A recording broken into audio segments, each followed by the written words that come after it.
Ladies and gentlemen, boys and girls, gamers of all ages, shapes, sizes, and persuasions, welcome to Smashadelphia at TooManyGames 2025. How you doing? I'm Avocado. It's Mini Boss right here with me.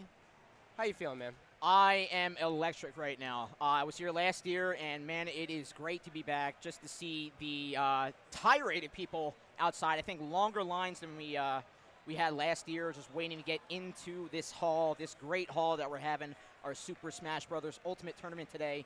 And I think our metric has been shattered today. We had 64 cap. We have went past that by about 6 or so entrants. I think we're now at 72. That's so 70. we got even more Smash Ultimate events for you guys planned. Stay tuned because it is going to be a great, great night tonight for Smash Ultimate for Philadelphia.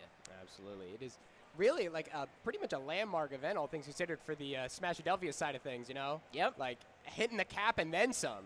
Not a common event. In fact, right now, we already got two of our contenders sitting down ready to play. You know? We got our winners round one set coming in hot already, where we got Senville and Poltergeist FGC, if I remember. Oh, wait, hang on. I think we might. No. The tags are wrong here. I apologize. This is DDD minus tier versus Gold Road. DDD. So we got, I didn't even, oh my goodness.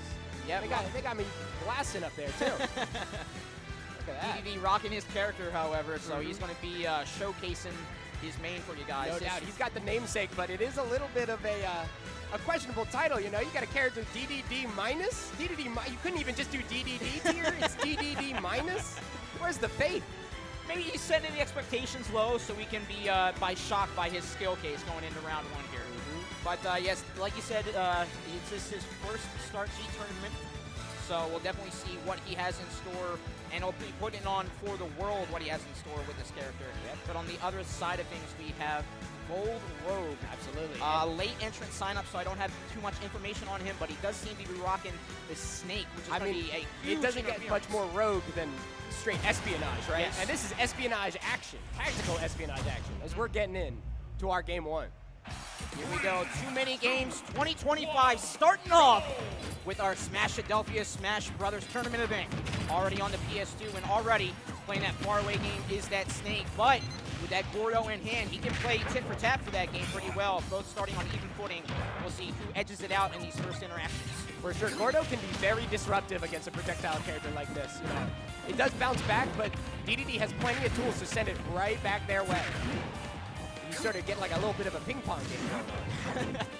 I'm sure Snake's used to ping pong being in the Army and the Navy. Oh, yeah, been cooling in the barracks every now and then. You gotta get something to do. And they're very disciplined gameplay is what I'm seeing here. Playing all the space that they got on this PS2. Going in with dash attack, controlling the stage, however, right now is Gold Rogue. But again, another great landing from DDD tier. Good interference from Gordo from the Nikita as well. Dash attack going to cut short that approach from Gold Rogue, however. Or from DDD tier, rather. We'll see. Still just having trouble getting into the close quarters combat that he needs against the close quarters combat master. Exactly. No, CQC well trained, for sure. And there we go, ledge trap scenario, fighting back with the down air. Again, making space. It just seems like we're not quite able to keep the aggression going. We push from one corner to another. We're relying really on the Gordo a whole lot, but it does keep DDD pretty stationary, and if you can evade the Gordo, you can just move right in onto it, but there ain't no getting around that hammer. First stock goes the way of DDD tier. I mean, the hammer's the size of Snake. Yeah. He could quite the clobber right there. Could have taken out either of those Metal Gears, you know, maybe with that hammer alone. Oh yeah, gotta get DDD's arsenal. Ness, cow, any variation. would have done clobbered like he does that Kirby. You know what's up. Oh my God. Speaking of which, just missing the mark. Does give an option for Gold Rogue to get in, but he just gets ready and waiting for a double barrage hit from that hammer, both from the jab and the up air. And a C4 missing mark as well. We'll see how DDD closes that gap yet again. Gold Rogue needs to get the work done right now. Yeah, Nikita going to be able to form a little bit of a gap closer, but right now you can't play too defensive when you're Gold Rogue. And that Gordo sneaking under the platform, great dodge of that, and great down smash to clear the gap on these on stocks. 96 damage on, but if you complete that close quarters game, has to be very careful going in, especially Gordo. No, the up B eating it and getting him safe recovery. Insane recovery from Gold Rogue. Definitely a nail biter here at the ledge. Gonna be able to make it back. Hang on, I've seen this one before. Hold on. Did it happen the same way? This time clipped just slightly below the ledge, Wow. showing all that hitbox. Oh, the forward air. Great The up air. B. Yeah, not to be outdone and outmaneuvered right now is Gold Rogue going in with that down air. Certainly Has to get creative on the combo option, that's for sure. Absolutely. Trying to get something started. Gets down tilt. Blast going to avoid that with an air dodge, and they reset back to neutral here. Gold Rogue really got to get some momentum going in. Got to close that Mario game, and an accidental SD might give Gold Rogue the opportunity he needs to take this one away from Dedede tier. Looking for a little bit of an aggressive edge guard there too. Smash attack comes in with a little splash on the hitbox. Yep. Gordo provided enough little interference there, but sneaks around the down air. Great down tilt to combat it and go in double dash attack. Dedede fumbling a little bit to get landing here. We'll see how they can come back from this. Shield looking weak here too. Snake a character that often finds himself at a little bit of a weak shield with the way that he likes to hold grenades. Right. Dedede can easily capitalize with Watch that the landing! Whoa, so close, but the platform giving Gold Rogue another chance at life. Goes out, but the Nikita hang on coming in now, and all of a sudden Gold Rogue holding the lead. Oh, yeah, just missed the ledge. Couldn't cancel it in time, unfortunately. And Gold Rogue fighting back tooth and nail, even though they were putting up a lot of damage on Dedede tier. Just couldn't bite it out in the end. Gold Rogue on round 1, but I'm sure this could go to a game 3. Yeah, that so was hold tight, folks. That was a high-velocity penguin coming in, but just shy of the stage, unfortunately, is not going to be able to make it there. And usually you got to fly him in by airplane. Yeah, right. In my experience, they're more aquatic, right? But I didn't see any water down there. Anything can happen in Dreamland, man. Ain't that the truth? Let's see if you put Snake in his dreams and down to his nightmares, maybe. Going into this round 2. Can we see a character swap from one of these players? No, they're trying to choose. All right. No, we're sticking with what we got here. You're talking about Dreamland. My man Gold Rogue here, he's still in a dream. Snake Eater, you know what I mean? I mean, yeah, he won that by a dream. Like, just by sheer happenstance. And here we go, one of your favorites, I know. With the random battlefield picking the Northern Crater. Different kind of PlayStation hit. You know, both PlayStation 1 real all-stars here. Absolutely. See if the King can surmount the Titan right now of that PS1, but really swinging at air with a couple wild smash attacks gives Gold Rogue here at least stage control. And with these platforms, there's going to be a lot more chances for the grenades to rest and a lot more pressure situations where Dedede has to avoid them. So maybe a little benefit to the pick from Dedede here on stage. We'll see how Gold Rogue benefits off. I think having access to that upper platform is really going to assist with a lot of landing scenarios too. You got a lot of jumps and you got your big hurt box. You need to be able to give yourself as much landing space as possible. Right. But right now, Gold Rogue in a dominant lead. Yeah, great evasion of that up B and sending out the Gordo with the side B as well. And you gotta watch those dash attacks. You can be a little too readable if you use them multiple times. Taking advantage of those frags. Just controlling the space here. Yeah. Oh, the up tilt does not connect, and a jab is going to break up the pressure here. We might get an aggression started. Yeah, a little bit of a mirror of the first, or rather the last stock, of round 1. Gold Rogue put the pedal to the metal, at least for the early aggression. It paid off for them getting that first stock. But now, Dedede tier putting down his own pedal to the floor, just being a lot close quarters. Oh, look out! Wow, trading smash attacks. Yeah, handshaking with that one. Yeah, Gold Rogue finding the benefit of it. But again, we're seeing a lot more aggressive Dedede tier than we saw that round 1. We'll see if he can turn this around. Double hit from the side B as well. Let's put him even closer. Pocketing that grenade will stifle that aggression that he had going for him. You know, we got a lead trap scenario here, but down to full stock. Things are turning around. Yeah. This is a far cry from what we saw that game 1. 115, but he is a heavyweight. And gets the second hit off Gordo even on landing. Just Gordo putting in mileage. He's the employee of the month right now. Oh, yeah. The Waddle Dees and the Waddle Doos are not putting up numbers the way he is. But, no, they got laid off, unfortunately. Opted for the C4 recovery, but just barely misses it. Well, I mean, Dedede had one SD for round 1. I guess Gold Rogue giving him one for himself just to keep him on even playing field. Yeah, fair measurement here. Dash attack comes in. Nikita, you are going to be able to reflect that pretty easy. Watch that shield. Able to dodge the up tilt. Great job to get any sort of extra credit on right now. Whoa! Smash attack as well. Dedede not done yet. Looking for a massive pile on of damage. Oh, the down smash getting cut short. But Gold Rogue just finding a few couple of inches and centimeters proving your benefit, but it could slip away at that moment if you're playing with those inches. Yeah, I think we're just struggling to find a punish opportunity as Dedede minus here lives to 174. Wow. Oh, playing the ledge. Finds it with the up tilt, finally. Yeah, after a few whips. That jab being a little too committal, especially at those damages. But like Gold did here, and we are on final stock. It could be the 2-0 that Gold Road's looking for, or be consented to the equalizer of a Game 3. Supposed to play that faraway game. Nikita and the Grenades putting in work. But in the hands of Dedede's here, they could provide even more beneficial. But they're playing that faraway game yet again, both on the opposite sides. Oh, opportunity here. Couldn't flush him because his own grenade was counteracted to him. The Gordo there, getting in the way, ripping the Secret Service. Get down, King. Yeah, no Mr. President option there, but still putting in the work. Up tilt, going in for the fair, piling on the damage, both at 90%, and climbing. We gotta watch it up, platform on the top, takes it away from him. Gold Road going to silence his efforts.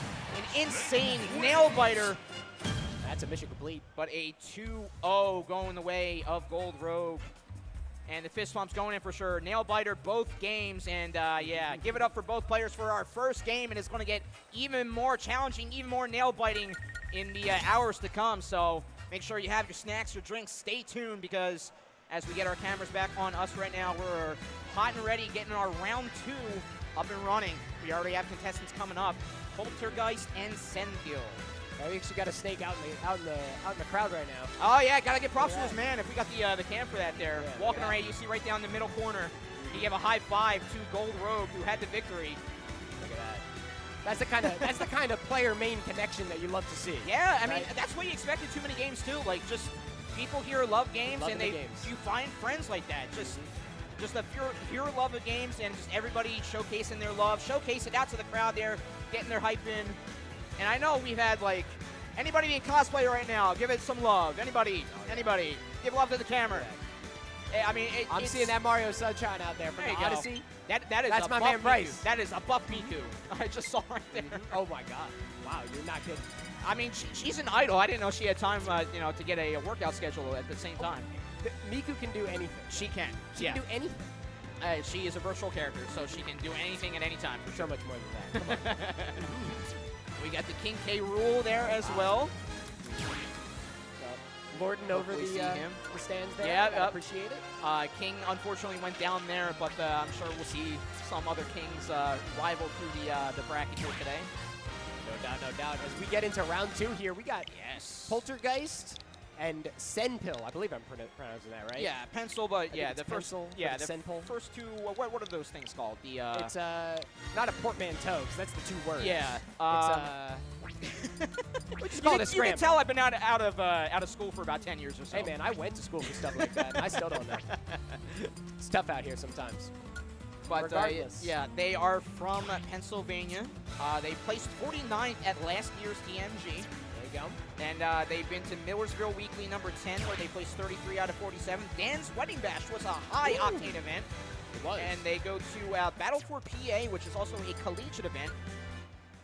And also they've been to a couple of recharge etches, which you and I are familiar with, being a little more in the Smash scene overall. Yeah. A little closer to our territory there. Definitely, that's a well-practiced gamer right there. Yeah. We're familiar with the scene. And on the other side of things, we have Poltergeist FGC, their first tournament in over 5 years. Their last was in February 2020. And they attended an FGC Alchemy Lab, which was at the laboratory, but it was for more traditional fighting games. Oh, yeah. So they are more practiced in terms of the FGC overall, but will be a different beast for them. Both have a little bit of hindrances. And again, to the laboratory, thank you, Moosh. You stop by the lab, you're gonna get some of the best, some of the most quality stuff, man. Providing some of our setups today, we cannot thank them enough. Able to provide the quickest tournament that we can for you guys today. And speaking of quick, these guys are already in character selection screens, ready to roll it out for you here. Joker. We'll see what the characters are. Joker pick coming out. Yep. Oh, but hang on. I think we might got to put in a couple more tags. Oh, PS2. All right. But again, Joker going to be a very fast character, very nickel and dime, but until that Arsene comes out, you really got to risk whether the damage put on to get Arsene out is enough to get those beefier hits where you need them further down in the game, or where you run the risk of a weaker Joker getting knocked out. And we'll see what the other option is to dole out that damage against the Joker will be. We're hovering a lot of options here. Oh, yeah, we apparently got quite the roster that we're scrolling between. And man, if you're more knowledgeable about these 80-some characters, more power to you. But we're going to land on the Rob of all things. Robert the Robot. We're way too familiar with him in the Pennsylvania scene, more so Philly, but we'll see if this Rob can take the victory, hopefully, because he's sponsoring the TooManyGames event. He's on our badges right now. We'll see if he can carry out the victory for his home crowd here. That robot's got real mascot potential, you know? Oh, yeah. I mean, he was a literal object you could own. For sure. Right? About as close to an action figure as any of these characters. Right? Came boxed with the NES at some point, I believe. Absolutely. Little Gyromite, little stack up for you. Never played either. But yeah, the only one boxing right now is the Joker in the hands of Poltergeist right now. Doing 54 damage so far and going relatively unanswered, at least in terms of stage control. Yeah, Joker's definitely got the evasion tools, you know, with access to gun and AHA. Very, very strong on that front. And boxing with Rob can be very difficult, surprisingly. You know? Down throw comes in here. The mix is not present, but a regrab comes in too. Really going for that Rebels guard and does get the last hit for the last attempt at it. And Arsene is called out 98%. This is where you want to be as Joker. But Rob up close can stifle out Joker enough to pile on a lot of damage. But that down air, up air combo going to put Rob to 135. Not killed, however. With Arsene nearly gone, we'll see if Rob can potentially capitalize off of the waning guard there. Oh, the up air? Trading so far, and with Arsene gone, back air going to seal the deal! Oh, what a snag on first stock! I mean, it's a bony kid, you know, he's a high school student. He's got to eat a sandwich. You got to put some pounds on. You're dying at 90 to that back air? Yeah, man. He's getting those state-sponsored lunches, man. It's not enough. Exactly. We gotta get like a full 3-course meal for my man. 180 now too. Rob is holding on. No, yeah, you don't expect Robs to live this long. He's certainly... Oh, the Carcarn going to trade and get the deal on there. Great counter there for Poltergeist FGC. But again, this new light from that first stop lane, Poltergeist just seems on a whole new level. Taking stage control right now, not fearing the Arsene at all. And going in with Nair, just commanding the close quarters game. Yeah, Poltergeist absolutely doing just an unbelievably good job of just holding down the aggression, right? Just giving no room to breathe. Yeah. That whole Arsene, I mean, it mounted to, what, a stock and at this point, you know, 50%. But now, you're pretty far away from another one. Unless you get that Rebels guard coming in. Ain't no better move to hit it, too, than that multi-hit side B. But they're going pretty risky with that the gun attack there, especially because it doesn't send you very far, and you're putting your own character out there as well. It does lock down main stage off the back of it. And still, with Poltergeist seemingly having a little difficult on landing, Nair will provide safe haven for that attempt. And trading in, Arsene coming in at the right time, swinging the stock advantage right back into Poltergeist's hands. Up air to swing back. You know, a little tit for tat, but now, 141, edgeguard scenario, up for the side B down low. And the angle that we saw Poltergeist just sent out there would have put him on his final stock, but a little miscalculation there from Senpil. A lot of end lag on that side B. You're going to just have to drift all the way down there after that ends. Absolutely. I think they're just being a little too committal with their edge guards, and honestly, a little bit of both players are doing that. And I want to say a little bit more, obviously, we saw there. I would say, antsy to take that stock, you know, was looking at a deficit for the first time that whole game and was like, no, I got to make sure I keep this even. Yeah. You got to remember, you got a lot of strength when you stay at the ledge. Yeah.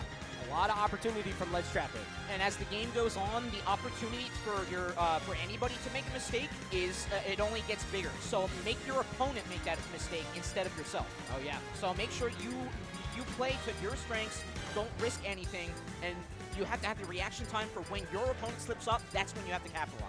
Exactly right. You know, fatigue is a very real thing in these sets, man. Oh, yeah, especially at a convention where you're, like, you know, going to purchase things and you're staying here at least maybe 6-8 hours. Yeah, right? You got to keep this your, is what you're doing today. Yeah. clear schedule. But we have a clear your character moment as well, as we have so duck hunt of all things. Yeah, a rare pick. We do not see a lot of duck hunts around here. Yeah, because Rob sort of has, he has the hallmark of the more faraway game, but Duck Hunt is a little more, he has more faraway game, but it's a lot more risk because it's a lot more accurate options for those projectiles. The tools that Duck Hunt has is actually very particular because he's also one of the only characters in this game, is him and Snake, that have an actual move that's active on frame 1, and it's his neutral move. When the can is active, the instant you press that button, which means it's going to explode and send both of you flying, exactly the same as a Snake grenade. It is a great breakout option, and right now we're telling that is certainly telling the tale right now. 89% already on Poltergeist. Different game than we saw from that round 1, and with no platforms, there is nowhere for Poltergeist to run to right now, as they're just trying to evade the dog, but that is a hunting dog. He will find down his prey, and he will bring it back to his master. Look at that, 139, and Town and City being the only saving grace, not the second time around. A complete reversal from our round 1 as Simpil claims first stop. Absolutely, he's a pointer, He called the shot. Oh yeah, marked right, exactly where the can needed to be. Placed it perfectly. And that's the thing about a stage like this too. The platforms are not consistent, and it is very wide. There's a lot of space to control as Duck Hunt. Right, you get a big advantage here. Recovery definitely a little vulnerable on a character like this, but okay, a little alley-oop off that. It wasn't even your own ball, man. Got it. I mean, you're on the court. You gotta watch out for anything, especially. Yeah, we call that in our. There's the can. There you go. Yes, like you said. We had a couple of betrayal moments for Senfield for that can. At the same time, we call that the stretcher when you get taken out by that moving in and out platform. It really doesn't take you all the way out there. Yeah. In the last game, you'd lose the stock. In this game, you just kind of drift off. But you could lose the set because it's 1-0 right now. You gotta be careful with it. And trying to hit the can, not working. They tried 3 times, but they do get the blast to work out for him in the end. Evening up 2-2, 97 on the Joker. Breaks out of the can there, but unfortunately that is going to be enough knockback to actually seal the stock. A little bit of a unforced error there in its own way. Regardless, got again a more patient game. Look at the way we're just kind of playing stationary. Yeah, and playing behind their can, sort of the can being the monkey in the middle. That's exactly how you want to play Duck Hunt, and that's exactly why we see Senpil charging ahead, seemingly putting us to a game 3. But we'll see Poltergeist here certainly make a charge for the opposite right now, trying to avoid that can, sending it nearly off stage with that that down tilt attempt. Getting blasted for his efforts on the second can, but a lot more aggression up close and personal. That's what you need to get Duck Hunt off on the back pedal, essentially, and taking them off their game. But now Arsene on deck here. This is a big damage opportunity at a stock deficit, but hey, you can turn a lot around with Arsene, especially on a stage like this, very close side blast zones. That F smash is going to start killing, I would say, even around now. Yep, taking out the shooter as well. Really just flooding the field with those heavier hits as much as they can right now. And the grab into the back out, no! Grabbed off the shot into the back throw, nearly took the stock off that. Absolutely, yeah, that would have been a huge equalizer, and now they have to fight back because the Arsene up B option was not there. A great tether to get back, but now seemingly have to do it without Arsene. Yep, big lacking in kill power here. Yeah. Arsene is the source of a lot of the strength there, and without it, that F smash. And again, betting it all, but they do prove out the benefit. 121 damage on, so they have to play a very perfect game right now, but with that gauge being full, nearly half full right now, a couple errant hits that don't kill, and we could see Big Papa Arsene come in and even the playing field here. Especially with the second hit. The shot comes out, and the up air does seal it. Is going to take it and turn us into a game 3 here. And I want to say shades of the grand final set we had last TMG. That was our closer there, an up air challenging for our last 2 players, and that puts us to a game 3, our first game 3 of the day. Yep. Both these players certainly smiling and feeling the aggression. I'm already leaning forward, leaning back. They got me full movement here, so I'm already engrossed in. Especially with a rare character like Duck Hunt, right? Like that's yeah. a character you do not get to see. And frankly, I have not gotten to see in a very long time. No, Smash 4 was the latest I remember seeing a dedicated player play that character. Absolutely. So the character that is not lacking in strength is absolutely, like, you know. They have to get their game started, but once they do, like if they can get that ball rolling, it's Mount Everest to surmount. But opted for FD here. Interesting stage pick. Right. You know, flat but smaller, closer. Yes. Not as much space for Duck Hunt to run around. I don't hate the idea. A lot less room for Joker to maneuver around those platforms, but at the same time, it's hard for the Duck Hunt to get around the aggression that Joker can put out. So, like the name says, Final Destination, it is very even for our Game 3 here. And with Arsene already out, sub about 20-25 seconds right now, we'll have to see how Poltergeist gets around this aggression.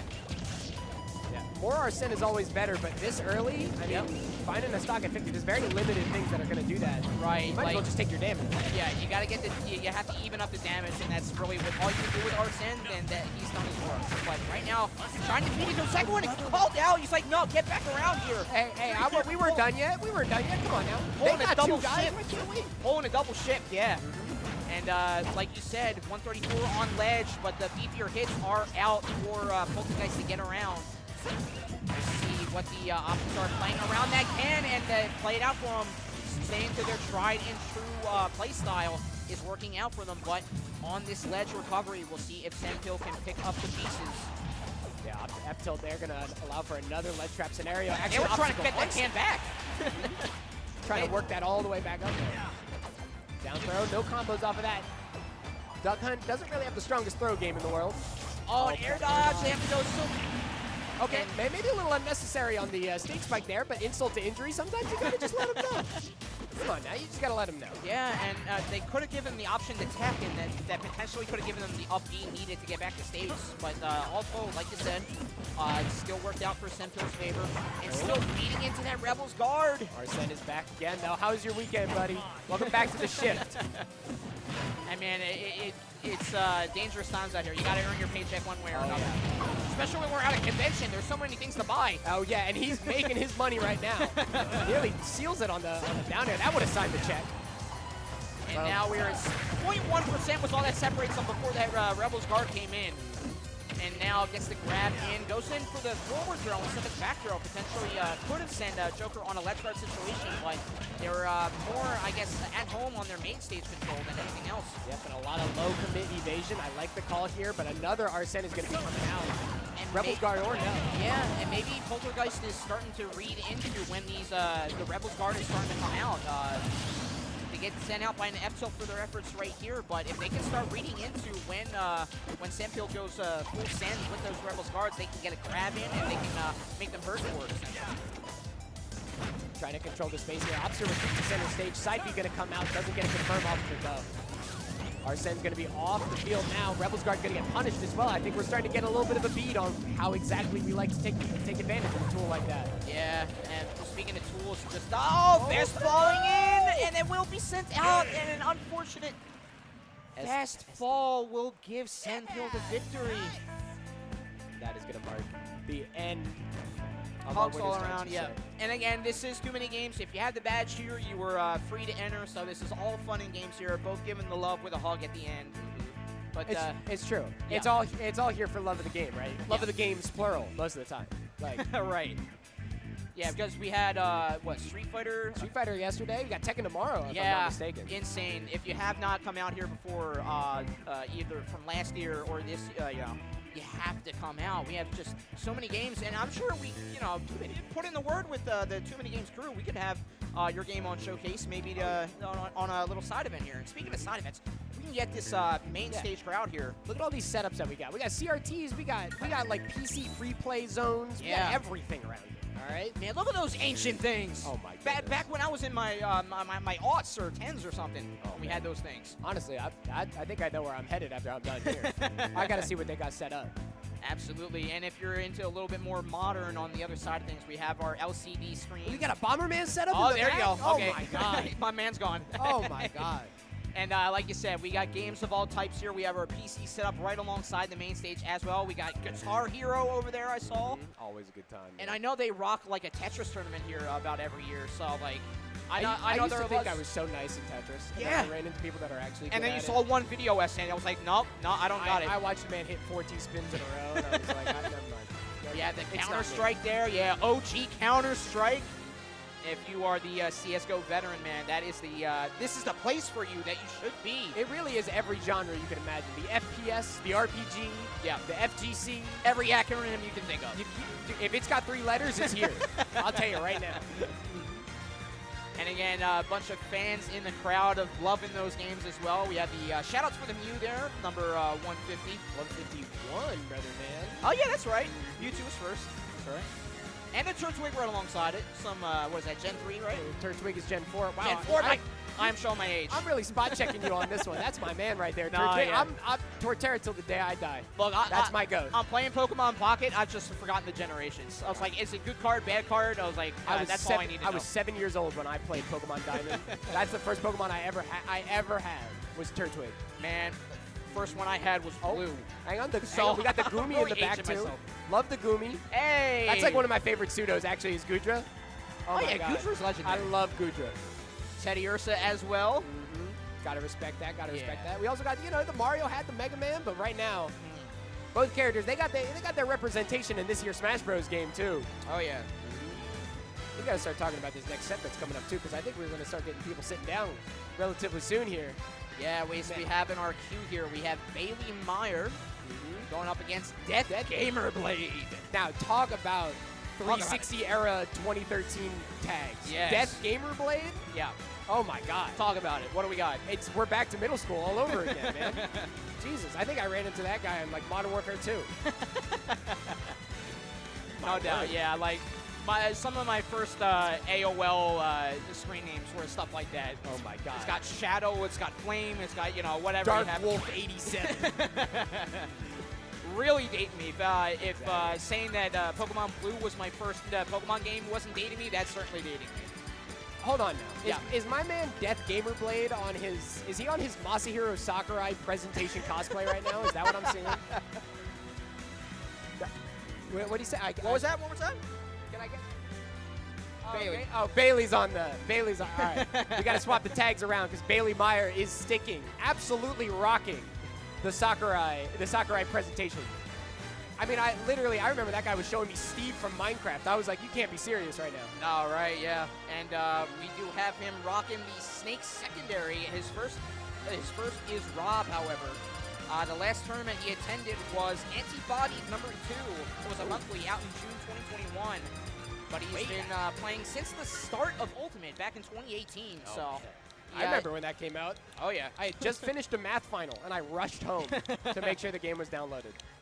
And on the other side of things, Death Gamerblade, a first tournament on StartGG listed, but like you said, the unexpected nature of an unknown player can put someone a little bit off their guard here. So we'll certainly see what they have in stock for their opponent as well as us watching. And we'll see as we get tags in here.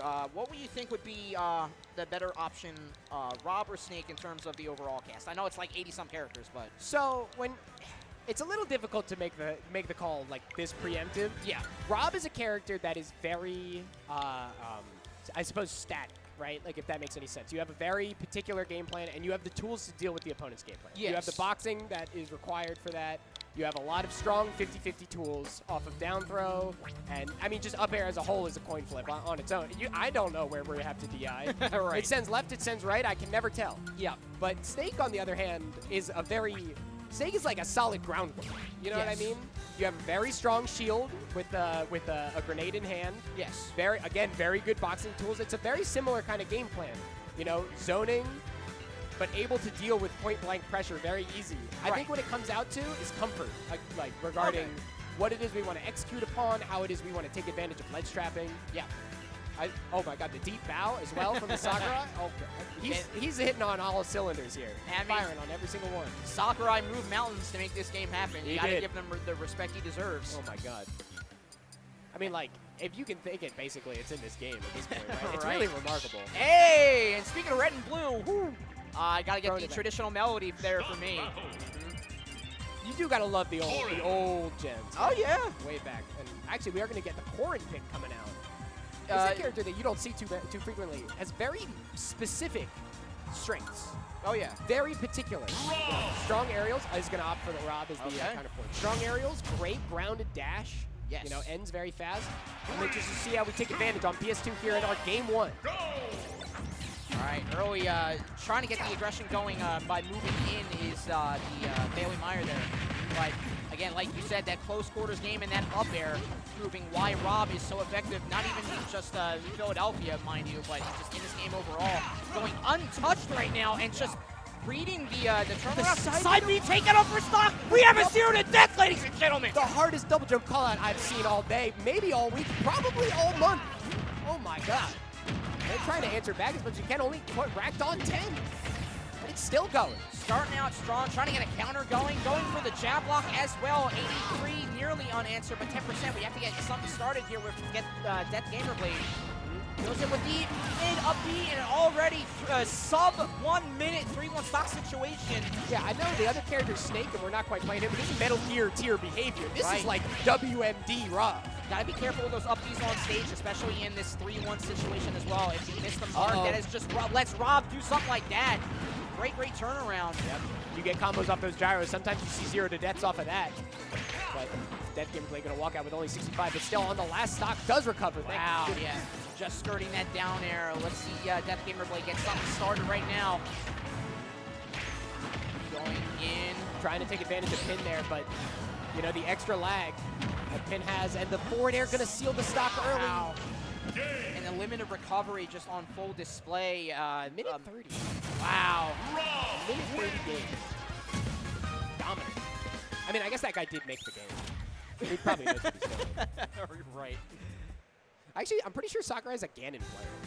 Is that like, right? I'm dead serious. I think there was an interview where they asked him, like, what's your favorite character? Like, who do you play? And he said Ganon. My condolences to him. I know, right? It works that hard, and then you play Ganon? You pick a You're character trying to like work that. even harder?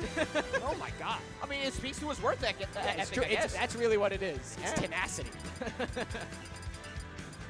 Maybe this stage pick is going to be big battlefield. Maybe this is what the Corrin needs. Yeah, I don't know that. I don't know that the big battlefield is the play. Nah, yeah, they backpedaled to standard battlefield. Yeah, here. you're gonna keep it kind of regular sized on the battlefield here. Opting for the song pick. This is a big deal too. You know. Oh yeah. You get a lot out of this. Okay, some bangers in the main game series.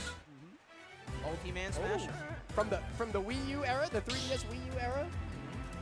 That was a real time frame for me.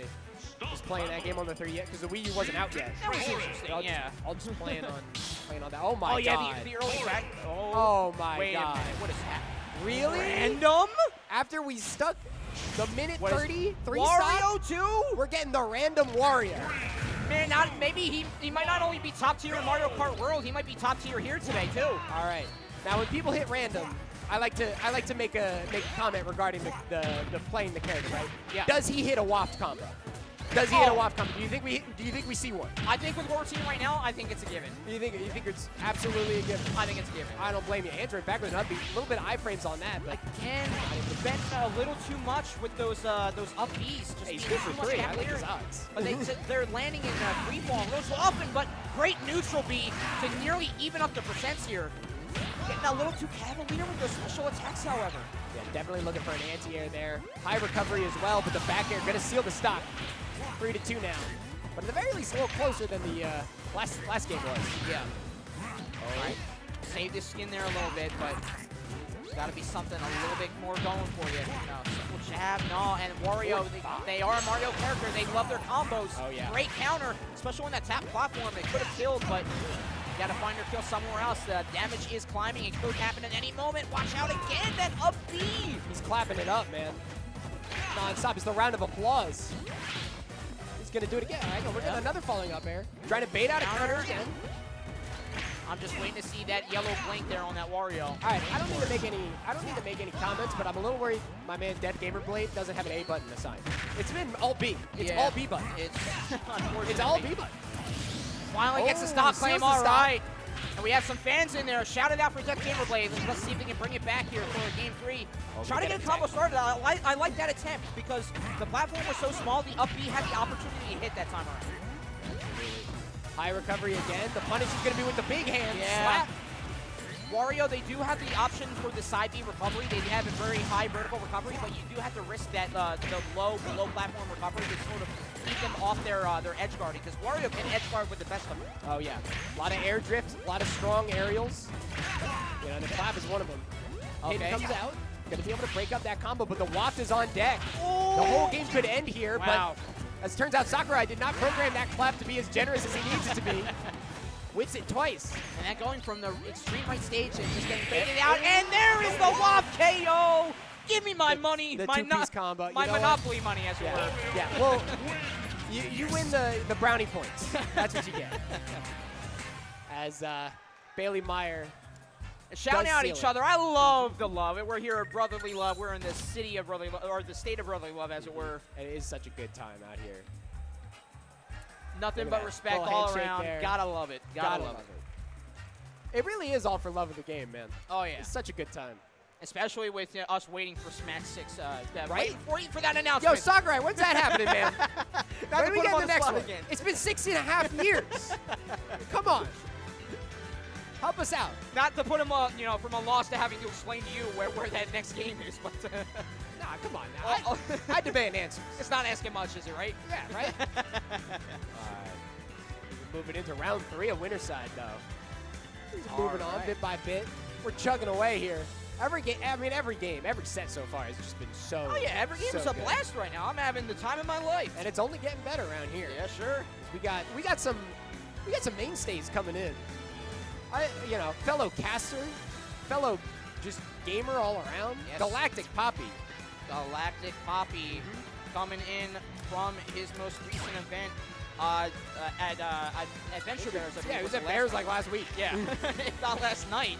Yeah, but pretty sure. In terms of our TMG event, he was at last year's event, and he placed 17th, so very, very respectable showcase from him there. Absolutely. Once you're done watching us, go back and watch the VOD for that one. Yeah, right? It's a show, let me tell you. Again, Frequent's recharged out in Gamers Heaven, out in Phoenixville, and like you said before, Adventure Bears got a shout out to Laboratory yet again. Shout out providing some of our setups. Shout out to Lab, shout out to Codename Bears. Yep. Had 490 last night. 500 is coming in hot soon. Yeah, Bears 500. Go sign up for that as we get our quick plug-in for that. Mm-hmm. And speaking of 17th placements, J-Dog also placed the same placement there in TMG 2024. Look at that. They frequent Wolf Wars Monthly out in Stony Brook, New Jersey. And they placed 25th at Rams Rampage, which was a D-tier event.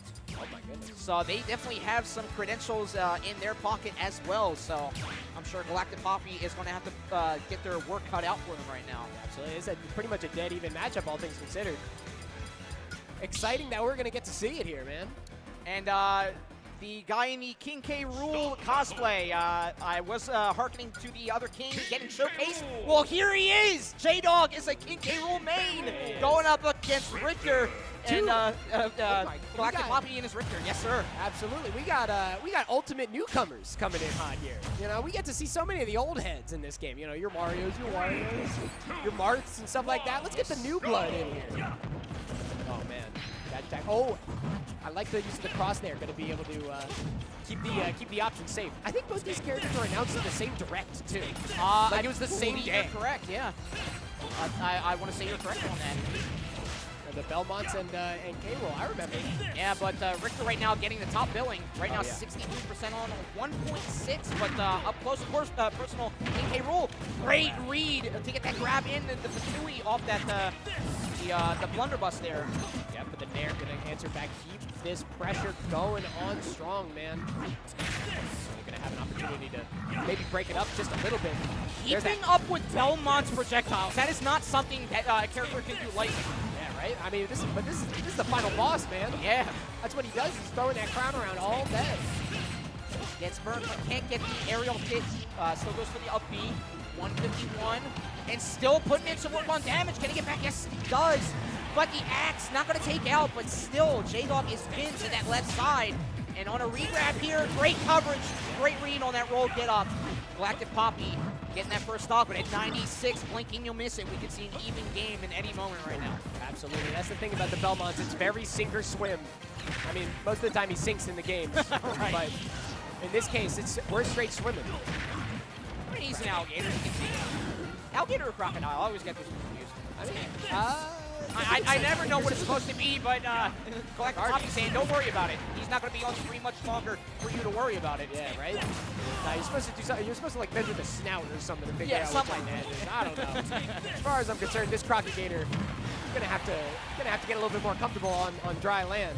I mean, he's doing so right now. 156 on it, even though these stocks tell a different story. We're seeing J-Dog maneuver a lot more comfortably around the standard attacks that Galactic Poppy is rolling out. But again, once that special attack comes in, it's a little stifling because it is a multi-hit of that. Oh, dunking it hard! King K. Rool. Bounce it off the bottom, too. He just went all the way back up to the top. Exclamation point saying he is still in this fight, and J-Dog trying to set up that crown, trying to avoid the flame, but again, that is a very tall wall for him to climb around. And again, a perch at ledge Richter is an at-home Richter, so we have to fight back the main stage here. J-Dog does so, counteracts it down there. Oh my god, what an insane read. J-Dog's starting to pick up these reads a lot more from the Galactic Poppy. So even if this round doesn't go their way, we could see this swing into a game 3. Yeah, this K. Rool character, it's a lot of kill power. You know, you're a heavyweight. Got a lot of strength behind it. And at 160, a lot of rage, too. Any straight hit will do it, and that F smash would have certainly sealed it. Absolutely. And I do like the option of the... Okay, going for the jump. Very nice. Good patience at the ledge there, realizing the ledge trapping game's getting a little static. Yeah, again, it was another down smash ready and waiting, and J-Dog was all too ready for it, almost all too ready for that equalizer that he needs. Betting it all on the farm for that edge guard, however. He does get back to main stage pretty comfortably. Oh, the platform game was so nice from Galactic Poppy, letting that the holy water fall like that. Great job to avoid all the neutral B and side B that J-Dog was putting out, even though it's 219, he has to live. Yes, sir, go ahead. I mean, you gotta not get hit the whole time, man. All right. It's entirely possible. We are in the driver's seat right now. Oh, betting it all on the farm there, and throw does seal it. Wow. Galactic Poppy did it too. He did it in real life. Gave it a little extra oomph. And they've gone through stage picks. We saw the roll finger there, but run it back. J-Dog putting him through his paces because he wants some kind of advantage right now. But again, another nail, earlier on it was Galactic Poppies, I think, all the way, at least for that round 1, but then it was another nail biter. I think a lot of strong ledge trapping, and I think it was just adaptation coming out from J-Dog, realizing, you know, you're getting a lot of your mileage while I'm trapped at the ledge here. If I play patient, if I take my time, I wait for you to give me an opening, I'll just take it. And like I said, I think J-Dog is starting to pick up the bits and pieces of Galactic Poppy's game, so we can see a lot more even game as we go here. I don't know why he's showing his phone. Yeah, I mean, there's too much glare on the screen. I couldn't even tell what song it was. He's jamming, though. He's in his element right now. He's up 1-0. So certainly staying in that element right now. We'll see how they can potentially carry it to our game 2 right now. What is the stage pick, Mr. J-Dog? We have... Yeah. So when you struggle with ledge trapping, the stages you want to go to, there's very few and far between. Smashville is actually a very interesting pick. Yeah, because at the ledge, you're very limited. You don't have a platform to retreat to. You don't have a small battlefield or battlefield where you can kind of go high. Yep. The only platform's in the middle. Everything else is you just got to work your way back on there. Oh, opted for the Simon instead of the Richter, changing it up a little. Representation to everybody who got revealed in that direct. Right. And here we go. Away, and like you were saying about the Smashville, the little pulled-in edges, I think J-Dog found a lot more, at least in terms of the overall flow of the game, they found a lot more command off of the down smash whiffs that he was picking up off on Galactic Poppy.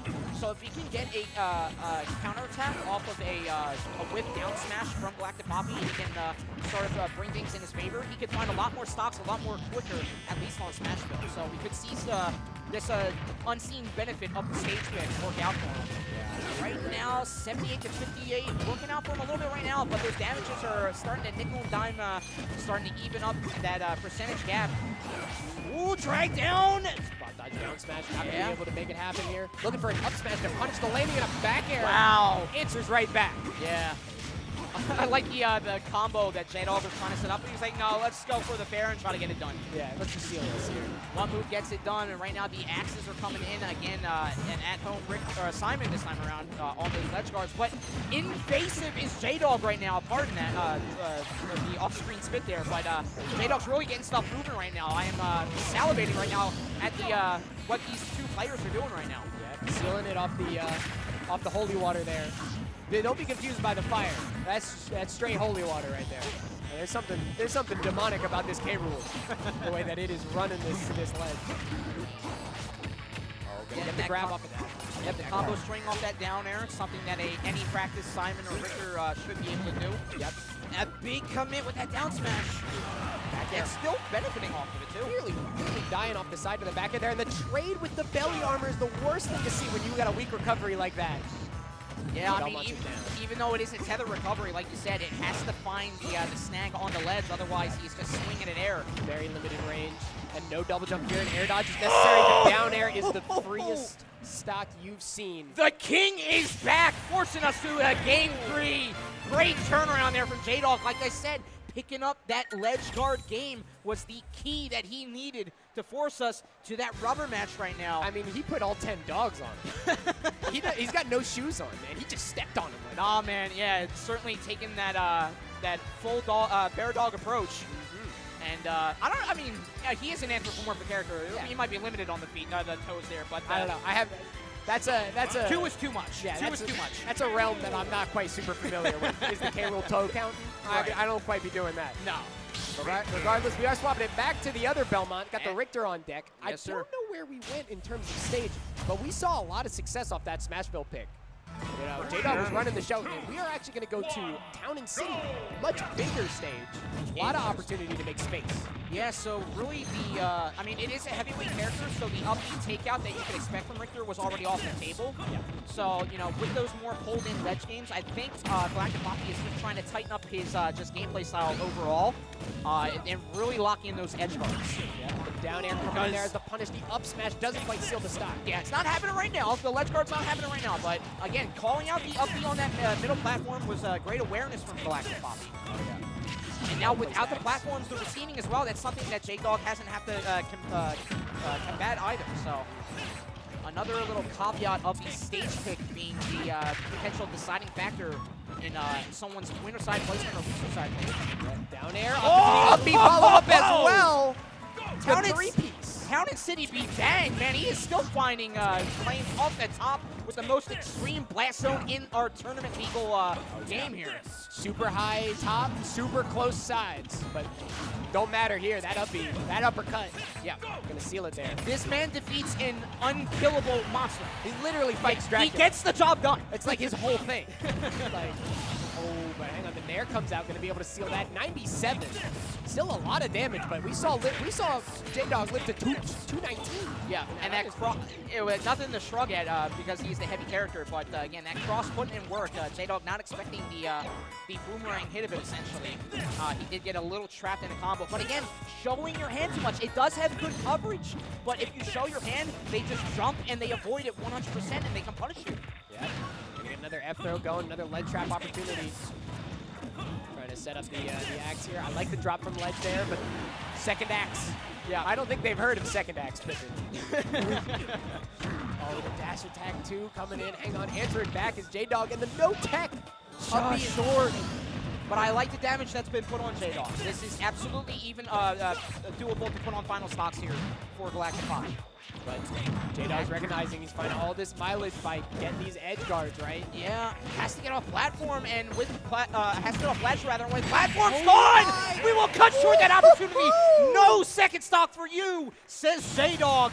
A resounding Game 3 claimer after Galactic Poppy seemingly had the big character's number. We had Richter take it all in the end. Amazing turnaround for J-Dog. The answer back after struggling on the ledge for so long in Game 1. Yeah. To just turn it into not only an advantage, but a game-winning advantage. Yeah. I mean, unreal. That's where Richter and Simon find their home, the ledge. Yeah, that's where they want to be. They want to keep you there. Yes. They don't really want to be out there, but they want to keep you there. But right now, though, like, I'm just seeing that. I wouldn't want to go nowhere near. Speaking of places you don't want to go near. You don't want to go near that guy. You do not want to go near the ring. Who do I even got there? Is that? Especially with how many chairs are down there. There must have been some carnage. Yo, Mario is on the floor right now. You got to watch out. That's Sweet Tooth. Oh, my God. He's showing he doesn't matter what he's driving. He's got the power. Oh, not even the full hit, too. That was a disrespect hit on the chair. It's not even. Oh, my God. Giving nothing, man. It's shameful. I mean, it doesn't get much more heel they're clapping something. Sweet Tooth, man. Oh, my word. Come on, Mario. Jump King here. Yeah. Come on. Yeah, jump back into this fight. Hat. Jump. He lost his hat. No! You know what happens? You lose your cap. Oh, he's getting pinned. Let's see. 1, 2. He kicks out. Oh, wow. And come on, Sweet Tooth. Come on. You can't be flying around like that. You're just giving him more time to recover. Oh, he's tight. He's Oh! tight. The trash can dropped on him. Oh, my God. You've heard of dirty driving. Jeez, man. Dirty fight. I mean, in that game, there ain't nothing dirtier. Like, Oh, people's no, that's lives true. are lost in that game. Nah, it's violent. And Aggressive. it looks like he needs a counseling session. He's setting up 2 chairs there. It seems like we're going to have a talk about it. Yeah. You know, we can resolve our differences with words. Well, the only resolving we have in this game right now is settling it in Smash, and we have our next 2 combatants settling their placement here. Winners round 2, advancing on, will be the winner of both Paperboy and Crossmoth here. Look at that. I'll get their information momentarily. Crossmoth here, having their first tournament in over 3 years. The last one was Codename Bears number 330. Oh, I was there. I remember. Back in June 2022. Oh, maybe I wasn't, actually. I might have been away. And Been on to the many. I haven't been to all of them. other side of things, we have Paperboy. Paperboy, once I get their info up. They placed 33rd last year's TMG. Look at that. They went to a lot of Michigan events. They are from Michigan. They are a Ness and Roy main, or Ness main, Roy secondary. Secondary. And they mainly go to Spartan Weekly out in East Lansing, Michigan. Out of Michigan. Come a long way. Yes, sir. You know? So we have the Ness and the Roy versus another unlisted player here. Yeah, gonna stick with the Ness too, and the Shulk Versus coming out. Shulk, okay. Gotta say, representing one of our 48 states that we got at this event right now. Yes. Michigan. Again, all around. So exciting to see all these players come out. And right now, Ness Shulk. Yes. So this is, we're gonna, okay, seems like we're getting a little bit of Little hand hand warmer, yes. Yeah, just guys get a button check first. But, oh, maybe not. No, all right. Other in. All I right. think we're good. Yep. So, This is classically kind of a bad matchup for Ness, right? You see I a can sword imagine that so, big, yeah. like this character kind of struggles against that in a lot of ways, but Shulk is such a technical character. Yes. It's so, what you have to execute upon is so specific and particular, and taking advantage of all the different tools you have. exactly. It can often be easy for Ness to find an opening and rack on a lot of damage just like that. Yeah, jack of all trades character in Shulk with those Minato arcs. So definitely have to be very keen and perceptive on which one they're on. But Paperboy doing a seeming job keeping the task on that claiming first stock at 57% on his own. Great job keeping that technical character on his toes. A little bit of extra damage that you receive when you have jump on. I believe you have reduced weight. I know for a fact when you got Smash on deck though, everybody starts dying a lot sooner. Oh, jump all the way out there. Yeah, but you know, at the same time, you have that jump Minato. Risking it a lot though, because you do have that 3-2 stock situation, and you gotta tech. You gotta tech. Otherwise, that PK Fire is just gonna find you waiting in the wings and just gonna roast you. And Paperboy's just flooding the air with attempts at aerial attacks. Oh yeah. Great parries coming out too. It's just looking like Paperboy's kind of familiar with what this character wants to do here. Got to see if maybe we can break it up. You know, Shulk's got a lot of ways to mix it up here. With the Smash Art on deck, a little bit of a bold play in neutral. Yeah, both swinging at air right now. We'll see who gets the advantage with that Smash Art counting down. Opportunity here, especially with just trapped on that platform. Calls out for jump here on ledge. Can't get the grab. He went for double grab, but grabbing an error of all things does keep him pinned to that left side. The down goes, air. there it is. No spike, but it still seals it. And now Shield Art on deck to just wait out that iframes. Yep. These aerials are stuffing the movement option. Yeah. Shield Art coming into full effect there, trying to get as much extra credit as possible right now. Goes for the reverse air slash to get even more percent on. 138 getting burnt out there on the, okay, grab, yeah. Roll down air, but does get sent out for dash attack, I believe dash attack on the NDI was going to be Wow. able to seal it, but I don't know. Crosstalk looked like he was about to end his whole career there. Looking for like a jab lock after the down air and a Still Smash got Art on deck. He's still got another game and at least move to the side. He can't end the right? game on that. He can't end the You career. can't just seal it all now. You got a long way to go. Oh, yeah, you got to get up and attack that every time. Take advantage of the full iframes that you got. DK Fire lead in is what Ness wants. Got to be careful again. Just the empty landing after getting hit. Ooh, Massive air dodge. Yep. Be able to save a life there, but still 89. We seem to be struggling to just find a hit here. We're trying to get lapped in percent, or at least nearabouts. Frostmoth really swinging at air, trying to find some way in from that mid to close game. See if he finds his way. No, just hit shield. Ledge guard scenario. Down smash is at home on that ledge. Not going to find the PK rocket. Yeah, not going to connect there. Forward air, off stage, going to get sparks, but not going to seal the stock. Doesn't want to swing out there. F smash going to seal it though. You got to snap the ledge.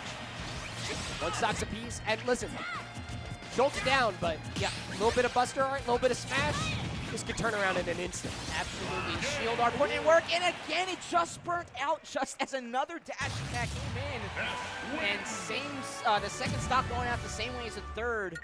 Right now, Paperboy claiming first round, but if Schultz can lock down those Monado arts at their key moments, at those key situations on stage, again, we could see this swing right back in their favor. Let's see if Frostmoth can pick up on it. You know, I gotta say, there is an aspect of Schultz that I think a lot of Schultz players sort of get caught up in, like the complexity of the character. You know, you take advantage of the speed art, and then you do your Buster when you have your combo starter.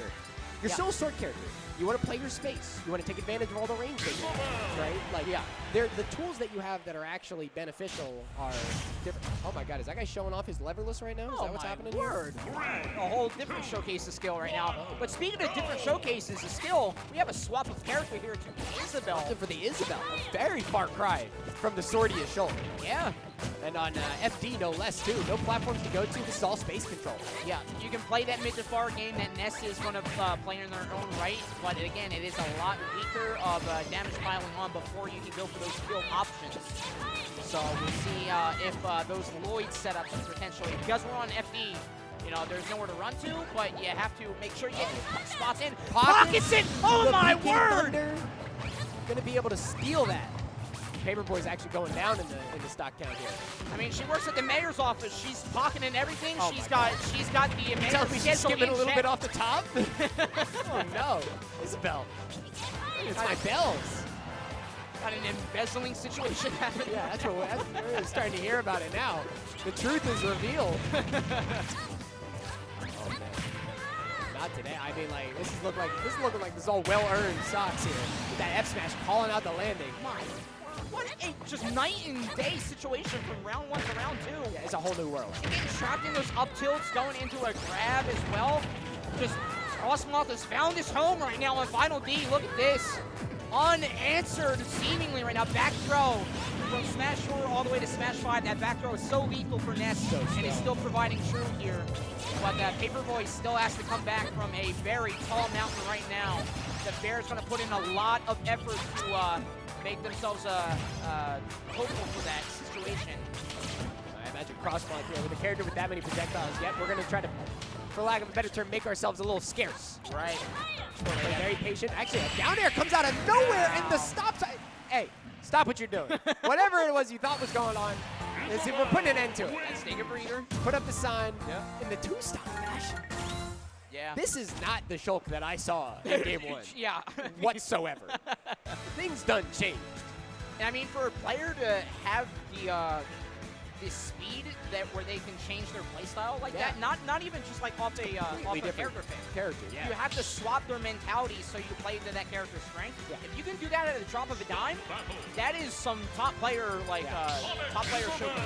And we're getting another swap coming in. Wow. We're opting to get off of the Ness onto the Sonic.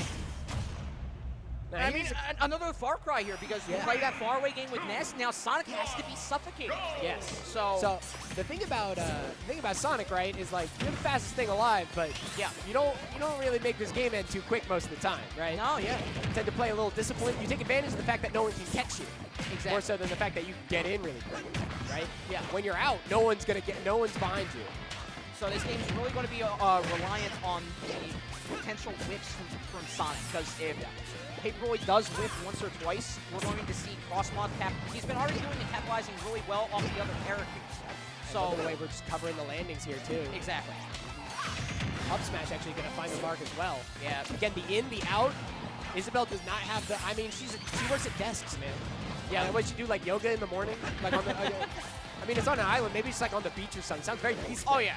But like, you know, it's not the fastest thing alive. Absolutely. Let's see.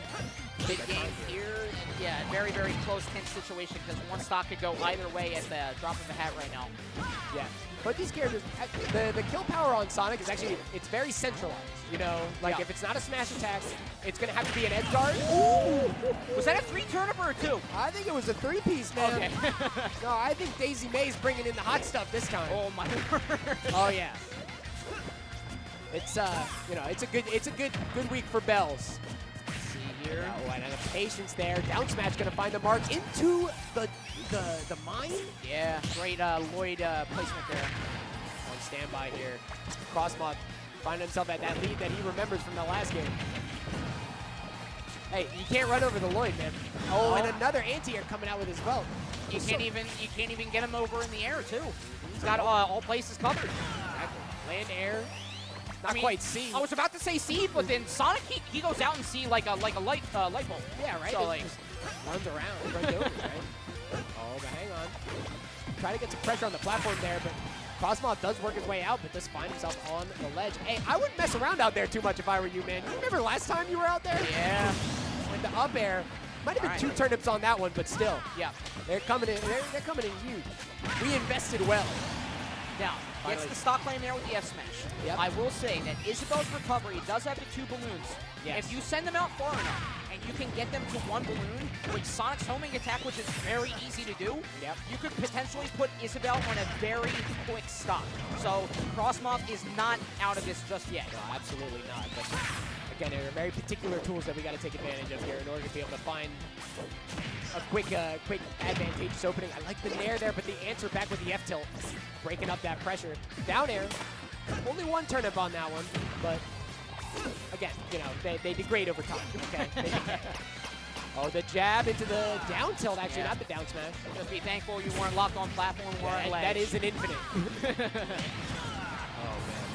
With Nair as Sonic off stage, but he recovers at least half that stage. Like, the blink of an eye, but no! He catches the Speed Demon with that forward smash and takes out Crossmoth. Blink of an eye, stock claim, and set claim. 2-1, taking it over Paperboy. Certainly moving quick, but he's got to tie his shoes, man. It Oh, looked man. like he tripped over something when he got there. It's a one and done thing. You don't got to worry about it. I'll tell you what, they got splashed. They got water damage on them swades now, man. Oh, That's man. terrible. Yeah. You're gotta not getting clean that up. you're not getting a retail price back for those. Absolutely not. Unfortunate. I mean, that's a terrible way to go. Well, what's up? Oh, we got another show coming in here. Oh yeah. Oh, hold on. I believe that's Diddy Kong coming in. That Oh, does off seem the to- top! Oh! Whoa! Diddy Kong, the high-flying acrobat of the EK crew. He's going to attempt another pin. No, he's getting stomped down by his competitor here. I don't even know who that's supposed to be, but I think that's Donkey Kong Jr. I think. It is Junior. Oh my God! And the clothesline, man. hilarious. Coming back from his Cranky Kong days, Donkey Kong Jr. nearly gets the claim on the 2-tap out there. Unfortunate. I can barely tell who that is on the ground, man. No, man, it's hard to He's tell. rolling around. But he is slow to get up regardless. The DK crew coming in for his boy. Diddy Kong still hard to recover. Oh, no. Oh, I thought he was going to backdrop him into that trash can. Oh, breaks Oh, he works free. his way out. Oh, it's Nathan Drake. Nathan Drake. We are in uncharted waters right now. But I don't know. He's looking a little lost. Might need to look up a guide on how to make it through this one. Yo, if you throw Donkey Kong Jr. out of a ring, you need all the breath you can get. Oh, absolutely. And we have another entrant. Who is this? Oh, taking him off on the outside side. the ring. Is that Sam? think- I guess that's Sam. What a duo. Oh, wow. It's been a while since my last trip into the Uncharted days. I guess Nathan Drake. Last I saw him, he was playing Crash Bandicoot on his couch, man. He was retired for all we knew. And now we're back in the ring. Hey, look, he's running it right now. The table is coming out. What are we doing? Oh no! Is he sending it up, or is he trying to smack someone with it here? Oh, he's sending it up. He's gonna go on the corner and drop someone in it. I think Diddy Kong is getting up. He's trying to stop him. Diddy Kong. Oh, Pushes him over. No, Sam, look out! Oh, ducks it. Okay. Oh, Nathan Drake. kick? Sweet chin music onto the table.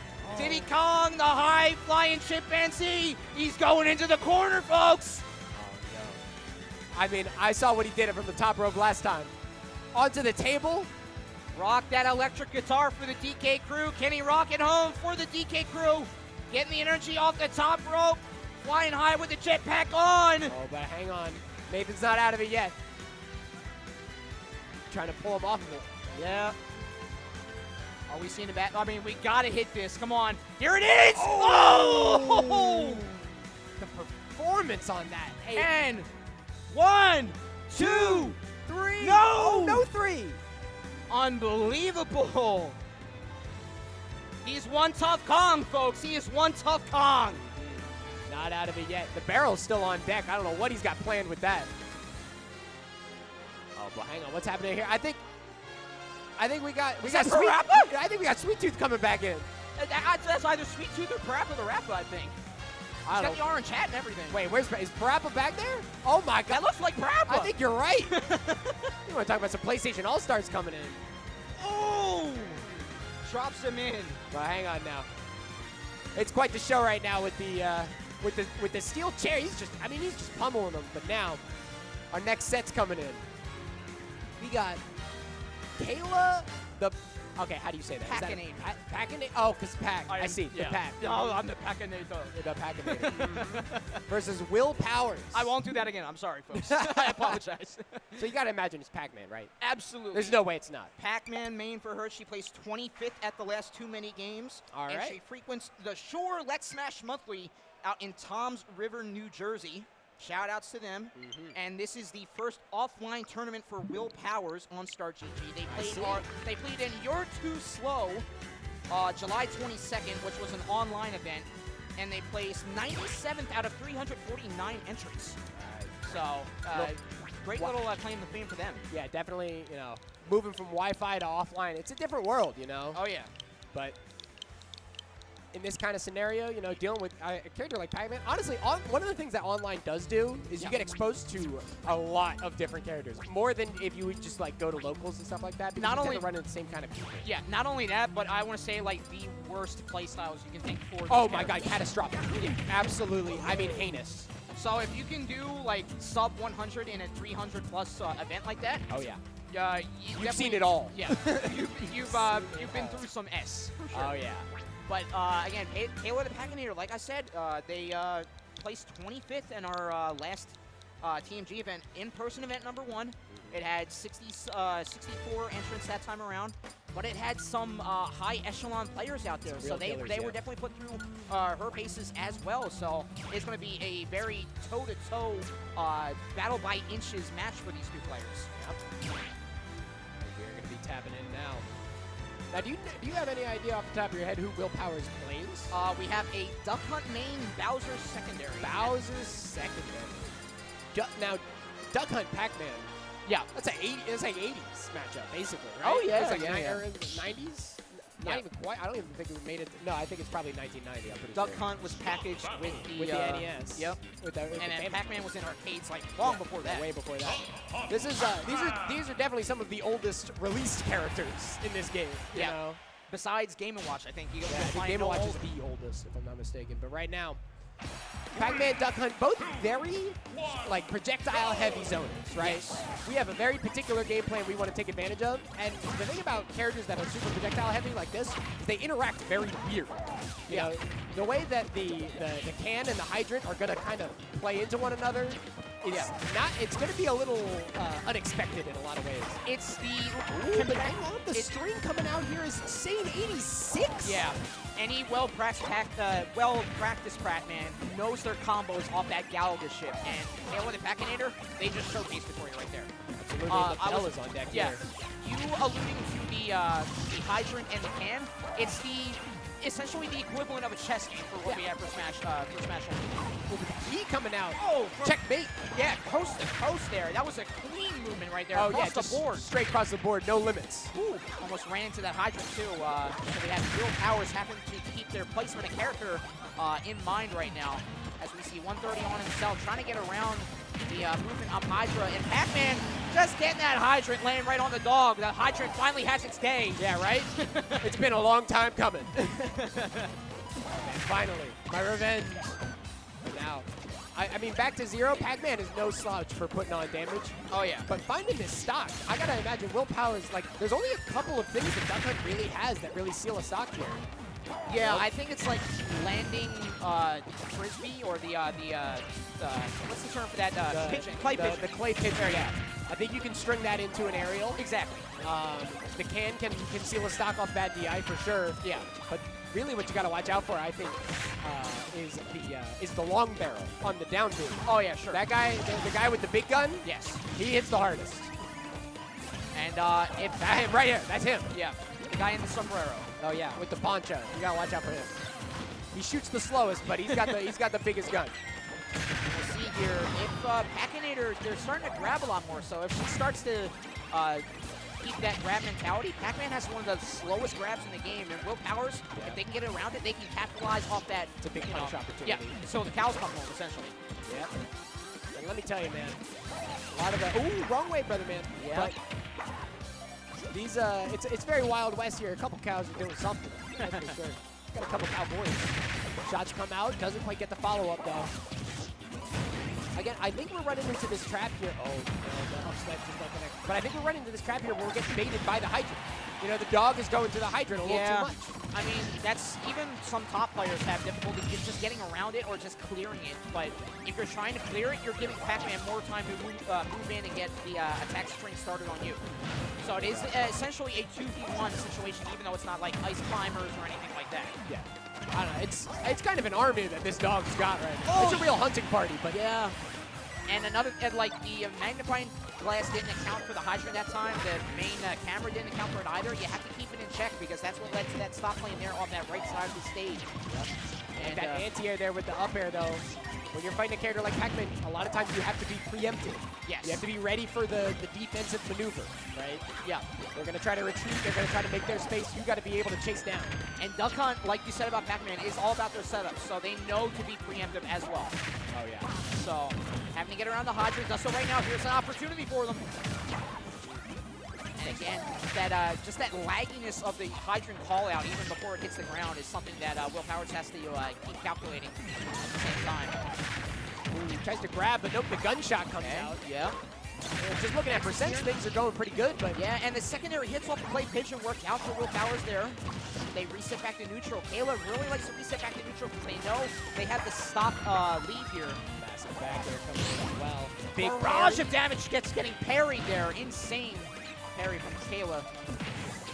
Setting out his reading there as well. Low commit, ledge trapping. Very smart. Yep. Bell on deck. Oh, I'll see you later. See you later, Poncho. Yeah, stuns out the shotgun man. Stuns out the. Oh! Nearly gets the biggest read of the century. Talking about chess, they would have had the 20 move call out. Oh, yeah. That's quite the gambit there, but yeah, unfortunately it doesn't quite come out on top. And Willpower's very high percent, but not out of it yet. Again, these are defensive characters, and with 2 minutes, 30 seconds on the clock, you know, I don't know that we'll see a timeout in this game, but it's something you've got to watch out for. These are very active players. I'm certainly will see the game come up for sure. But whose will it be?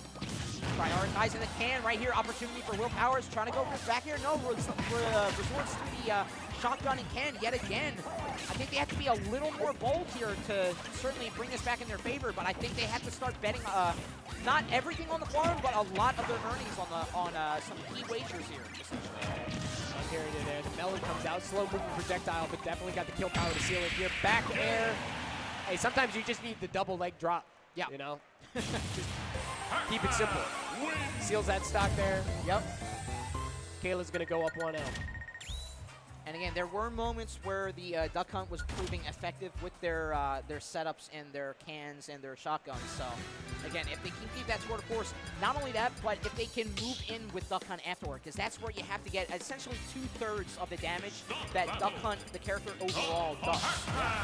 So, absolutely. If they can really chart that water a lot more cleanly going into this game too, I think we can see a push to a Game 3 here for Will Powers. Let's see if we can go to Kalos there to make it happen. Ooh, big stage too. Massive blast zones on this, and platforms that are very difficult to reach. Yes. Center stage, easy to control. No real different movement that you have access to. Yeah. Both of these characters get a lot off of Kalos. Yeah. Again, both characters. Oh, great combos coming in. Into the Kayla, the Pac-Nator. Coming in like a T-1000. My word. 86 unanswered. Terminators get their job done, or they have to get They destroyed. do the 86 stuff. Yep. Real like Grease mentality. Come back with your shield or on it, essentially. Yeah, exactly. Oh my God! Ask not for whom that bell tolls. It tolls for you, Will Powers. Oh no! Off the alley. I mean, it was literally basically. It was off the backboard, man. Yes. With the roundabout into the. I don't even know how to explain that. That's like that's that 20 turn head start that you're talking about. Yeah. Right now, it's not over yet. It's still going with air. Okay. All right. Let's calm down. Predictive air dodge is a little crazy. We're definitely starting to get very creative here. Good coverage there with the can. Will Powers maybe starting to set something up here. Yeah, Hydrant just didn't go as far as Will Powers wanted, providing Kayla to get set up with the apple here. No! Thank you for dropping your pants, sir. Yeah, hey, hold on. Get that off the sleeve. We can't show that here. No, I mean, he kept Will Powers there. The apple, I think, would have connected if it weren't for that guy. True. He did take the bullet where he needed to, but at the cost of his dignity. I mean, it's essentially winning the battle versus winning the war. What do you want to do? You know, I'll take that trade. Yeah. That's one for the team. But the back air, though. Surviving, though, is Will Powers. Hand's going to save the day. Getting pinned in, then a Hydrant has to roll out, and that could have been a bigger punish. Yeah, the pumpkin gets sent flying out there. It's the boost off the water. Yeah, I know they set up Halloween decorations pretty quick, but not that quick. Yeah, right? It's still like 70 degrees out, guys. Oh, my word. Another bell coming in, riding the wave to get it there, too. Unfortunately, projectile wasn't quite active where we needed it. And going the opposite way, so it has to be redirected, but no, just getting sent out. Just barely doesn't quite reach off the up B. I think maybe an air dodge might have done it, but yeah. But again, like you said, these ledge guarders with these platforms, Ducknet can put in a lot of work. Oh, the no. only one putting in work not the right key. now. He's dead. He put that dog down off 3 kicks and a key. 3 fairs and a key. Oh my God. I mean, that was unreal. No, yeah. On Kalos, no less. No, you know how far that blast zone is? Yeah. That was some, like, Stephen King Cujo moments there. Yeah, that, by the way, confirmed started on the other end of Kalos off the hydrant. Coast to coast. Literally. One end to the other. I mean, we're representing 48 states. Someone's representing. That went Cali to Florida, man. I got you on the contiguous United States for sure. Exactly. My word. And I mean, I guess that's why it placed 25th last TMG. Yeah, no. KO with the Pac-Man advancing on from dominant fashion. Yeah, very, very dominant fashion. We'll see how far they progress. And again, this is a double elimination, so Will Powers definitely has the opportunity to fight back from loser side to get back into it. So we'll hopefully see more setups from Duck Hunt later on. Yeah, for sure. For sure. That's 2 Duck Hunts we've seen today. Yeah. That's 2 more Duck Hunts than I've seen in 4 years. Dead serious. Right. But hold on now. Again, I have to go back to Smash 4 to see a dedicated Duck Hunt player. Yeah, right? Speaking of dedication, get the camera on Ice on Deck. Yeah, get the camera on Ice on Deck. I see him at everything, man. Yeah, especially in that cosplay, too. He rocks that Dr. Facilier every single time. It's commitment. Shoutouts to Keith David, the OG, one Truly. of the best voice actors in the gig. I mean, like, I know him as the Arbiter. Oh, yeah. But, like... You were talking about Halo before over there. Talking about Halo before, but... I mean, Keith David does... He's in so much. He is. Like, I didn't realize, actually. Yeah, he's starting to get, like, James Arnold Taylor and Rob Paulson levels of... I feel that, but hang on. We got the brothers. Mario Brothers. The brothers on standby. A little bit of trouble in the ring earlier, but... hopefully that wasn't you guys. Yeah, hopefully that wasn't them. That wasn't you guys. Hey, hold it down. And the bomb on, but hey, can you have that here? That's dangerous. Bomb. Oh, no. That's a fuse now, ladies. Safe. That was the be-all, end-all for the 80s movie, so yeah, watch out. Got to be careful. But hang on, we got something. We got another set coming up now. We got a Bears staple. Yes, we have Sigma 9 set. Our resident Mr. Game & Watch player. Absolutely. Holding it down, and they were at last night. I forget what they placed last night, but they placed relatively pretty well for how stacked and how off kilter the top PR, or the top seeding rather, of Adventure Bears can be. Again, shout out to the laboratory providing setups for us today. And they placed 9th at Eon Summer Smash, which was our TMG 2023 event. That's right. And like I said, they frequent the Adventure Bears out in Hatboro, Pennsylvania. Be sure to check that out. But on the other side of things, Mr. Bell, something that I'm not familiar with. I am not familiar with. Have them down as another Isabel main. Coming out from New Jersey. They attend Mr. Bell. Okay. Yeah, I see. Mr. Bell. I got it. Mr. Bell. And not to be outdone in terms of going to high-level tourneys, they go to Transcendence quite a bit out in New Jersey. It seems like we're swapping sides. We might have to swap the tags. Yeah, there we go. Sigma We're 9 fixing it. We're fixing it. We're fixing it. All good, brother. Cedar Grove, New Jersey, out in Transcendence. So Mr. Bell certainly put through their paces as well. So it's going to be a New Jersey versus Philadelphia slobberknocker right now. Oh yeah. Oh yeah. Every now and then we see one of these over at the lab as well. Oh yeah. Definitely. If you know YB Burris, he's our resident Isabel main over there. Yeah. And then Sigma 9 set as well as Summerhouse is another Mr. Game & Watch player. Oh yeah. So we certainly know our Mr. Game & Watch and the Isabels. We'll see if they know each other's characters, however. Now, we know that both have sort of a reflector versus a pocketer. Mr. Game & Watch has the down B. Isabel has the can they pocket the oil? The skillet? The skillet, yes, you can pocket the bacon, but you cannot pocket the oil spill. The oil spill is technically a That's asking too much. hit. That's asking too much. It's a lot. I mean, like, listen, you've seen what happened, Gulf of Mexico years ago, man. You can't just pick that up. That's true, yeah. Oh, man. Bringing it back to BP. Ugh. Yeah. And I would say shout-outs, but I'm not going to. Locking in their character picks to get the fist bumps in. All the love to both players as we get another hot and contentious set coming at you right here, right now. Sigma 9 set versus Mr. Bell at TooManyGames 2025. Bringing it to you on PS2 yet again. Here we go. Absolutely. Now, Isabel, definitely a lot of zone control, right? Yes. But a character like Mr. Game & Watch is very flexible. He kind of adapt to a lot of situations. There's only a few things that he really kind of struggles with. Lloyd, where were you going? Sorry. Yeah, whoa. Something brand new. That's not the direction you're supposed to go. Something brand new happening here. I mean, we're just scrapping at the ledge right now. We have a disruption of the tarmac. Ground control. We have a disruption of the tarmac. Just call somebody out here. Uh-oh, that is a full stock. Wow. Dominant right now. Only taking 11. From Lloyd getting sent the opposite way to Isabel getting sent away. She doesn't want to go. No, he's going back down. He can't get anything off the runway, man. Unbelievable dominance right now for Sigma 9 set. We'll see if Mr. Bell can counteract it. Trying to go for that mid-range. Just ready for it every time. And another burn. Okay, getting a little cheeky. Yeah, little cheeky there. Looking for an up smash follow-up. I don't know that that's quite the string you want there, but hey, Mr. Bell is not out of it yet. Yeah. I mean, they were able to read that up B breakout that Sigma 9 set did, and they went for an up air. So they're starting to pick up some pieces here and there. I think this is no double jump here. We're going to have to opt for the up B. Yeah, great connection of double fair, now triple fair as well off this left side. Making really, Sigma 9 set really fight back to main stage and really make them sweat to get back. So far doing so, and Isabel having a hard time moving in right now because of that lingering bomb fair that is so hard for most characters to get around. Yeah, not something to pocket either. I believe it is just considered a hit the whole way. Yeah. Maybe actually you can. I've never seen it done. I don't know why you would. It would just go away as soon as you hit it. Yeah. So, Harry has to block after it though. Multi-hit. Difficult to deal with. Yeah.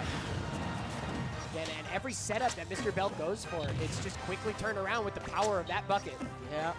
Off ledge too, does get around. See what the answer is. Trying to pin on platform. Opportunity to strike here for Mr. Bell. Move in. You gotta move in. Gotta claim this stock. Just beating that oil spill, like you said, into that up air from up B connection from Sigma 9 set. Does have something on pocket for Mr. Bell's efforts here. But they have to get back to main stage to provide full effectiveness of it. No, Sigma 9 set gonna keep them in the skies. They send them even further in those skies to the blast zone. Yeah, nowhere to go here with the big getting flipped. Wow. Seals the stock off the floor there. Back air coming in from the Angel platform though. Our variation of the top rope. Opted for the reflect air, punishes it. Finally is going to be able to say, knock that off. Yeah, like the option there on the forward smash as well, but great call out of shield. Gotta be careful with that mid-game calling out that smash attack, however.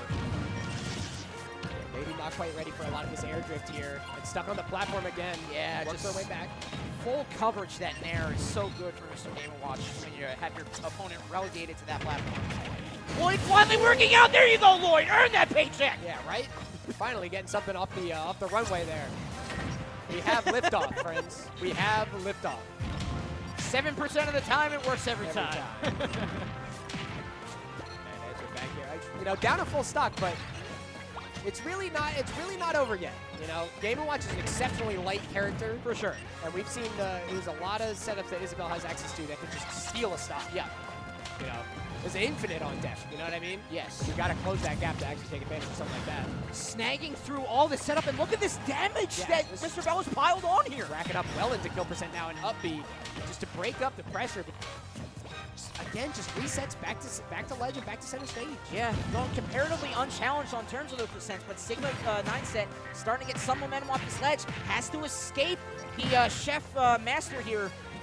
That is Mr. Game & Watch. Great shielding there for Mr. Bell. Tried to move in with a roll. Unfortunate timing. Shield through it. Opportunity to strike. Great That's grab. a back throw. Yep. Very nice. And this turnaround for Mr. Bell is insane. Can we see the 3-stock swing here? Great patience. The patience is what Mr. Bell picked up here. Oh, yeah. Great shield waiting and great patience to move in on Sigma 9-set's whips. Yeah. A lot of discipline. Oh my gosh. Yeah, Judge coming out there. Yeah. Bold. Trying to command grab straight through. Doesn't quite make it happen. Or not a command grab, it's aim grab. But grab nonetheless, in its own sense. Getting Gold around the pass, Chef yep. yet again. That's big, you know, you take that 2-piece, that's good damage there. There's Pocketing that pocket. there you There's go. Pocket the bomb. All right, that's why you pocket the bomb. Misconfirmed. Look at that. Where did it go, though, No Evan? Jamie necessary. Yeah, that I don't know. I think he just threw it back. I don't know. Threw it away. Regardless, I mean, these percents are near about to even. Up throw nearly seals Wow, yeah. it at lacking weight. I mean, he's two-dimensional, you know? Right. Oh, but the down smash, gonna lead into an F smash there and seal that stock. Yes. But And again, yes, again, Sigma 9-set had Mr. Bell's number that early game, but that turnaround was some of the best work I've seen out of TooManyGames players. Just pushing us to that last stock situation is something that most players cannot do. Mr. Bell just I mean, it's why he has that Transcendence accolade. He can go toe-to-toe with some of New Jersey's best, and for him to have a turnaround like that is just more fuel than fire for why he could be a top contender for our bracket today. It represents an intense amount of discipline to be able to look at a deficit like that and play that safe, that smart, that careful, and turn it all the way back into a dead even game last stock. Yeah. Like, that is not easy work. You're actually opting for a Hollow Bastion pick. Okay, first time seeing this stage today, so the opportunities, maybe for both characters, I sort of like even trade here, because on this main stage, you have that platform where you can sneak underneath and you can throw out the projectiles all you want. But in terms of the ledge guarding, you're sort of on your own. So we'll see which of these characters finds the benefit off of that that projectile game the most right now. Yeah. Certainly seeming right now, Mr. Bell. Yeah. Definitely up ahead in the percent, but not in the situation here. Yeah, ledge guarding, yeah. Sigma 9-set locking down stage control more than anything else. Oh, yeah. But I will say, Isabel does that, the corners of that platform there, Isabel really likes to control the ledge from there. Wow, up throw off the fishing rod. Gotcha. Gonna seal that stock. Yeah. But yeah, like standing around that area with the gyroid placed. Yes. You can really take advantage of a lot of space there using things like the fishing rod, right? Yeah. Right now, I mean, this damage is just racking up now. Mr. Bell showed a very different start than what we saw. Again, a different shade of Mr. Bell right now, but I'm sure Sigma 9-set has a plan moving forward. Has to move forward in terms of character placements right now to get this stock claim. Another send out 3-1 scenario. Don't count Sigma 9-set out just yet, because we were counting Mr. Bell in the same scenario, round 1. So Sigma 9-set just has to get a first stock claim right now, and like I alluded to before with our another Isabel that was on stage before, if you can limit them to a single balloon recovery, they are just a sitting duck. Not a sitting dog, but a sitting duck off stage. See, If you're looking for the duck, that's a different duck. Yeah, exactly. There it is. All right. Steel chair, gonna seal that. and he went for the judge there to try to get through, but no! Blakeman and I claim out. Mr. Bell will even things up here. Quick work, too. He was that rather fast, all things considered. Yep. Absolutely makes that happen. Man, I mean, that's a change of pace, right? That's very much more reminiscent of the end of game 1 than it is the start of it. Yes. But, I mean, Mr. Bell in the driver's seat the whole way, game 2. Yeah. Game 1 was a stamina match. It was a marathon that you had to get through. Game 2, clinic for Mr. Bell. Oh, yeah. So let's see if Sigma 9set can provide a clinic of his own with the Mr. Game & Watch going in here. Stage pick, I think, going to be crucial. It's kind of hard to think of a stage, however, me going off that, we do go to Battlefield. It's kind of hard to think of a benefit for Mr. Game & Watch that does not go to Isabel at the same time. I think this is about as close as we can get to it here. Our landing options are, like, plentiful. They are bountiful, even. Okay. We have a variety of different platforms to go to. Down air, like, is a great mix-up tool as well. It's very, very low lag. Yep. You know, Mr. Bell is going to need to be very, very active. And things like this Nair, I mean, it covers so much space. Yeah, we were talking about on the first stage, I think it was PS2, if I remember correctly, the platform coverage was just in Mr. Sigma 9set's book right now. And shades of it are showing yet again, already putting Mr. Bell on the back pedal, approaching 50 damage and fighting his way to get back to the close quarters combat. And again, an unledged scenario, Sigma 9set, as we saw before, where he finds most of his opportunities to pile on damage, and there we take a stock claim. Sigma 9set finding his home here on Battlefield, sending it all! Wow, yeah. F smash comes out as well. And he really bet it all because I was questioning whether Mr. Game & Watch was going to get back from that down air. Let me tell you something about Mr. Game & Watch. He's going to make it back. Okay. Every single time. Don't worry about that. He's got all the drift necessary, the height, the air dodge if you need it. Almost always going to make it back. Oh, okay. And I mean, even I lost track of the Lloyd there too. So yeah, no, just ready for it.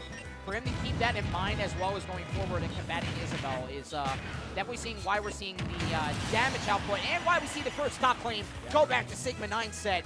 We could see this go to last stock situation game 3. It's an exciting match, folks. So tune in and tell everybody you know that's not tuning in to do so. Yeah, come on now. Check it out. It's nothing but hype here. I mean, you gotta imagine, like, with the way that both of these games have gone, right? To finally have a lead and then immediately turn around like that. Yeah, we're dead even. You know? Yep. Just nothing quite favoring anybody. Having to land off these platforms is the caveat essentially that Mr. Bell has to learn to get around. Otherwise, they're just piling on the damage. Sigma 9set is making them hurt for it. Lloyd finally again putting in work. I guess he gets one every round, essentially. Yeah, right? Oh, maybe no. He's an overachiever today. It's two-piece, yeah, absolutely. Job's not finished, boss. Up smash is going to be able to get some good knockback, but no stock, even with the lightweight of Game & Watch. Dude, what are you going to do here, though? Look at center stage is on lockdown. Just fighting back with bombs. Actually manages to make it back, and it's the thing that Game & Watch takes advantage of here is pressure at the ledge. Yeah, if you're not patient. If you're not confirming the hit with that fair, you're just moving in on. Yeah, just dodging that down smash too. Yeah, I saw you drop your jaw there. The clank. Not getting the bury. Oh my god. Yeah. So he clanked with the down smash in order to make it so you can roll behind and do jab down smash as a punish. Yeah, that was an unreal interaction. Up into the confirm off the up air, yes, and now Mr. Bell seemingly wants to take it away here from Sigma, but I'm sure Sigma 9set has an answer for it. They've been barraging with bears and bears, putting Isabel off main stage, off the back pedal, onto this ledge. But Isabel keeping it low underneath that platform. They fight back for main stage control. Sigma 9set taking it to the skies, and again, relying on that Nair that provides so much coverage in the skies. Potentially even things up on the other side of things here. Yep, just drifting back there. This ledge scenario, this could be a big opportunity here. Punches through with a dash attack. And now, again, patient play, taking advantage of the ledge. Pockets the fair, and there's the bury that Sigma was looking for. One stock apiece, everybody! Yeah, about as even as you could possibly ask here, but Sigma 9set is going to have to put on a little bit of damage to be able to answer this just incredible zone gameplay that we're seeing. Yeah, I mean, center stage is on lockdown, man. Yes. Looking down for the drag down Nair when they had him near top platform. Grabs from so far out. Got his nose. Brutal. He's looking for it. She's got to be a deep sea fisher with a lure like that. Oh, yeah. Fighting those tuna out there. I mean, Game & Watch got plenty of fish. Oh, yeah. You know? You seen the flip comes out of the pan every now and then? The Nair, big old fish bowl. Both of them serve it up in one way or another, but who will serve themselves the victory right now? Sigma 9 set locking down, but a sneak behind Bear will take it away from Sigma 9 set. Fist bumps, and again, the love on stage. Another nail biter set. And again, they're just showcasing why Ultimate is so nail biting and so beloved with these players here. Again, just a true showcase of brotherly love. I am loving every single round that we have today. Good, man. I love the love, and I love the showcase of talent that we have here today. Yep, absolutely sneaking in that slingshot, too. Hit him with the Bart Simpson straight to the back of the head. Brutal. Absolutely brutal. Don't have a dog, man. Don't have a dog, man. That's crazy. Oh, my word.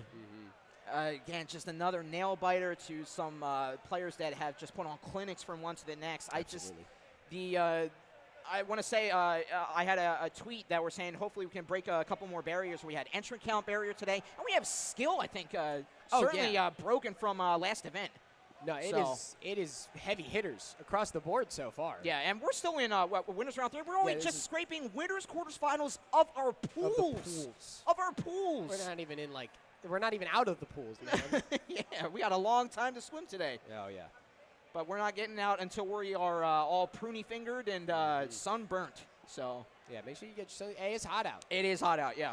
Put your sunscreen on. And then in a blink of an eye, we have like hurricane levels of weather that like wrecks your neighbor's pools. Oh yeah, no, You know, I was out of power. Everybody I know was out of power for a while. I was one of the fortunate few that did not. So I feel for anybody that didn't go out have that. But I've heard I went to a tournament on the day after. Some people didn't get their power back till like Monday. Yeah, till later. Yeah. So like. Hopefully you guys are up and running. Hopefully you guys are watching. If you guys are watching, make sure to share out the YouTube stream. Again, TooManyGames here out in Oaks, Pennsylvania, the greater Philadelphia Expo Center, putting on this just year after year. 21. Yes, 21 years going strong. Like we said before, last year, if not this year, we had 48 state representation. We have 17 countries representing the makeup of over the 20,000 people that have come out for this convention. Dude, I was 4 years old when they started running these. Okay, I'm going to do some quick math. 2004, 92. I was 12. You're 12. Yeah. It's crazy. Show my grays here, but well, you know, it happens. But hey, it just goes to show. Like, yeah, it is a lifelong hobby, and I mean, like, these are the people that were sort of born into the arcades. And, like, we had business people going to arcades in, like, the 80s and 90s. Oh, yeah, dude. So, like, this generation is the one that was born in it, molded by it, essentially. But, yeah, all the love is being displayed out there. We have every single type of game as you think of as we get onto that main camera out there. And, again, we have is that the same escape room? I believe it is, yes. Yeah, they had a trailer escape room set up before. Yep. And I think that is the same company that is doing that. Yes, there we go, go, right the escape room. That is so wild. I want to do that one day. No one else I have not done one just yet. That was remarkable to me. We don't just have like the video game side of things too. We got TCGs. Oh yeah, we're running TCGs all day, all 3 days. We have Pokemon, we have Magic, we have One Piece, we have I believe I think is going on. I think so as well. Yeah. I'm really fighting. I gotta put in a word for them for an Edison tournament next year in Yu-Gi-Oh. Okay. That's where I've landed my hat on. That's your style there. Yeah, back in the synchro day. Yeah. Modern is way too complicated. Like they last two turns, and if you don't outlast them, you lose essentially. You lose. Fusion happening right now. Did they fuse? Is that what I'm seeing down there? Yes, sir. They combined their powers there, and Lunar Raven gotten the Splatoon love there. Yeah, the Agent 3, the Captain 3. Thank you very much, Captain. Captain Lunar Raven. My apologies. Yeah, you didn't go through the Navy school for nothing. Yeah, well, it wasn't much of school. It sort of just got thrown into combat. Oh, well, like, dang. Even more so if he that survived. Kid literally wandered into a sewer, and an old man said, "Pick up this gun, kid. You're going to war." Jeez. That guy never stopped fighting. That's like the old man in the cave in the original Legend of Zelda. Just hand this pretty kid much. a sword. Yeah, it's dangerous to go alone, brother. Take this. Take this. Honestly, I will. It turns out you needed it. Yeah. And again, we have multi-PC gaming as well. We see some, I think, some TCG over there. It seems like we got some empty setups there. I think that's the PC area. I'm not actually mistaken. Yeah. We showcased Halo. Someone was running some type of Doom scroller game there. Yeah, there was something like that going on. I know Ryan was looking to set up Rivals too. Of course he is. Of course he is. Degenerate. Absolutely wild. There's a little high score category. Man, If that's walked free banner, by. I gotta I walked try my by hand. there when we were getting here, and I was like, "Do I need to like be silent? Like, are these guys like super like do I? I don't want to disrupt anybody's runs here." Right. Yeah. That's like those like if you're at a golf course, like they have the practice green and they have the solo putt tournaments Yeah, where you have to pretty get much. closest to the pin without going in or going in. So Yeah, that's exactly right. yeah, you got to keep quiet. Super Mario 3 That's there. Super Mario I see. 3 right there. Yep. Oh, I'm going back to the original Super Mario one. The little hidden game within the game. Yeah, there. the little the mini game. Yeah. What else am I seeing? I can't tell the pause game on the right. Does that? It's harkening back to Mega Man. I see. I don't know. It's not Mega Man for sure, but it looks like that platform setup game going up top. Regardless, Yeah. we are going to be actually getting back into our ultimate tournament here, getting into winners quarters finals of the pool 1, I believe, if I'm not mistaken. Going to Yes. be action-packed versus Mutt. Is this another Pac-Man pun? Action. I will check momentarily. But we have another Isabelle, so at least we have that. And yes, sir, you are correct. Action is another- PACC. The That is second another Pac-Man pun. We are of going to have the a day. repeat, at least on characters, but we'll see really a hallmark of the player-by-player difference here Oh, yeah. as we get our buttons all checked here. We'll Nope. see what one can bring to the other. And again, winners quarters finals, so you have to bring your best here. Oh, yeah. Because I'm not sure how many make it out of our pools here. Probably like top 4 if I we're having a top believe- 16? Yeah, it's top 16, so out of the 2 pools, Okay. yeah. I believe that is the case. Laying it all on the line here as we get our last checks in here. I'm just getting your buttons in order. Action Packed was at the last TMG, and they placed 9th, so we're moving up on the scale a little bit here. Placed 9th at TMG 2024, and they frequent Smash at Penn State, and they consistently top 16 out there. And they also go to Smash Valley Revival, which has 137 entrants from what I have marked here. And for Mutt, they placed 13th at Eon Summer Smash, which was our 2023 event. And they placed 13th at TMG 2024. So they are certainly no stranger to the higher brackets of our TMG scene. Hey, I told you, straight killers. Oh, Across yeah. the board, from here on out. All killer, no filler. Not 1 ounce of filler, I'll tell you that right now. Tell you that right now, not here. Not at Too Many Games. I'm gonna dial it in here. Now, action-packed, that's an easy guess on the character pick, right? Yes. But thinking about it now, yeah, I can see, I see it too, but that feels a little rude. You know, like, come on now, like, what did Isabelle do to be called something like that? I don't know, man. But we could see a secondary pick in from Isabelle if it's not working out for them, which is a menace of the some people's tiers in Pikachu. Oh, yeah. Okay. So if we do see that, we're going to have to talk about it. But That I'm sure we'll see the main coming out first. That character can actually be very powerful against a lot of zoners. Oh, yeah. With the strength of things like quick attack. So it's interesting to me that we got a powerhouse like that in the back pocket. And if you have your Pikachu, like you said, powerhouse in back pocket, your front pocket's got to be even more. Yeah, what you're bringing to the table, what you're putting on the table off the rip, it's probably pretty fierce. Yep. And it is going to be Isabelle getting it started here.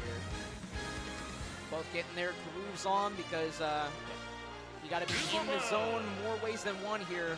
Fist bumps coming in, green light, should be good. All right, here we go. Action Pack and Mutt locking in our first winners quarters match coming at you right here at Too Many Games 2025. Now, we saw Caleb put on quite a show with the pack earlier now. I want to see if maybe we can get something similar going. With the, Galaga in hand, we know this is a crazy combo starter. Ooh, gets out of it. Yep. Imagine dropping a combo and doing 46 damage. Oh my god. As a Luigi man, I know that all too Yeah, well. you do it a lot, actually, don't you? That's actually a very familiar concept. I see Luigi out there hanging his head in shame. Yeah, look at that. I'm sorry. Still get the damage on, man, one way or another. Get the damage. One way or another. You'll work your way there. Oh, and Orange gonna punch through as well. Speaking of damage, look at that, 93. A second combo must have happened. Yep. Bell comes out as well, and we got that on standby. When you Z-drop the Bell, it does still stun in this game. It is a threat the whole way. Double hydrant, wait a minute! Oh we are in uncharted waters right now. Yeah, we doubled up. I'm seeing double, 4 hydrants. That is a whole new just chapter to this game that I did not expect. No, you pocket the hydrant. It just the hydrant has an independent cooldown. Like the down B is on a cooldown. And it comes out, or not on a cooldown, but it comes out dependent on whether or not there is a hydrant on the field. Yep. Now hydrant has arrived. Sends it high. Great shielding there. Great there from Mutt. Great patience from him. Skirting high with side B, able to dodge the retort there from Mutt, but second time around, not working out for him. Yeah, looking to pocket the hydrant after they connect there, but you can only pocket your opponent's projectiles. The hydrant is yours when you knock it away like that. Exactly. Now, again, with this ledge guard, Pac-Man right at home yet again. We'll see if Action Pact can stay true to their name, get a combo string off here. Gallagher in hand, but not get the setup they wanted, but down air will cover. The Stairmaster seals it. After the Gallagher hit slightly below the ledge, too. I didn't know it could even do that. You know, he's low flying. Oh, he comes through again. Here we go. So much damage on that shield, but Mutt is still locking down that ledge guard. It's so difficult to be able to get anything started here. It just feels like, how do you even catch him? Yeah, he's being he's being a very action-packed Pac-Man. Oh yeah, he's very fluid right now. No doubt, and he's riding the wave like that too. You know? Oh yeah, very fluid. Great DI away to avoid the Gallagher. Try to get a little cute with it. Yeah, side B, gotta respect it. On for the hydrant yet again. That is just such a staple tool. And Nair, great job to sort of cancel out Mutt's get-up recovery option. Now this trampoline, we didn't see too much of this when we were watching Caleb play. Trampoline interrupts all motions, all actions, all everything. If you land on it, you're getting bounced up like that. Which means you do a lot of very creative things, and you can ledge trap very effectively. Snag it away, snagging that melon, and nearly sent it out to Pac-Man. As a hungry dog right now, looking for this KO, and they need it sorely right now. Yeah, at 150 here, Pac-Man not exactly the heaviest thing in the world. You know, a rather simple shape, all things considered. The hydrant tumbling his way is going to be able to seal it. Now, 2 stocks apiece, but at 100, hitting barely triple digits. Yep. It just feels like it's so hard to get anything started. Yeah, for Isabel, it is sort of a slow and low climb before you get the pellets of the slingshot to really work out for you in terms of climbing on percents. So, especially with the ledge guard here, it has to get around it. No! What can you do against that, man? You can't neutral get up. You can't neutral get up. You can't roll. You can't get up attack. You can't do anything. You got to just drop off the ledge. You got to just get out of there. Oh my God! Coverage is in full effect there for that hydrant setup. And Isabel fighting back for her dear life to get back to stage. Has to snug that main stage to get back. Yeah, and avoids the forward smash as well. Looking to try to get the pause on the ground there. We were fighting off stage that whole time. Oh yeah. Double hydrant has out yet again. Pushing both competitors away, resetting neutral essentially. And here comes a combo! 77 damage and 78 now, but again, Action Pack still in the driver's seat, but Mutt needs to take that away from him right here, right now. Yeah, just looking to try to find a hole in the defense here. Up smash, finally answer back, stop that. Yep, relax over there. Trying to put a stop to their control on stage. Gallagher gets sent for all kinds of loops. Oh, wow. Able to dodge that second side B attempt. Looking to send out that hydrant and not sending out. Pac-Man sends it out, but to no purchase of it. Now on ledge, set up, springs up, sets up the trampoline, goes on final spring here. Man, that's so long, that bounce. Regrabs the ledge, no invincibility. And a melon bouncing off the side. The patience off stage. You need to wait out so long, but nope. Drifting back to the ledge there. Again, that regrab is not safe. And what's that? That's Blink? No, that's not Blinky. Who's that? The red one. Sorry? No, red one's Blinky. Yeah, that's Blinky. Inky is the light blue one. I think Clyde is the orange one? Clyde is the orange one, yes. Okay. That was Blinky that sealed it. I gotta have my Pac-Man ghost on standby, man. Am I even a real gamer if I can't name all the Pac-Man ghosts? If you are or if you aren't, you're just showing me up every time. They have other names too. It's like this called something else, but Clyde's kind of my goat, honestly. And here he is, the Lucha Libre Pikachu, showing his face and locking in. Her face, actually. That one's a girl. Oh, my apologies. Yeah, you can't see the tail tail there. Yeah, it's got a heart on the end. A little Pokken reference for you. Shout out to that game. Let's see if some of the ebbs and waves of our cosplay wrestling can defeat Mutt here. What if we can channel it? And propel them to a victory for this team, too. Yeah, Kalos, again, a very off-scene pick here. Okay, I see why we went to Kalos. All right, starting to get the concept here. Yeah, as we retreat to the platform and use our Thunder Jolts. It covers main stage like about 80% of it. Yeah, projectile's very active. You can have multiple up at a time. It's a strong, strong tool. Pika Libre at home for sure, and going to be able to sort of nickel and dime that Hydrant as well, making that Pac-Man guessing on what move will send it into that bounce animation. Absolutely right. Now, again, pressuring the Hydrant a little bit. Now, I will say, Pikachu doesn't have a ton of tools to actually send the Hydrant back really fast. Right. Because you don't really do that much damage. A lot of just straight grounded normals. It's all combos, like into aerials and stuff. Yeah. So, actually getting rid of the Hydrant can be a little difficult for Pikachu. If Mutt did pick up on it, at least I did. I think I saw an F-tilt into Thunderbolt that I think was on a fresh Hydrant that was able to send a sending. So that seemed to do it there, yeah. Nice little low commit option. There. Because your opponent's at high percent, we're seeing a lot of smash attacks in from the Pikachu. And certainly that one finding purchase, sending the second one, the Hydrant, out on the second hit. And those multi-hits, something that Pikachu is feared for. Trying to call out to the skies with that Thunder. You gotta watch when you're flying that high. Oh yeah. You know, a little bit of turbulence. It'll clip you. The bell in hand at 87. Good DI away though from Mutt to avoid it. Very necessary there. With the trampoline saving the day there. Gonna be able to make that happen. Yeah, but otherwise that back there was sealing the sock. Look at this damage that's slowly but surely, except from this grab here, getting on to Mutt right now. Action-packed, finding their interactions where they can and trying to get the throws off of them. Like, first stock claim going the way of Mutt, but look at that damage on. Pac-Man doesn't have to do much. Yeah, a lot of these projectiles can seal the stock on their own here, you know. Well-placed Hydrant, key even. That key is a lot of kill power. Oh yeah, we saw Packinator have a coast-to-coast send-out, and hearing from main stage send-out there, action-packed sending in with the Timberlands. Ooh, tried to catch the roll there, not quite fast enough with the down smash startup.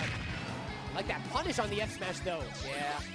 Don't get lazy out there. Don't get lazy out there at all. The Thunder is coming for you no matter where you go.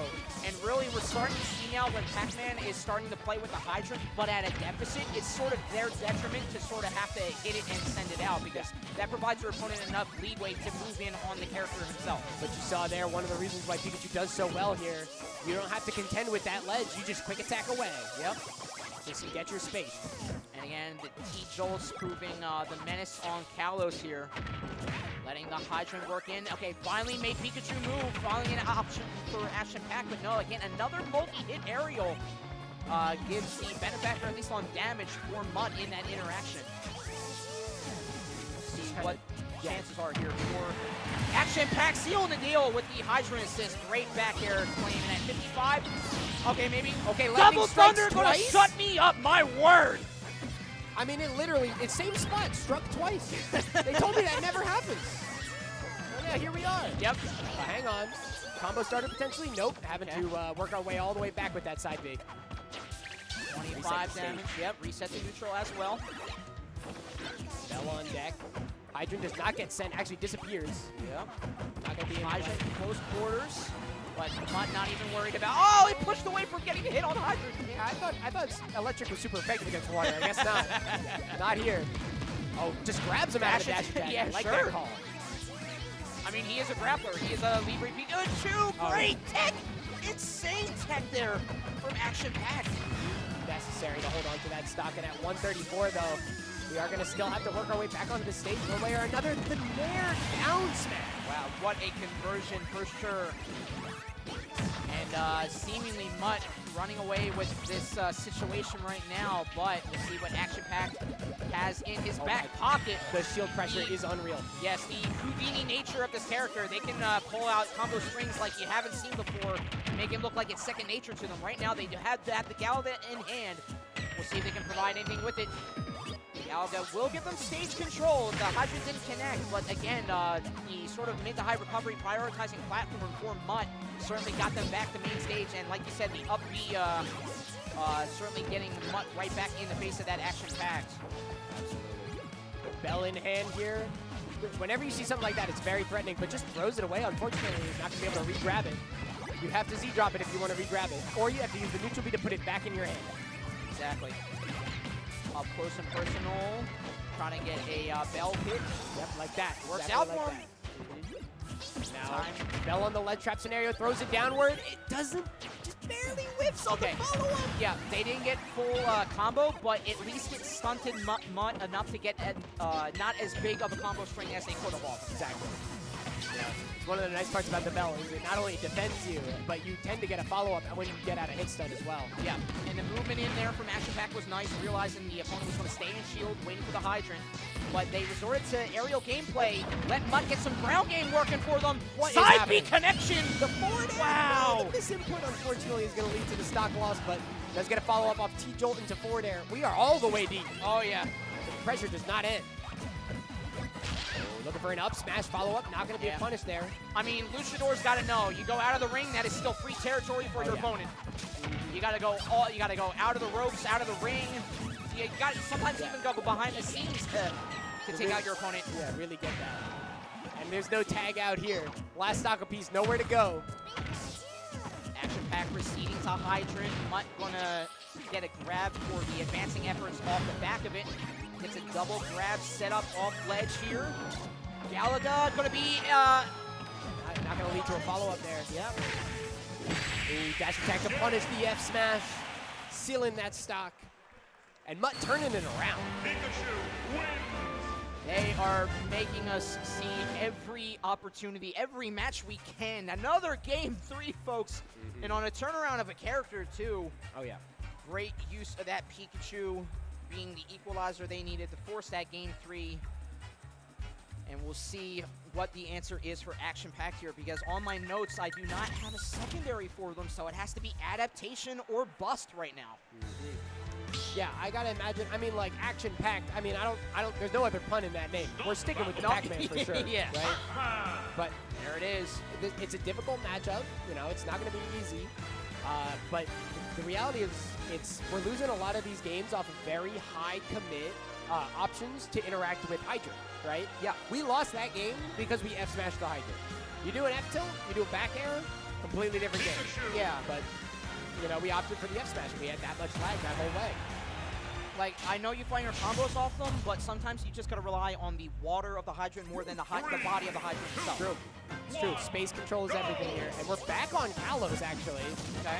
It really is home field advantage for the Pikachu Libre, right? When she got added, I'm pretty sure it was Gen 6. Well familiar with the Kalos Pokemon League. Right. Action Pack's adaptation with the Melon coming in pretty strong right now. 45 unanswered. And again, letting Pikachu Libre hit the hydrant a little bit more and not resorting to out of shield right there, close to the hydrant, but not trying to get a hit off of it. There's going to be a different Action Pack happening right now. I mean, I know it's a different Pikachu, but she's surfing. Like, she's riding the wave, man.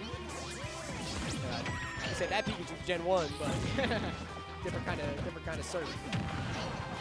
And that hydrant drop, something you have to keep in mind as well. Especially for how hop happens. The Action Pack does claim stock with a center stage forward smash. Yeah, that point blank bell is going to allow for an easy follow-up, easy connect. Lead in with Nair off that combo string as well. Action Pack is starting to warm up the engine right now.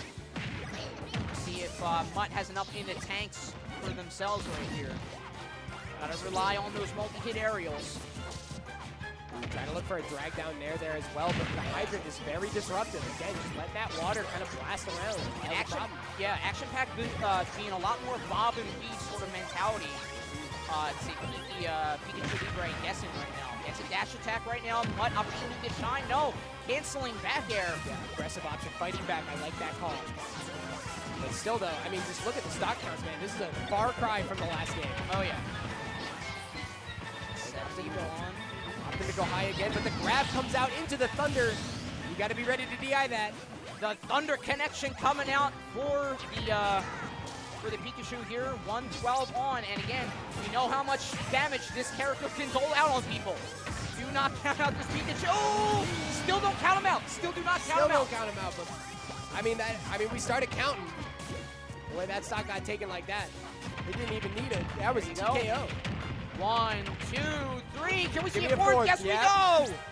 If we had another jump in hand, we would have seen a fifth. See your opportunity for ledge guard. Down air, landing aerial nair into up tilt. Oh, watch yourself with that. Yeah, that trampoline. That's about to bust, that trampoline. Yeah, if you hit it while it's red, you are gone. Just like Mac. And trying to get around the hydrant, playing around the monkey in the middle right now. Utilizing another back air. Yeah, the up smash to get the hydrant bouncing high, covering a little bit of space there. D-Jolt's coming out, preventing the bonus fruit charge. Right? That's what that's called. Now, again, just playing very careful around this hydrant. Oh, gets the read, but a little early. Sour spot, yeah, unfortunate. Blink going huge, but you're gonna need to get a little bit more kill power there. He's pretty much the only one I've seen. Cancel that D-Jolt, buddy. I mean, he wanted that hydrant out there, but I guess reading a run in there from Action Pack, but on the other side of things, that shield is so low. Mutt's gonna have to get hit here a little bit. Yeah. Mutt being lapped in percents here. Keep coming out, hitting triple digits. I mean, it's ugly. Wow, double G-Jolt there, sent hydrant, but Action Pack pop shield in time. Bell in hand, the platform working out to their detriment. Really showing off the little wall jump down there, though. I like the retreating option. That was clever. He comes out again. Great patience for Mutt there. I mean, we are on death's door right now. Air drop. No! It did air drop in the skies, and the apple will take it! The catch on the quick attack with the point blank apple to seal the stock. I mean, what kind of zoom even was that? No, I think the game had to invent new frames to get us that zoom in. Yeah, right? I didn't even get that angle. I mean, you died to it. I thought Apple, they kept the doctor away, man. It keeps the rat away, apparently. Doctors are equivalent of rats. Today I learned. Wow. Yeah, right? I guess. Amazing. Another nail biter. Another game 3. Another last stock situation. Where it was both ways each time, too. Yeah. And again, the high-octane Pichu coming out off the secondary pick of Mutt there and pushing us to that game 3, and then sticking with their guns, action-packed. When they were down and out in the trenches, they adapted beautifully and took that round and advanced on. That was a winner's quarters set, so we're on the semifinals there. Yep. As we have another quarters finals set, at least on the docket here, we have Hope versus Edgeworld on our screens. I think it's just a few more left before we work our way out of pools. Yeah, if I remember, we have this one and then 2 more before our little break, before we hop onto our next pool set, like you said. As I get the info here for these 2 players, I believe we saw Hope before. It is the Ness that we saw before. Yeah, we saw. And then in Edgeworld, at least new to the stage, they might have been here last year if my notes are right. No, okay, their last tournament was MCOM Anime Fest in 2025. Okay. 16 entrants, they placed 2nd, so not too bad. Not bad at all. They also went to Collision, so yeah, that works out for you. That's, Collision, that's a little bit high profile, yeah. How was that performance, if you don't mind? I do not have it off the top of my hand, but I can check my app real quick. Understood. If you guys want to check out some of our players here, make sure to download, not sponsored, but smashers.app here. They have an amazing, amazing app here. You can check out any event that's happening within the week, any player, any sort of versus head-to-head that you want to check out. It's where I got all my information from. Besides Star GG, it is a lifesaver if you want to know anything about your opponent going into a Smash tournament event. And speaking about opponents here, if we can get the cosplay cosplay wrestler back on here. Oh, we got Peach on the side of the ring. Sweet Tooth has been running the show. I mean, he is a hype man one way or another. Oh my God. Getting it real exciting out here. I don't even know who's laid out there. I'm trying to see. It's very hard to tell, but he is getting seemingly, is that a pin there? I think Parappa's, yeah. Oh, no, it's some kind of a hold there. Yeah, some kind of chokehold. The ref's trying to stop it. Oh, man. Oh, the ref got pushed back. Hey, you can't do that. He's like, no, here, use this instead. He has the chair here. Oh, I know, Sweet Tooth talking to the crowd. Oh, my goodness. Hey, he's pushing the ref aside. Oh, my word, yeah. Who's really in charge here, man? We have misrepresentation of justice here from the ref, and I think the ref is out. I think we are no rules here right now in the ring. No. Oh, no. Steve comes in. Oh, my God. And the Junior coming back out to back up his crew. It's mayhem. It's mayhem in the ring right now. Is that an Isabel? With shin pads on? I don't know what that is. I see Samus back there. I think it's Samus. I see a snake, maybe. I don't know. Right. I mean, it's everybody around here. I think it is Isabel. I think that's who that's supposed to be, yeah. While we let Isabel recoup there, we will get our next contenders up on the main screen for you guys. We are in another winner's quarters match. Hope versus Ed's World. They placed 385th out of 599. Okay. So they beat out half the people, which is nothing to wag your finger at. Yeah, come on now. It's Collision. Yeah. It's a lot, all right? Premier Jersey region. And I have them as a Bowser Jr., something that we know all too well. Oh, my goodness. If you were here for our last TMG 2024 event, Yoda Cage as a Bowser Jr. took it all. So if we can get some shades of that Bowser Jr. in Ed's World's hand, we could see this turn the tide here on Hope. Yep. Someone had to make up for the deficit here. Right. Opted for the Ludwig pick. This is our grand finals. This is literally the grand finals. This was the grand finals of last year. Well, some things never change, right? 2, 1. I think time is a flat circle and all this that. looks to be a button check. Quite like you said, Bowser Jr. and Ness going to be the Mecha Koopa going to provide so much interference for that for the Ness's projectile game. So. It's going to be very hard pressed for Ness to get their projectile movement inward to go in for things like fair and things like that. And you got to have a very well placed aerial in order to beat out Cart, because you have to aim for the Koopa lane. Yes. You can't hit the car. Yes, because there's something that I'm trying to get off the ground. It's the CCDD, the Clown Car Damage Differential.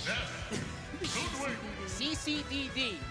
Patent pending mini boss 2025, or not even 25. I've been saying it since like a couple years ago. The CCDD. To save, as casters, we like to save some time by having some acronyms, right? So, spread the word, folks. Anyway. But tap it in now. We'll see if it comes into play. I imagine it will, all things considered. You get a lot of cart. You get a lot of cart coming from the Koopa lanes here.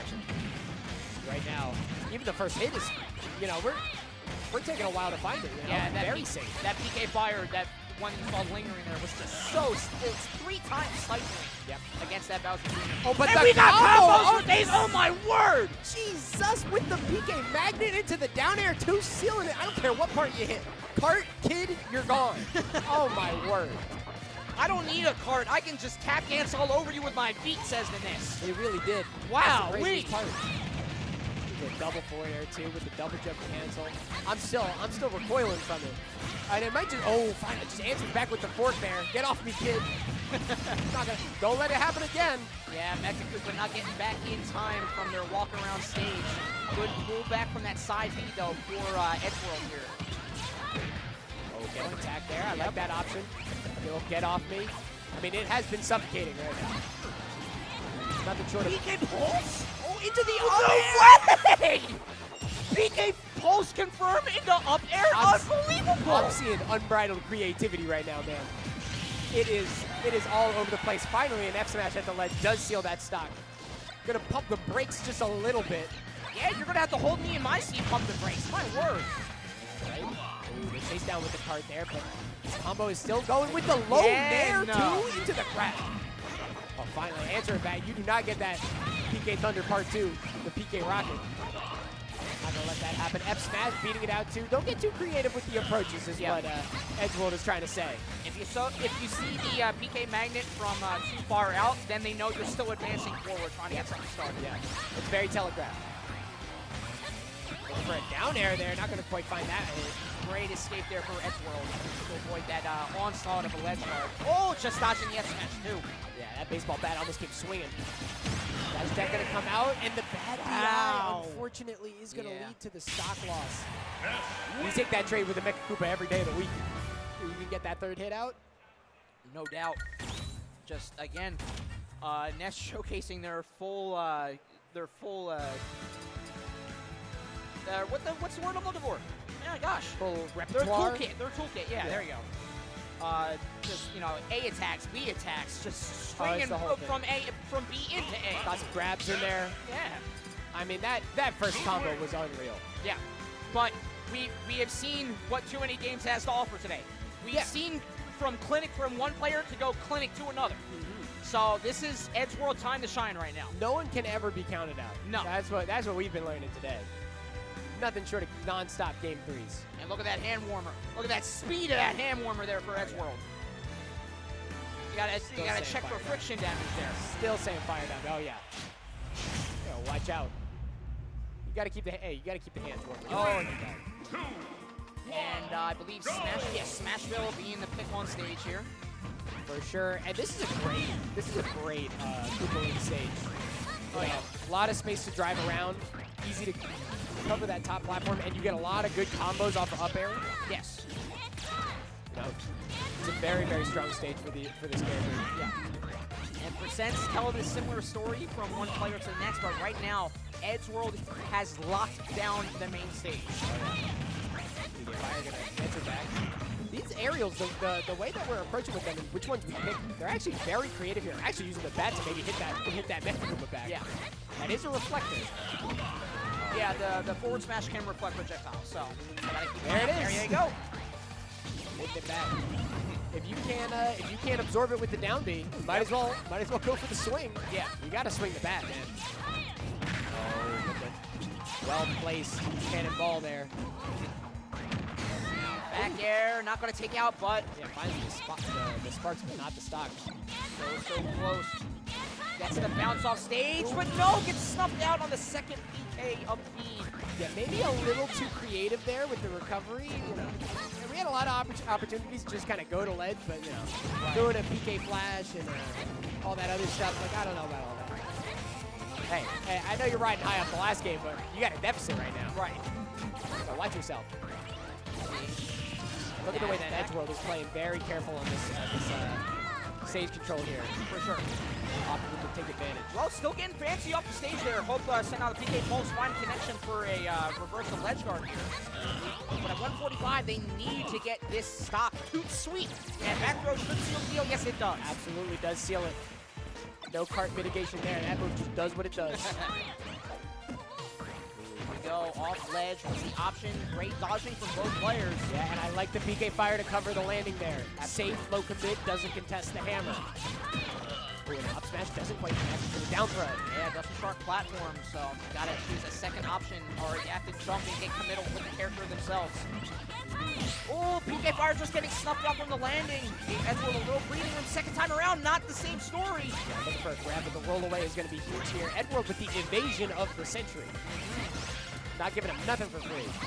But there's that forward air there, and a down smash, or an up smash is going to reach below with that active hitbox. Double PK Thunder finding connection as well, but getting licked from the down tilt for his efforts. Real fast move. I think one of the fastest moves that character has. I think it's frame 3. Wow, that's insane. No idea why. Yeah. PK pulls off stage. Go low recovery. Air dodge was the right idea. It was the right idea, but doesn't quite reach the stage there. Yeah. There's next Koopa answering back. And that PK fire just saving Hope's efforts a little bit because it did stop Edgeworld from advancing on that ledge guard. He's trying to steal that stock again, though. Attack, get up, though. Ah. Uh-oh. Watch yourself. The bounce? Oh my God! Yeah. The ankle shredder. Jesus. He bounced off the he bounced off the ground to avoid the follow-up. Yeah. In order to hit the PK Thunder 2. Yeah. I was talking about evasion. No, yeah. And you could get Bob, you could bring Bob Ross back from the dead, and you could say that's a happy accident. No, it was not. No, it's not. He's doing that's a Matrix style. He was plugged in. Matrix style. He was leaned back. All the bullets were going all over all the wrong How does place. he avoid the bullets with a head like that? Somehow he did it. Somehow he did it. He was the one. He tapped in. That's how it is. I mean, Neo does go nameless throughout the movie, doesn't he? Yeah. So yeah, he could be the one. He could be the one. Just goes to show, there is no spoon. And he has the kinetic. Yeah, he does. He can literally bend the spoon. That's insane. Insane little little trick there of the double up B takeout, advancing Hope into the pool winners semis match. I believe we're going to have one more for you guys before we take a short break, and we're looking for our next competitors. Kami Quiero versus Miscellaneous. I remember Miscellaneous from last year. They did very, very well. So let me get their info up just real quick. They placed TMG 2024, it was 25th, and they placed 9th at the Eon Summer Smash, which was our 23rd event. Some strong results there. They recently went to Gamers Heaven for Recharged X, which was numbers 229 and 231. That's the ones that they went to. And they are a Sora Cloud. They, them, Sora Little Cloud. Square Enix for you. We had a little chat about that beforehand, didn't we? Yeah, we did. A little bit. I'm a big fan. I'm a bit of a fan of the Square Enix as a whole. And we have Kami Quiero. If it's just the same character, I have him as a Captain Falcon. Ooh. Oh man, the hype Smash commentator in me is bubbling right now. Let me tell you, if it's Falcon Cloud, that matchup is wild. It is absolutely wild. Kami Quiero placed 33rd at TMG 2024. They haven't played in a Start GG tourney listed event since then, but they placed 26th in Rising Showstopper, which is out in Alma, PA, in 2023. Yeah, man. So active players at the end of the day. Yeah.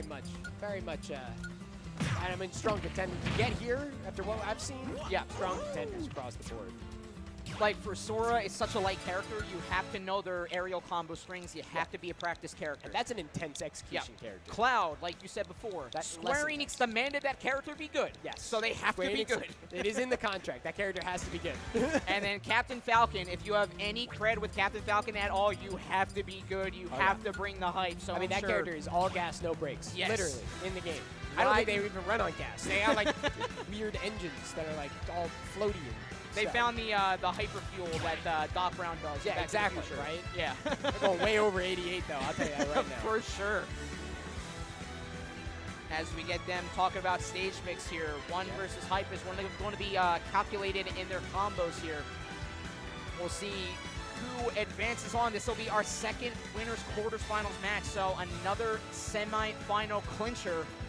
Who will it be? The hype beast in Captain Falcon in Kami Quiero, or will be the practiced hand of Miscellaneous with Sora and Cloud?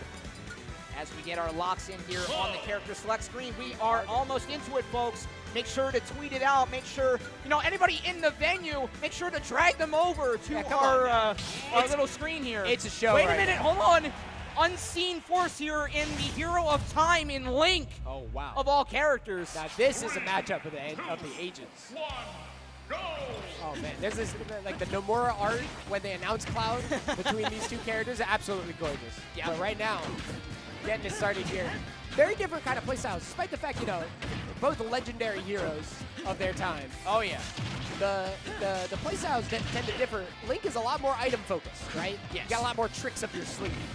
Cloud keeps things simple, Oh yeah.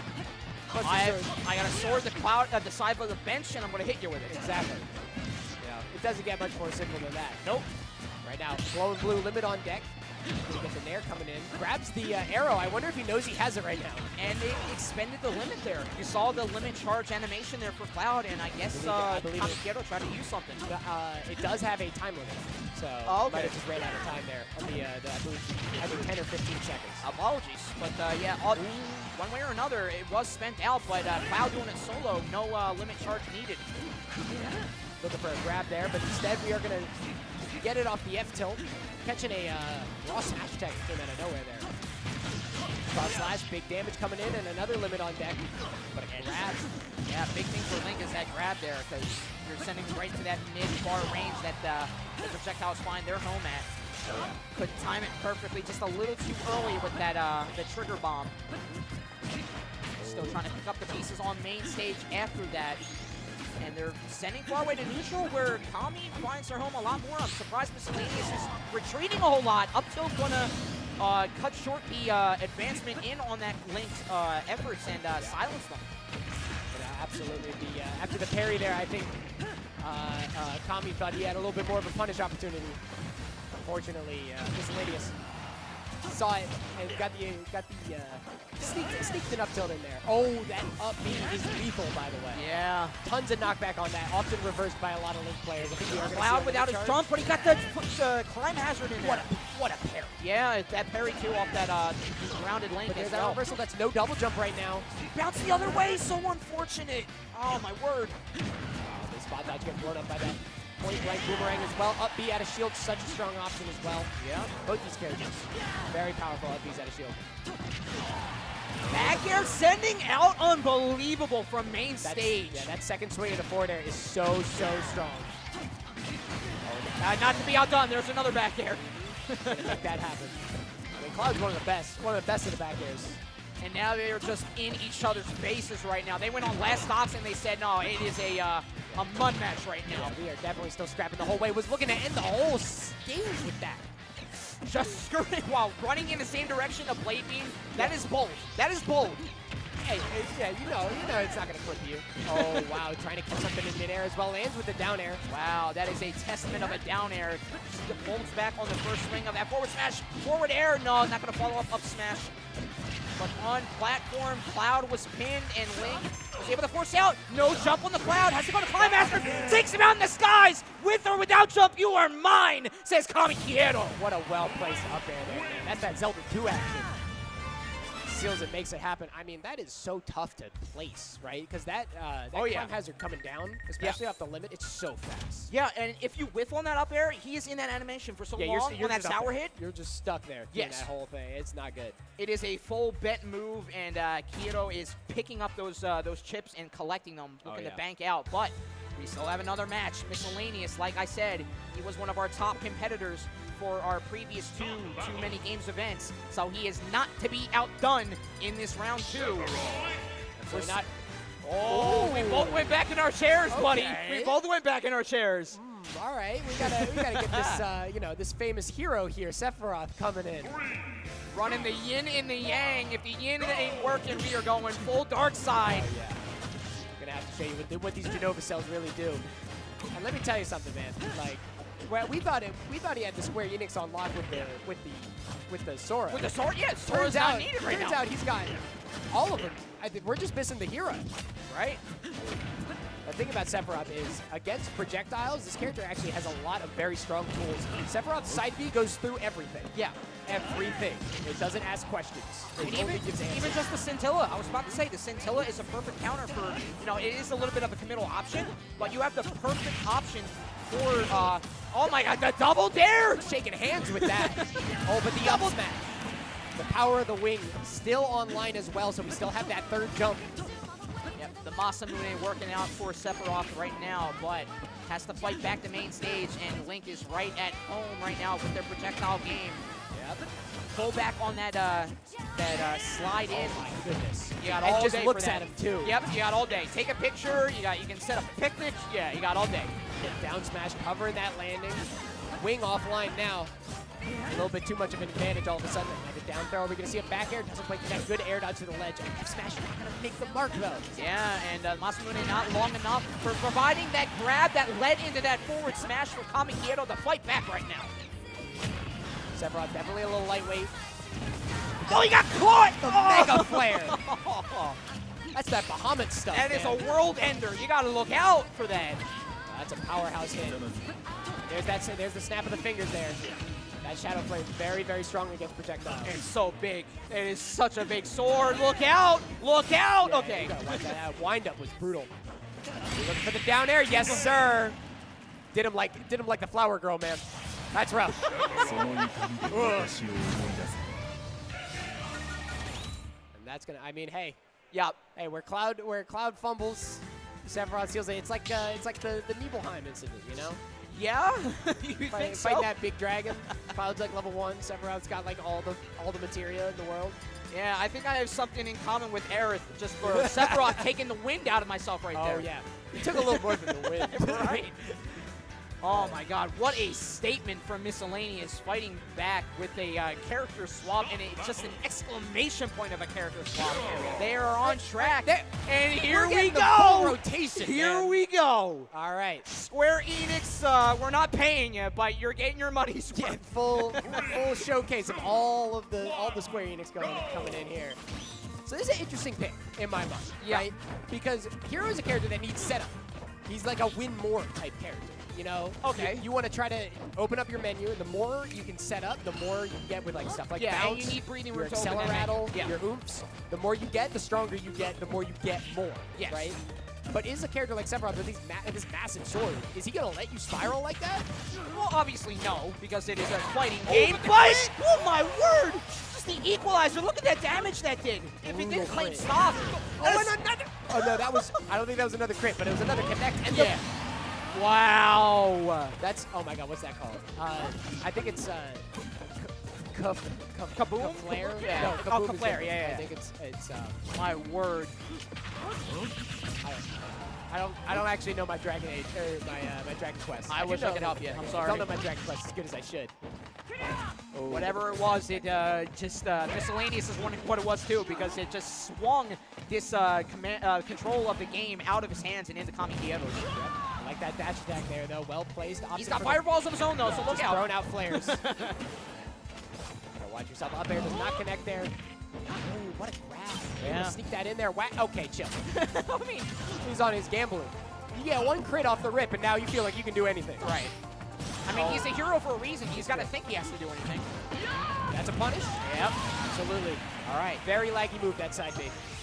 Now, we can't count on crits all the time. Oh, no, but the oomph will absolutely make up for any deficit we thought we had on kill power. Right. Just that single whack, not going to be able to get the... Yeah, I mean, it was about 65 or so before the little weak hit of it, so about 2/3 chance. Big reflect there. That's Scintilla going to be able to answer back. The back air, though, out of shield. Another whack on setup. Avoiding that whack. 95, 114. No thwack needed there. One stock away from securing his spot on winner's semi side here. But full charge. Oh, look out, folks! Look out! Equalizer on deck. Another last stock game 3 situation. Unbelievable. And straight scrapping on this platform too. Finally, a little bit of a sword dash, but answers back with the thunder. That lightning. Brutal. Look at just trying to steal the stock with that smash attack there. Yeah, looking for those crits. Oh, but no way. Was it oomph powered? That's not how oomph works. It's not how oomph works. I didn't think that was how oomph worked. Absolutely deletes the scourge of the planet. Right. With a quick fireball like that.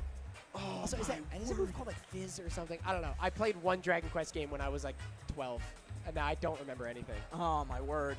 I'm a fake JRPG fan. Yeah, but we're all googling to look up that name because it has secured his spot in the their spot. My apologies. Fashion. Yeah, in their winner's semi spot right now. Yeah, that's Sephiroth. He's lightweight, as light as Kirby for some reason. Yeah. I don't really know what's up with that. But we're going to need a little recoup session. Yeah. It's perfect timing for us right now, but we have a little 5-minute window. We're only through our first pool, folks, and we're already short of breath. Yeah. So stay tuned. Recoup yourselves. Get your snacks ready because we're going to go into our second pool for Too Many Games 2025 after this short break. We'll see you then.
Brothers Ultimate Tournament.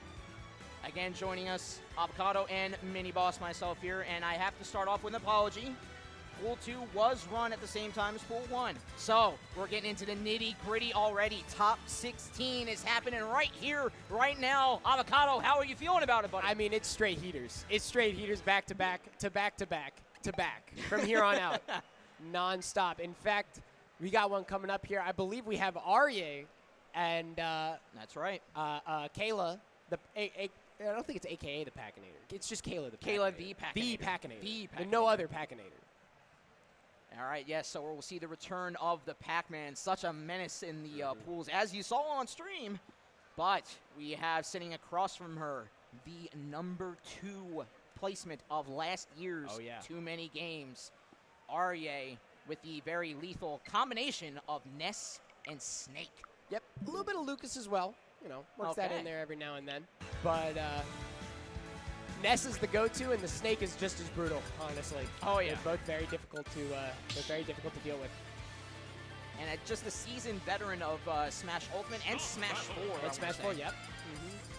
So he's definitely been put through the paces here. And starting off with the Ness against the Pac-Nator, the more combo-centric character. We'll see if Ness can put out enough interruptions. Here we go, TooManyGames 2025, top 16, starting now. This is it right here. Oh, already tried to baseball bat that hydrant away. That reflector does increase the power of the hydrant a very significant amount. I think it's one of the highest powered reflectors in the game. Ooh. Looking for the thunder as the follow-up there, but I mean, Arya showing why exactly he got to number 2. At the very least, why he got to number 2. Yes. Why he got to sit on Grand Finals. He is a Ness that will barrage you with the PK Fires and Thunders, but he will provide enough interference where that approach from far away to mid or close up is still a very arduous task to do. Yep. And it takes advantage of that super long-range air dodge, too. A great tool that Ness has access to, and the down smash as well. Yep. Getting that hitbox just slightly below the ledge. Most characters in the game struggle to deal with a tool like this. Oh yeah. But great patience from Kayla, recognizing, you know, I can DI out a little bit, I can go for lower recoveries in compared to the stage, and they got back pretty safely. You know, 73-94, very respectable, again, against our number 2 from last year. We'll see with Bell in hand if they can get anything going, potentially even steal the first stock away from Arye. PK Fires flooded, let it all on the farm there, but another forward smash not from the character Kayla was expecting. Unfortunately, first stock going the way of Arye, but a stunner! Oh my God! Not quite the... But still got the stock! Still found it. Still found it in the end. I mean, that whole procedure was insane. This is how we're starting top 16? With the footstool involved? What year is it? You can tech those now. Everybody, we can tech those now. Oh my gosh. Okay, I gotta collect myself before I lose more than my voice today. Yeah, right? All right. My mind. Arye back on main stage, puts 68 on. Dodges the forward smash, and Kayla gets a forward smash of her own. Sort of reverse of that stock claim right there. Yeah, you know, turnabout is fair play right there. Oh, yeah. Back air will claim it. Wow, a beefy back air from Arye.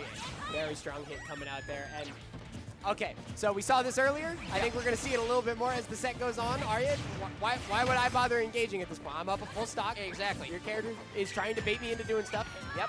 I'm just gonna take my time. Like I said, the more the game goes on, the more a chance for anybody to make a mistake, make it be your opponent. And then you capitalize off of it. Yep. And then with Ness, that goes hand in hand because he is that far away to up close and personal kind of a character that can recognize whiffs and has the speed to capitalize off of it. But the speed of Kayla the Pac-Nator, the recognition, able to get that side B, and yet again put us on a last stock situation. Now this time for game 1. Yeah, right? A little extra juice from the power pellet there is going to be able to make that stock go bye-bye. Just like the Ghost, you know? It's the exact same idea. Making more Ghosts right now is Kayla the Pac-Nator. And looking to see if Arye can combat it. Reflects the, oh my God, on top of it right now is Kayla. Yeah, great little recognition on the rollback into that forward smash and interference with the hydrant. We'll see, Arye just again, air dodges out. Kayla, very, very impressive. Not letting Arye get any advantage in terms of stage control. But hydrant sort of pushed them out to this left side here. Arye certainly does have that stage control now, but no, great red up attack. You know, back and forth right now. The PK Fire going to silence Kayla's efforts to move in on that Ness. Absolutely. I mean, it is about as nail-biter as you can possibly imagine here. Both triple-digit percent, both easy death percent. Fighting over the hydrant there, just dueling over it. Opted for the charge off stage, barely whiffs the ledge, has to recover, so no follow-up on the bell, but does allow for the safe recovery, and honestly, that's worth its weight in gold right now. High percents, exactly. Yeah, you definitely need to get back to main stage and have a semblance of a plan in mind, essentially. Gets the grab. Up for a down throw, though. Not a lot of throw options on Pac-Man outside of a back throw at rather high percents. Yep. Looking for a chase down with that up air. Doesn't quite find it. 123. A lot of things are going to seal the stock here, but a dash in gets blown up by the key. And Kyla takes that first game. Again, Kayla. Not Kyla. Kayla. Apologies. All good, all good. I mean, yeah, just left or right, like I said, like we've seen the key pretty much do all day every time it was called out. Get coast-to-coast KO claims. And Kayla being the benefactor right now. And we're seeing the lethal Snake come back out. We saw this game 1, round 1, and we'll see the return of Snake again in the hands of Aryeh. Will it provide him the explosive material that he needs to get into this round 3? Yeah, Kayla's shut down our number 2 on the loser side.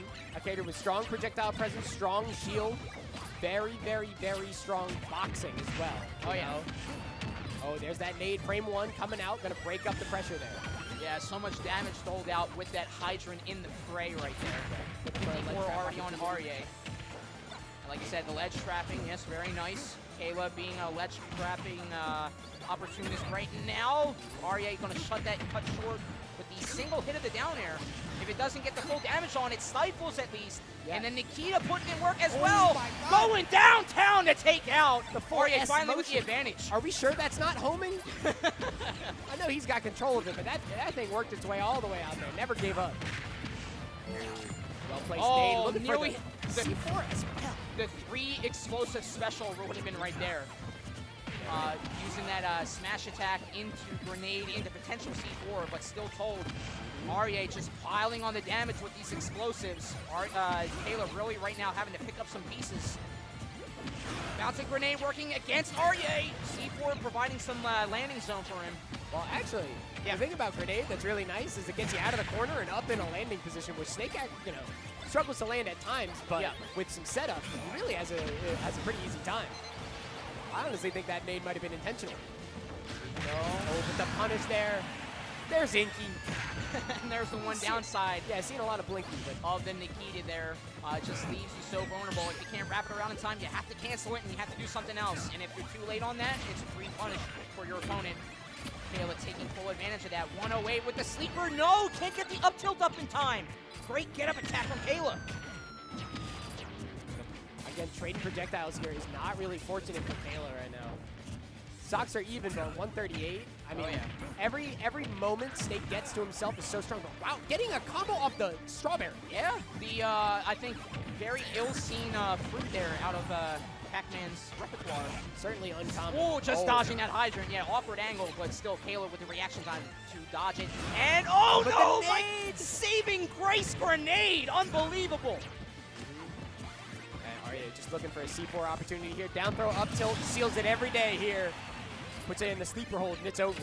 Yeah, but from how much Kayla had damage on her and how in the driver's seat Aryeh was, it's still 101 damage put on this Snake. We are one smash attack away from, again, putting us to a last stock situation.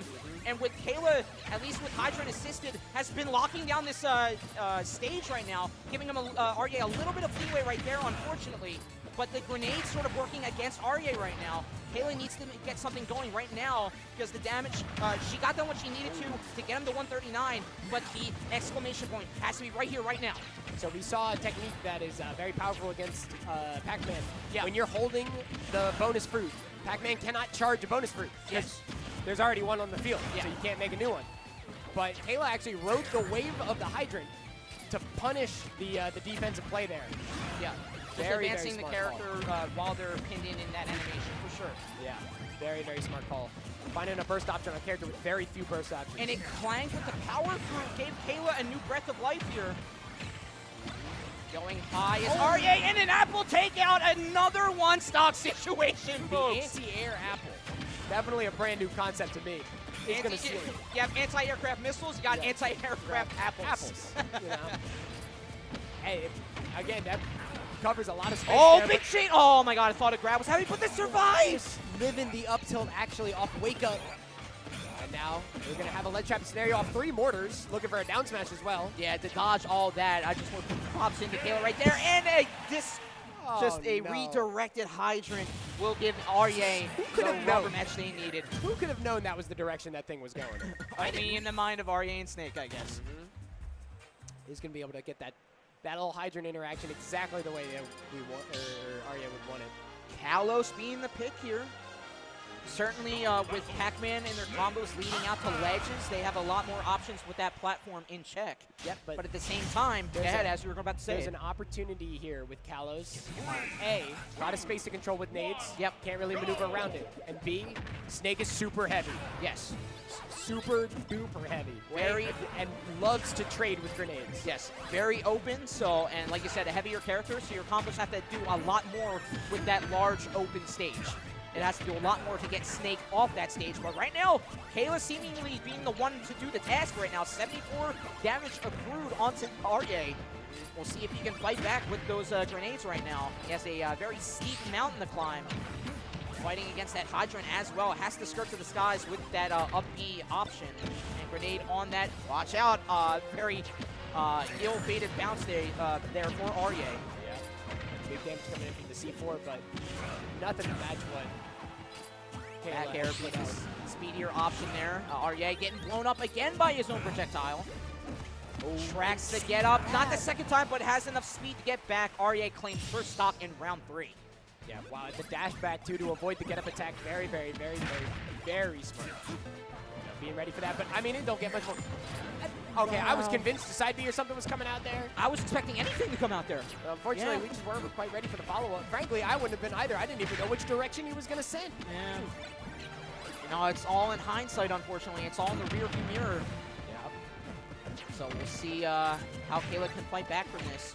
We've seen that Kayla does not really struggle to find these stocks, though. I wonder if Kalos is maybe gonna change that. But at the deficit here, still just playing patient. Yeah, Aryeh pulling out these grenades at a lot more opportune key moments. And just getting another grab conversion. And wow, what a conversion into that up air. Can't believe that sealed the stock there. Maybe just not quite ready for the DI. Sure. Melon coming out. Big hit, but not enough to kill. Great DI from Aryeh. That burst in, too, with that up smash. I was not ready to see that. Jump down air being the option that Kayla picks. Has to avoid the grenade and only had the slower fruit option. Really probably one of the faster fruit there. And again, Aryeh, like you said, he's in the lead. He's going to sit back and just say, hey, you come to me now. Because you have to claim 1 or 2 stocks. Yeah, we can play the trade game. We can be very patient. Apple in place a lot of defensive maneuvers, but nothing that's really going to get anything started on the aggression side. Game 3 here. Big grab. This is going to be a back throw. Doesn't quite seal it. I think at some point you got to start doing up throw. Yeah, probably pressing 200 or let the melon take care. Or just throw the melon up, you know, one way. Some kind of up throw there. There we go. Pins him in shield. That hydrant opportunity. Oh, wow. That could have been devastating. Because again, the up B is, it still has a hurt box. So you can cancel it out, and you can send Snake into free fall. Yeah, but honestly, it's so difficult. It is a big if, I'm not gonna lie, but still. It's so difficult to find like an early stock on a character like Snake who has so many recovery options. That is true. They can pocket grenade and it can bounce them back as well. There's so much working out for this guy. Nope, high recovery, not gonna get challenged. Yeah, key does not connect either, but still though, damage has racked up. Bounced again to his side instead of Kayla's. This is not over yet. Doesn't get the jab lock. Kayla's still looking for that stock. Bell comes out. Great shield, great patience from Aryeh, but still gets grabbed. Trying to get the fruit in order. I heard a Nikita come out. Lands with it, like the call. Punishes with the down grenade. That up air could have sealed the deal. Second time, back air could have sealed the deal. Kayla just skin of her teeth, surviving. Great key. Not going to get the coast to coast that we've seen it before, but needs a little bit more work to get Aryeh's second stock right now. Avoiding the up air. She knows it's coming. Stunner on the bell. The sour back air. Okay, still living, but hydrant. Okay, Nikita has to get it. Okay, nearly misses the mark. A lot of okays, but she is surviving every time I say it. Yeah, nearly one of the most heartbreaking betrayals I've ever seen was that hydrant maybe stealing that stock. F-tilt. Yeah. Sus on the DI, and the Nair does not hit the Nikita. Gonna make it a 2-stock W for Aryeh. But it's our top 16. Oh, okay, what a His air dodge is surprise. clean. Best of 5, folks. It's not over yet. Best of 5. It's not over yet. Come on now. We got to stay dialed in here, team. Absolutely. I got to stay dialed in. So we'll see the Snake and the Pac-Man yet again, and the stage pick is going to be pivotal. Again, another... I think another Kalos selection, if I'm not mistaken, but I'm actually not sure. No, actually opted for the small battlefield. All right, a lot more pulled in, but you have platforms to escape to. I think when you see Snake live to 177, it's very hard to want to go back to Kalos. For sure. That's my personal perspective on that. So a couple benefits for Kayla, and like I said, platform, you can run away from the grenades that Snake can throw out, and you have a combo assistance as well. Absolutely. Oh, the sticky comes out. Yep. Able to air dodge it. Yeah, impressive air dodge. All right. Oh, the down throw doesn't quite get a follow-up afterwards. We're working on the cams here. Dash attack. Got a lead trapping scenario that does beat it out. Nikita is such a strong tool, man. They tell you just to hit it. Yeah, just hit it, right? Okay, well, we've hit it 3 times. Okay, 4 times. Yeah. And we're still, guys. Come on. Yeah, if it ain't broke the first time, it's broke the second, third, fourth, and 5th times. Yeah. Like, and if your hitbox is also your hurt box, you definitely don't want to hit it. Yeah, I mean, Pac-Man swings. He doesn't got any kind of disjoint going on with most of these moves. Nah, like Pac-Man, his hurt box is his mouth. Yeah. His biggest swing is with his mouth. That's all he knows, man. The high recovery, a classic of the Snake player. Opted for the very high recovery there. Big dash attack. Yep. Or just carry on the dash attack, but doesn't turn it into anything. Yeah, it doesn't get that multi-hit off that dash attack that Halo wanted. Pinned on that. Hydrant, but no, Zero drop. Bell also not working out for him. Going pretty low with the offstage shenanigans. I think we were looking to try to grab the orange off a little maneuver like that, but instead the Nikita, again, just keeps it simple, stupid. Just seals it out. The KISS, for sure. It's a good principle to live by. Oh, yeah. And it's another acronym. We've been talking about acronyms all day. Oh, yeah. Non-stop, basically. Yeah, just surviving the throw out, or rather, of that throw option is Kayla. Could have grenade blasted there, but went over Pac-Man's head, which is pretty challenging thing to do for Pac-Man. It's all head. Yeah. Like, I mean, you know. Caught him on a waiting option, though, is Kayla. Arya was waiting a little too cavalierly on that ledge, but on the other side of things, on this right side, he has full control, no get-up attack. Cut short that effort as well. Trying to send out grenade. I don't want any of that. The forward air actually beats out the key. Yeah. Very, very quick. C4 set up on the ground. Looking for the C4 stick there. Yeah. Trying to catch Kayla in shield. Oh, wow. So the forward air is going to send the Hydra flying, which is going to be the knockback required to make that happen in this 2-1. But it is a mountain to climb. Absolutely. And Arye is going to take those boots and keep all walking up that mountain. Oh, yeah. That's just what they'll do, man. And Arye advances in our first winner's quarters. Again, top 16 set. 3-1 against Kayla. We'll see Kayla in losers.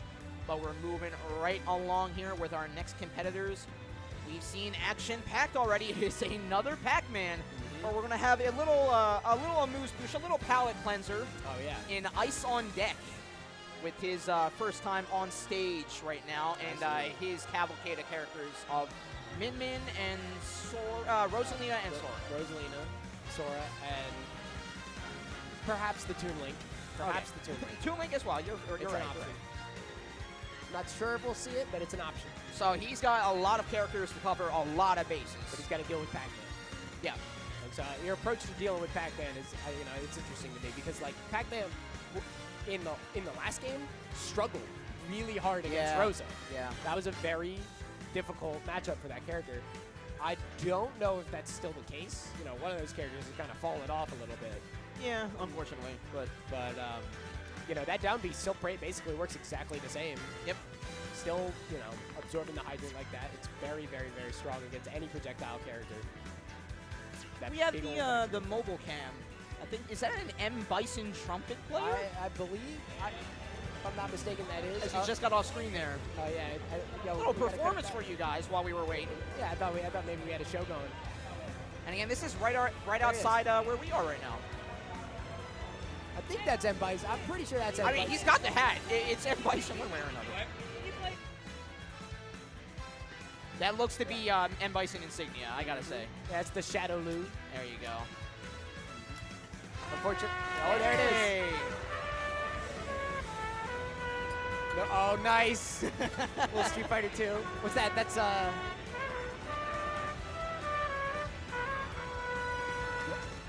that's Bison's theme. Yep. That's the M Bison theme. Bravo, sir. Bravo, M. Bison out there. Yeah, Thank you for filling some time. I can see the stage now with the Buddha in the back. Yep. Shout out Anybody that can play an instrument, you have to be impressive. Yeah, no, so that's the truth. Put in the work, and he's a world conqueror on top of it. So, but right now, though, yeah, I know, right? Like just on the side. Right now, though, we got Ice on Deck and Action Packed coming up live. I don't know. I'm thinking to myself, the first thing that comes to mind is the Rosa.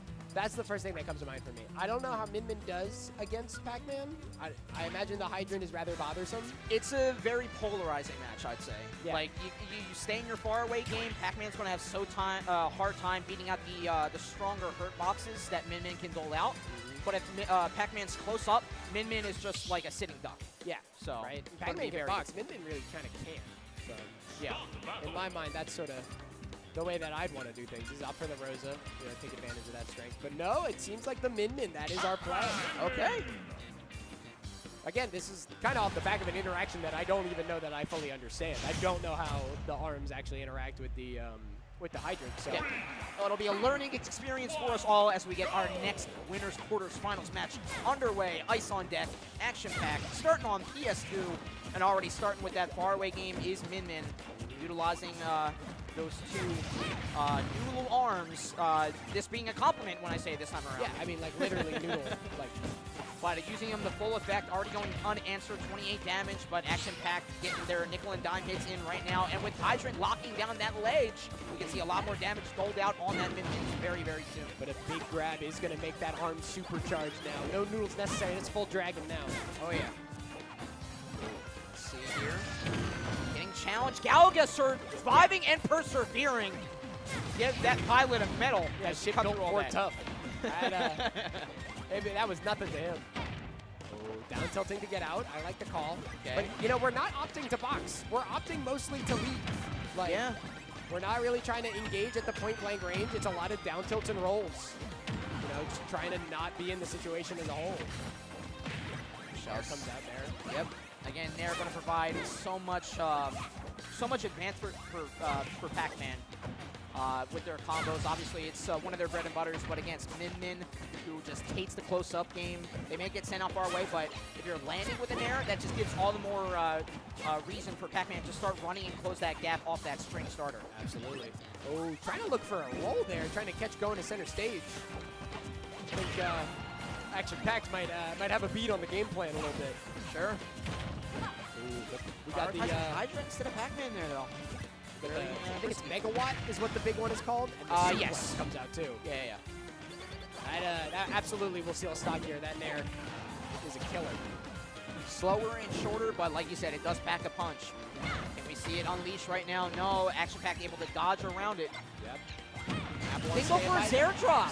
Interesting. I think he was trying to catch a roll. I think he thought that Ice on Deck would flinch in that scenario. Didn't want to, again, not wanting to box, but in shield, Min Min does have access to a very, very strong up smash.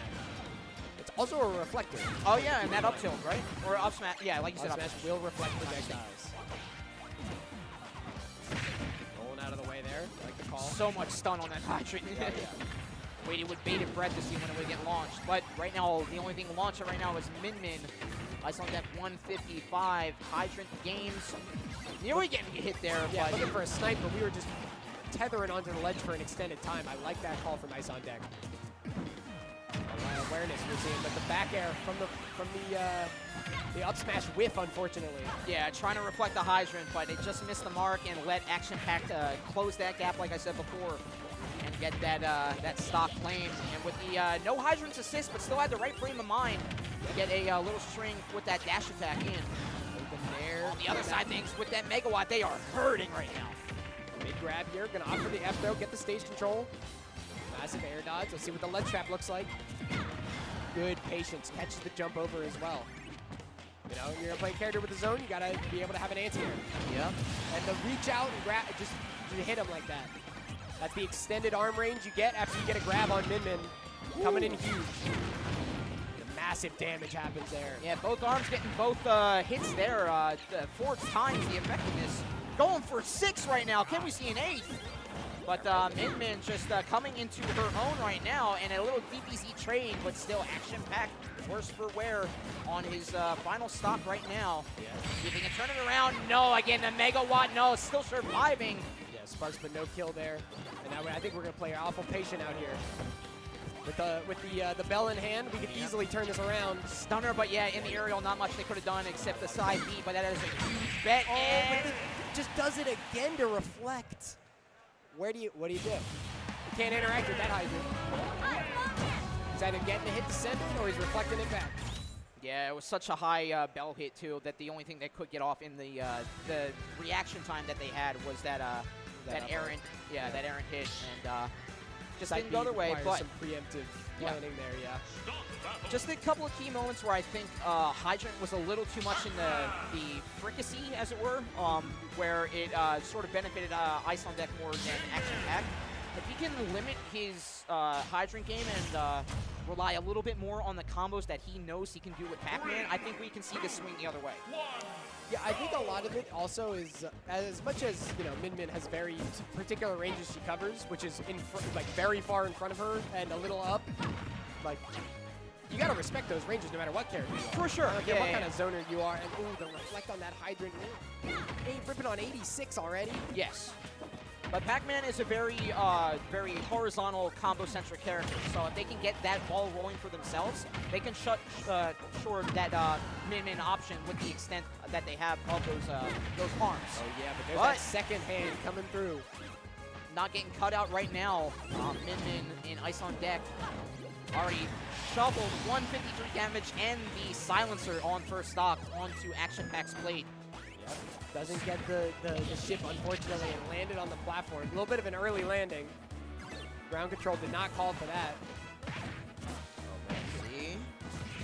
Option is with Hydrant going to push Pac-Man, or Min-Min closer to Pac-Man, rather. And going to provide a lot more potency for those arms to do their effectiveness damage. Oh, there's that and reflector again. That went wide. That was fast. Yeah. That was very fast. Just in terms of calling out the projectile, the reflector too. Very aware is Ice on Deck of that Hydra right now. Grab pushes him in. No, no way. Water doesn't quite set up the way that we're hoping, and unfortunately, going to result in a stock take. That Pac-Man grab, is that whole animation. That was like 90%. Everything was set up for Action Pack, and Ice on Deck found that 10% work out for him instead. Yeah. But now at the ledge here, that trampoline is going to allow for that ledge trap to come out, dash attack, but unfortunately it doesn't quite work out. Ice on Deck sort of recoiling at the interaction there. You saw it in our camera feed for the players there, but like, he was leaning back going, what the heck? Oh, wow. Yeah. That is just a punish when you're out there. Yeah, and they need multiple jumps on that the trampoline. Yep. That's just free. Pac-Man turns from a circle into a target, essentially. Which is, a circle with some smaller circles in it. Just a series of circles. Circleception, for sure. We need to go deeper into the circles. That's exactly the idea.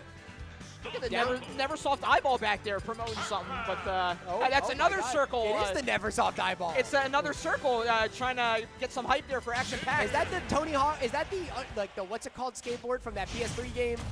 Oh yeah. Oh, we got the head shake. I forget what that game is called, but I played that. Oh man, that game was fun. Was it Underground? It wasn't Underground. Was it Underground? I don't know. Regardless. Yeah. Tapping back into our game 3. Running it back. Let's see if the circle eyeball gives Pac-Man the circle power-up he needs to fight back here. Needs a 3-2 swing in order to fight back here for Action Packed. And already a lot more even footing, at least going toe-to-toe in this round 3. Yeah, right. But the up smash, okay, well placed. Yeah. Gonna get damage, just goes to show. Listen, we can rack on the damage here, but I'm just worried that when Ice on Deck finds that lead and can play that sort of evasive style, it is really just a snowball effect. For sure, yeah. And especially a Min-Min that's in their element, where you have to fight back to get back to that Min-Min, as we see the Megawatt there take out is very hard pressed. But if you have a stunner like that, it's maybe a little easy pressed. You know, it's funny. Action Pack lost that stock because he wasn't respecting what Min has as like options off stage. Yeah. Ice on Deck lost that stock because he wasn't respecting what options Action Pack had on stage. Yeah. So you know. I know. We're in top 16. You can't lose the respect that got you here. Yeah. Right. But these characters have a ton of very strong tools, and you got to keep them in mind at all times. I don't care how good your game plan's going. Yeah. Had him pinned between the Hydrant and the Min, so he was just full send with those smash attacks. And again, with the trampoline, Ice on Deck is going to pressure this Pac-Man off stage a little bit more, even though they already have on stage edge guard on live. Up to the reflector, but actually ready to whip punish it. I like the positioning of the trampoline there after the dash attack as well. Wow, yes. Big back air. And the Hydrant to cover the air dodge. Action Pack looking aware. Back air, couldn't get it out in time. With great DI. Yes. So hard to be ready for an angle like that. And even though Action Pack is a little bit of a deficit here, they are hanging on to the stock, like you said, and putting the 82 on maybe a little bit more before we see their stock get lost. Maybe getting the stock claim, never mind. It's the swerve on him. The side B barrage, unexpected there from Action Pack. And where are you the rolling? ghost finisher. Where are you rolling? Don't get lazy. That Hydrant's terrifying you, isn't it? Bam. You get lazy, you'll be sleeping with those ghosts in a second. Oh, yeah. My word, look at this string. Look at the damage. Either on shield or on Min. Action Pack has turned it on, ladies and gentlemen. Yeah, this is no Master Mummy, man. This is this joint's spectral. The way these ghosts are putting in the work. Okay, I like that forward air, that full hop forward air, low commit, good pressure, but finally finds the mark with the Mega Watt.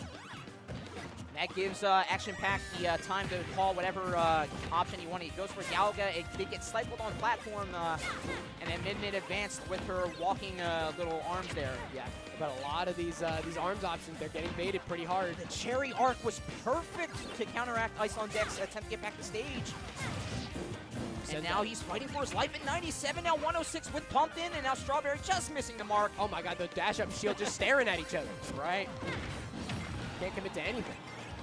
120 on. We'll see Action Pack has enough to fight through. Stunner with the Hydrant. Leg trap opportunity. Ice on Deck plays it safe, plays it slow. Like Patience from both players, yeah, is sort of key, because you don't want to let loose this lead that you have, but then you don't want to lose the stock that you're holding on to in the hands of Ice on Deck right now. Action Pack opportunity on right side ledge.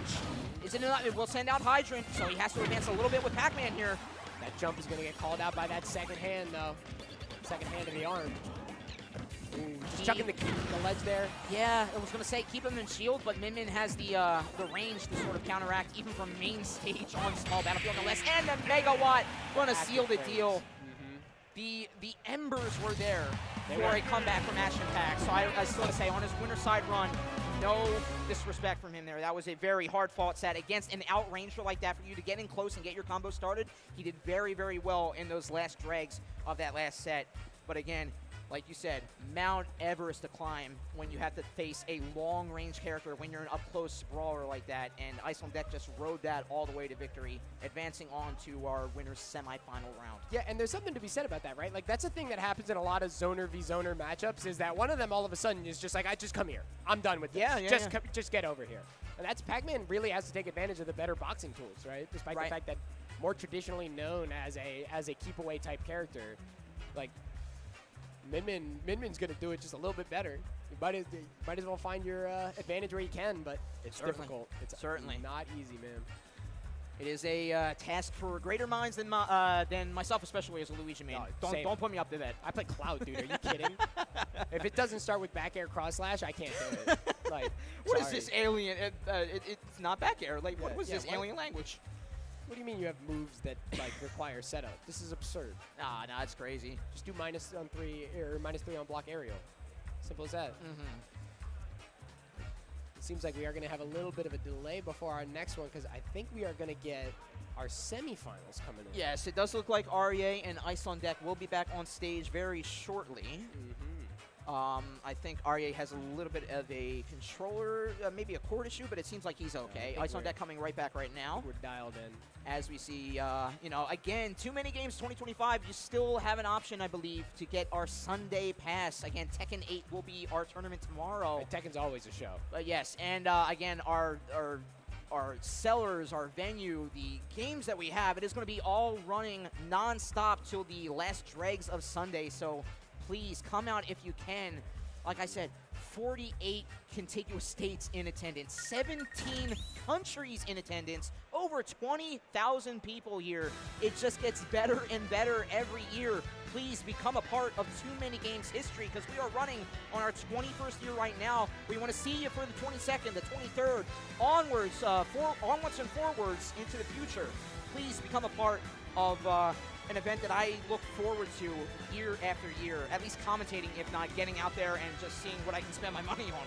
Yeah, right? So, no, it is a great time. I haven't been able to make it out to too many games, but man, that's a mouthful. I just calls it like I sees it. Yep. But I've been having such a great time here, and everyone I know, I'm telling about this. Like, I'm being like, yo, For sure. I'm gonna tell some people to come by tomorrow, straight up. Yeah. Be like, yeah, I know you're not doing anything. Come on, I'll get you in. I won't really. You'll still have to pay, but that's what I'll tell them. Again, yeah, these tournaments are free entry if you've already signed up for a event badge, so you're not risking anything, and you could get some money in your pocket. And you know, just on top of that, you're playing Smash the whole day. What's better than that? Come on now, it's a good time. It's always a good time. We're just having fun. And again, if Smash isn't your fix, then we have our top score tournaments out there. Retro free play if you're not into the tournament scene. We got PC, we got retro, we got cabinet, we got DJ turntable spins out there. We got DDR. We can have anything you guys want and more. Yeah, you name it. It's almost certainly here. You know, got quite the setup. But right now, though, there's only one game on my mind, and it's Absolutely. this game one, coming in from our previous year's #2. Yep. Versus Ice on Deck, someone who has shown time and again the ability to perform on characters that you really don't see too often, at least around this coast, right? Oh, for sure. Yeah. I'm very hard-pressed to name another Min. I know maybe one or two other Rosalinas. Yeah, shout out to Sweshy. Yeah, Slushy Love. And Toon Links, there are a couple more of them out there, but again, like, they're, in terms of other characters we haven't seen, they are comparatively very, very far off. For sure. But this is, you know, what we saw before with Min Pac-Man. This is a character that does not to mince words, just wants to be point blank, right in your face. Yep. Find the kill option, find the aggression, find the combo starters. And look at these forward airs coming out here. These air dodges are just getting punished. It's going to be the whole stock there. Yeah, again, Min trying to get back to stage, even though they have the range to cover it. They, again, had to snap to that ledge, and if you can interfere with that, you can get stocks. And speaking of stocks there, we are one apiece on both players right now. Yep, that megawatt neutral B. Gonna send that kid flying. Oh, wow. Like the movement there, getting behind, but the arms go both directions. Oh, yeah. Left and right, they cover all zones. Oh, yeah. You can even jump while you're doing it. Yep. But in terms of protecting Min by herself right now, just 8-3 fares there was Ice on Deck. Gripping the splits there to cover the roll from the ledge. Game fire as well. Down air, gonna shield poke actually. Wow. Breach the defenses just a little bit here. Trying to get something started on the platform too. On main stage, they'll have to make their efforts known. Wow! That was the other option besides Megawatt that took out, right? Yep. The dragon, yeah. Wow, absolutely. That's the powered up dragon, you know. That's a good grab. Very, very strong. Doesn't appear to be online right now, though. Oh, no, it is. Wow. Gets the 1-2 coup de grace hit there. Yep. Trying to air dodge in. The coverage is insane. Holding on to the double jump, though. Gonna allow for that nair to break up the pressure. No parry. He's going to save you here. And now, yeah, ledge trap opportunity. They can use the PK Thunder. I like the call there. And the back air, well placed, well timed. Every aspect of that was well done, but it's not going to seal that stock. Yeah. I mean, he did what he needed to. He piled on the damage enough with a Min that's getting back to stage, but a Min that is controlling the stage. is free to let loose that Mega Y and free to claim a round for themselves. Ice on deck, taking this first round of our first winner semifinals. We'll see if REA can pull shades of their TMG 2024 run and counteract what Ice on Deck is doling out. Yeah, it's interesting because, like, you know, last time this happened where the Ness didn't quite make the cut, you saw the Snake swap, right? Yeah. And I do think Snake could do really well here. I think Snake could be, okay. Things done changed. different kind of pitch here. It's a whole new type of game, yeah. Because you go from the extreme of Min, who's a faraway character, to a close-up boxer of Joker. Yeah, right. And someone who's pretty frail as well until, you know, they I will say, he does have some of the best anti-zoning tools in this game. Gun, Mayha, and Rebel's Guard are all great for dealing with like opponents that really don't want to play Super Point 1. Yeah. If you're comfortable getting things started with Joker, that is the character for you because they are up close, and then if your opponent tries to jump to get out of the way, they can say, nope, you know, you're still getting hit for your efforts. And, you know, percentages rather, telling a different story right now, but Arsene is out. He doesn't need a whole lot. 46, he's licking his lips, potentially getting this stock very, very soon. Yeah, but Ice on Deck more than comfortable playing evasive around the absolute monster, the demon that is Arsene. No, I am down with all that. Just got called out before he could do anything with Arsene off that ledge. Yeah, I don't think he landed a hit. Yeah. Does not get the grab to punish the second arm swing. Yeah, missed position there, and we'll see. Up smash will take out. Okay. Same story being told, but again, it's a different character. REA can adapt mid-set here, or mid-round rather. We can certainly be all aghast at what REA can do with this character. Again, Arsene called out 87, a lot better position than that 47, and there it is. That is why. Quick confirm there with the first hit of forward air into up smash. Way to be aware. Yeah. Catch that. And the dash attack there, racking on 35. Yeah, he goes from a speed nickel and dime character to a speed and heavy hitter character. Yeah. That's not something that these the programmers at HAL Laboratories expected that they should have. But yeah, right. That's the power of DLC, people. No, Arsene comes out and this he is not lacking for kill power no more. That is for sure. Ooh, looking for a down smash there, trying to catch the tech option. I understand the coverage option there, so I understand the pick there for REA, but just didn't work out in their favor, unfortunately.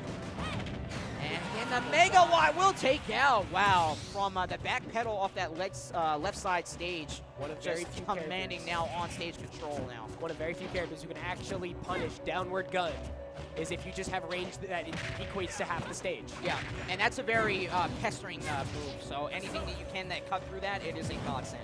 Absolutely. But we got another opportunity with Arsene on standby. Back air gonna break through. And a ledge trap down smash gonna send all the way to the other side here. Even bigger than Arseneless down smash had he tried to get coverage before. Speaking of coverage, Min starting to use those arms effectively, covering the entirety of the stage, and now the ledge.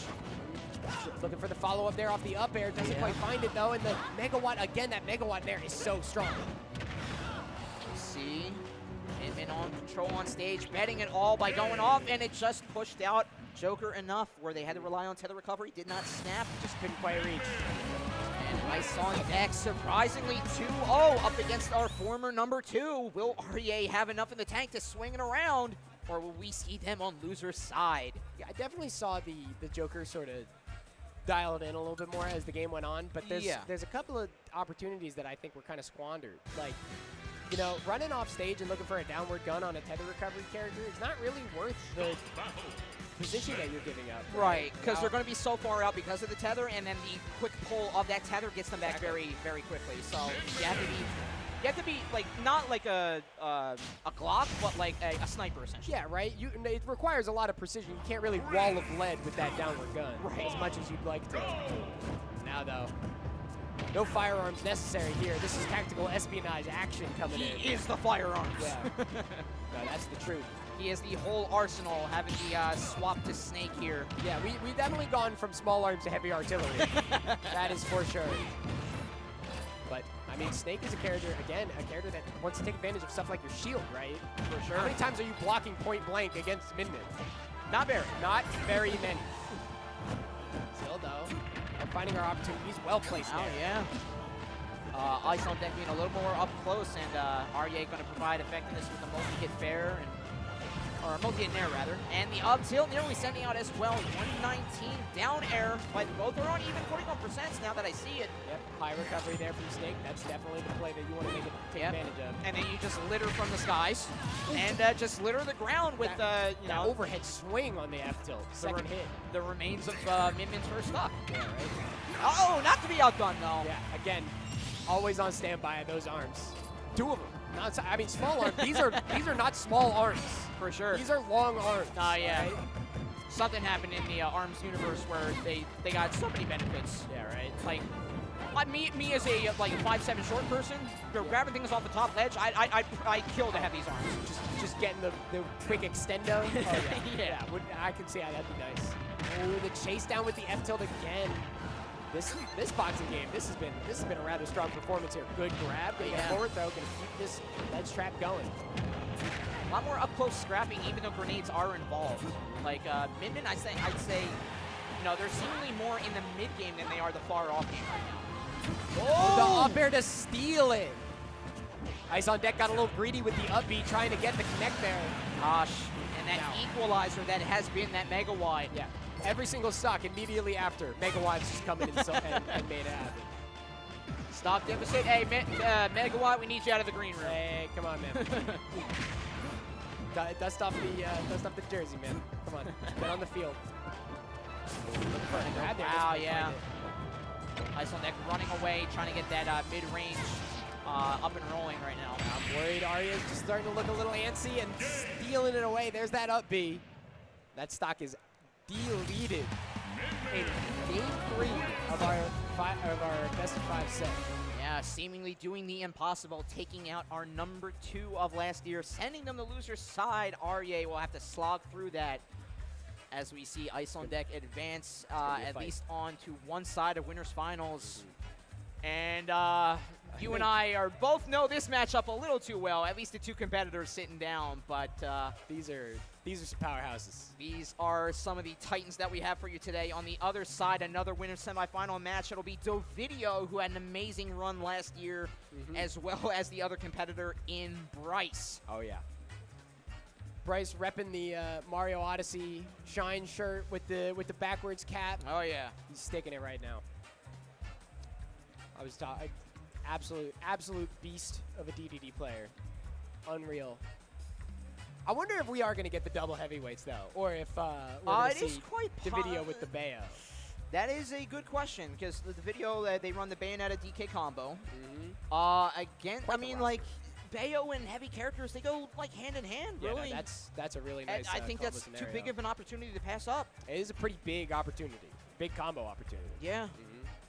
And then on the other side of things, if Bryce is hurting for combos of his own, he does have that Mario to fall back on. It's true. Seen it a couple times. And if you want to talk about challenging in the skies and challenging for how much Bayonetta is going to be in those skies, there's nothing better than Mario.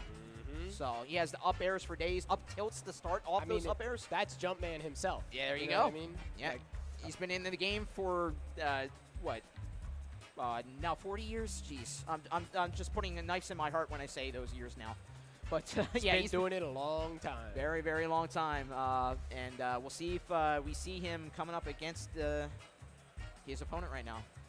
Seems like we're picking some stages. Seems like we're getting everything all sorted here. I do got to imagine we're starting with the Dedede off the rip every day. Every day. Oh, yeah. Got to let the homies know. I mean, like, even at Adventure Bears out in Hepro, PA, again, shout-outs to the laboratory for providing some of our setups today. But for Adventure Bears, he was there last night, who was another Dedede player. He's like, there are so few Dedede players out there. We need a lot more. And it's like, I know, we should have marketed Adventure Bears as like a pre-local for TMG. I was like, that would have gotten Bryce out. As soon as I said Bryce, he like melted. He wanted to see Bryce's Dedede. Well, oh my God, pointing with the fingers to the camera, you're getting what you want, T. You are getting what you want. Oh my word. What a beast. I mean, you want to talk about a show. This is going to be a show. Oh, yeah. Last event was TMG 2024. They placed 7th, but they were a tour de force in whatever region PR they were in, New Jersey, Philadelphia, what have you, they were always at least in top 10 of our Philadelphia players. And not to be outdone, a little bit newer to the scene on the PR side is Dedede. He is currently number 9 on our, no, he's previously number 9 on our PR. He hasn't had enough events, I think, at least last season to qualify. Not quite enough results, yeah. That is just because he has not gone out. If he went to enough events, he would be a shoo-in. He would be on there, yeah. didn't quite meet the margin there on the minimum. But regardless, as is a powerhouse in his own right. And both of these guys sporting at least a 70% win rate. Really? For the video, I have him at 516 and 224. Is that across the career? I think career, yes. I got it off Smashers app again. Shoutouts to Smashers. I think I have a 70% loss rate. That's incredible. And for Bryce, it is a 71% win rate with 219 and 88. Nice. So they definitely know the fairer side of victories rather than defeats. And here we are. We're seeing the combo queen in the skies taking on the major big powerhouse, that King Dedede, the king of Dreamland, versus the Witch and Witch Hunter of Bayonetta, starting off PS2 for our second winner semifinal match. Absolutely. Now again, this is a combo dream, right? Oh yeah. Dedede is like the perfect combo weight. He's heavy, he's huge, he's floaty, everything you could ever ask for, right? And he's sort of aerial-centric as well. Yeah. Like, he calls out Gordo a lot in the air because it gets a little bit more movement in if you're trailing in with it. So you're just putting yourself in prime position for that Bayonetta. But at the same time, if you do enough rage onto a heavy character and you get anything started... Oh, but this forward air, I think, seals it. Yep. Yes, it does. Yes, we're seeing the extreme opposite of my description there. But... the ball is now rolling for Bryce. A little, okay, no, redirecting it with an inhale in the Patui. But he was getting the ball rolling right now. 69 damage onto that Bayonetta. Yeah. This is the start of something, you know what I mean? But and a back throw will give him an opportunity to get the sledge guard. No, just a little too hard to peg down in the skies is that Bayonetta. Yeah, getting the up B out of shield as well. Going to be a massive combo starter. 96 now on the Dedede. Rool is going to get punished into the witch twist yet again, but nair back air? Nope, the bat within. And I want to say great DI from Bryce to escape that combo that the video was starting to set up there. Bat within, such an incredibly strong defensive tool. Comes out slightly before the air dodge does, which means it'll get you out of basically anything.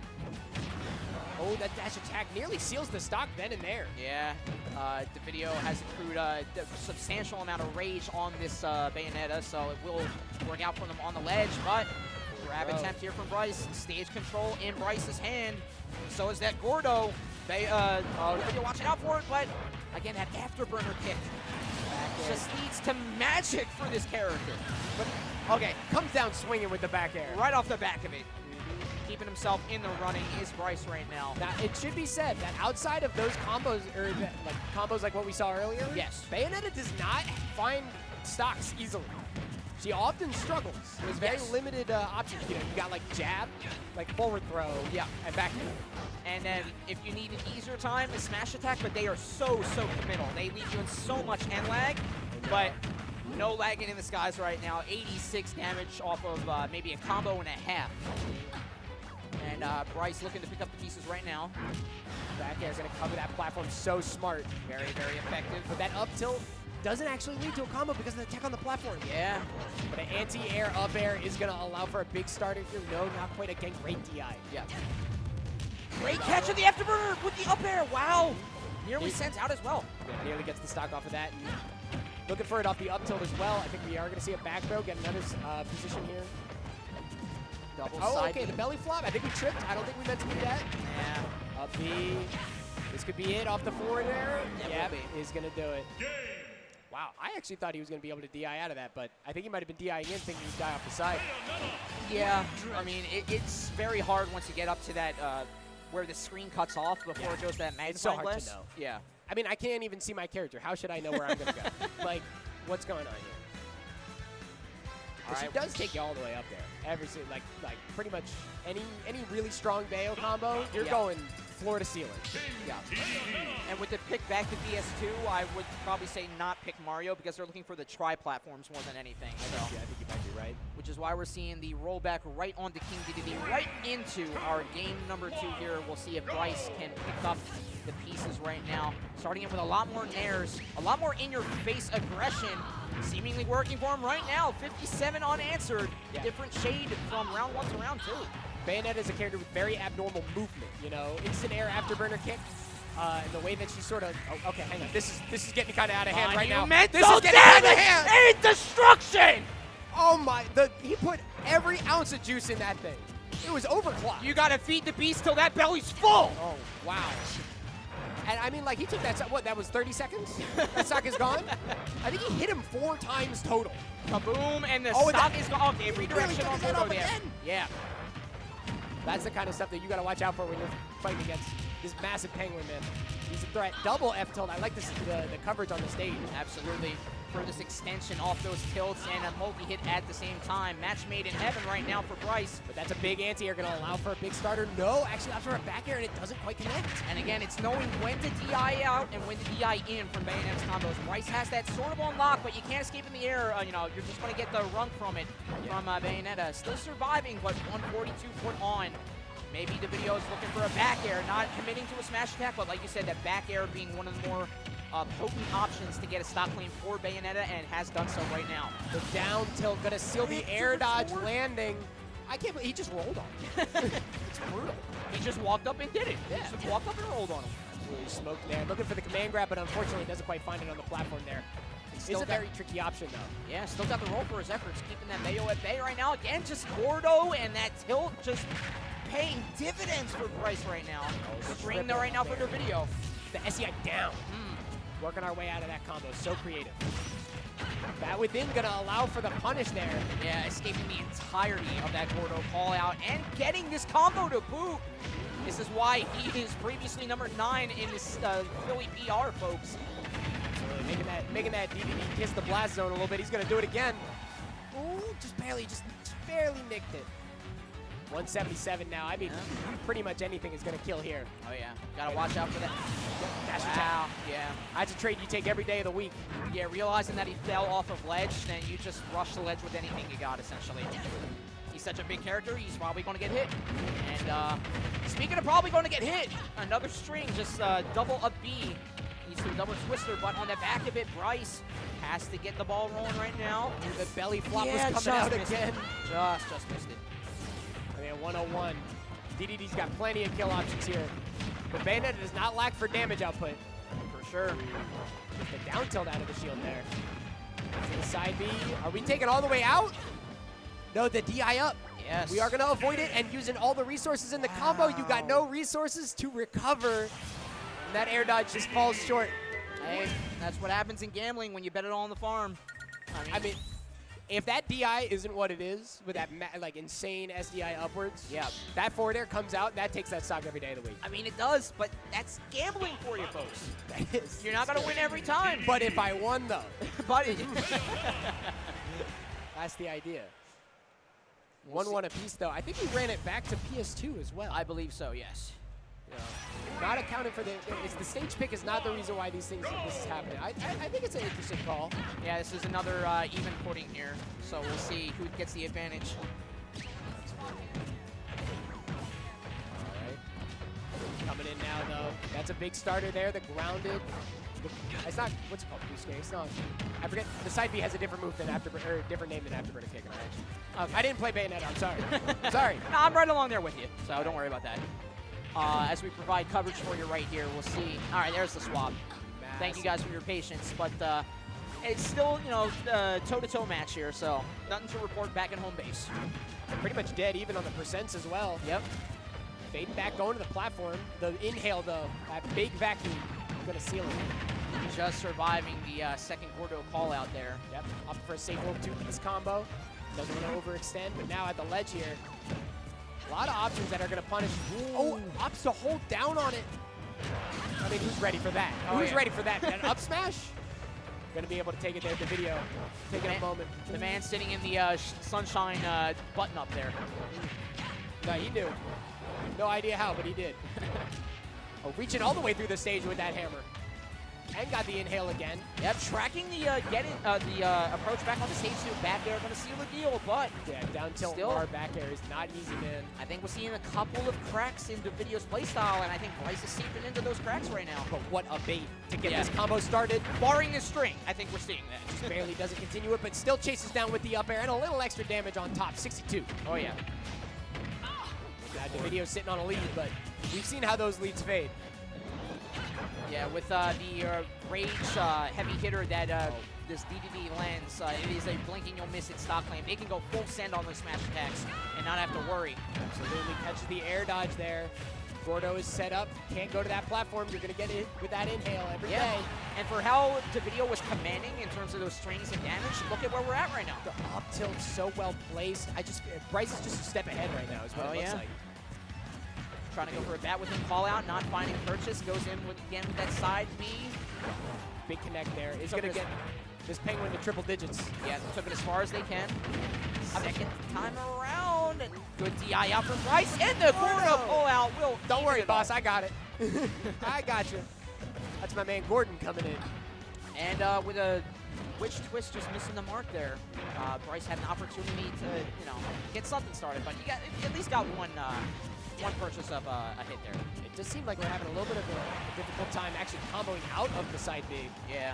We get the ABK, but nothing afterwards. Dash attack doesn't quite connect. It's a ledge regrab. F tilt. Just both hits getting finding purchase right there. But we can't do it off straight hits here. We need to find our powerful move connect. Certainly.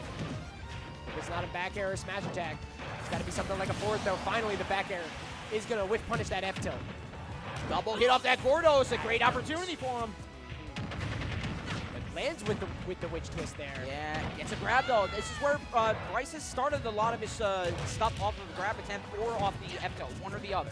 Dash up, catching the out of shield with the up smash.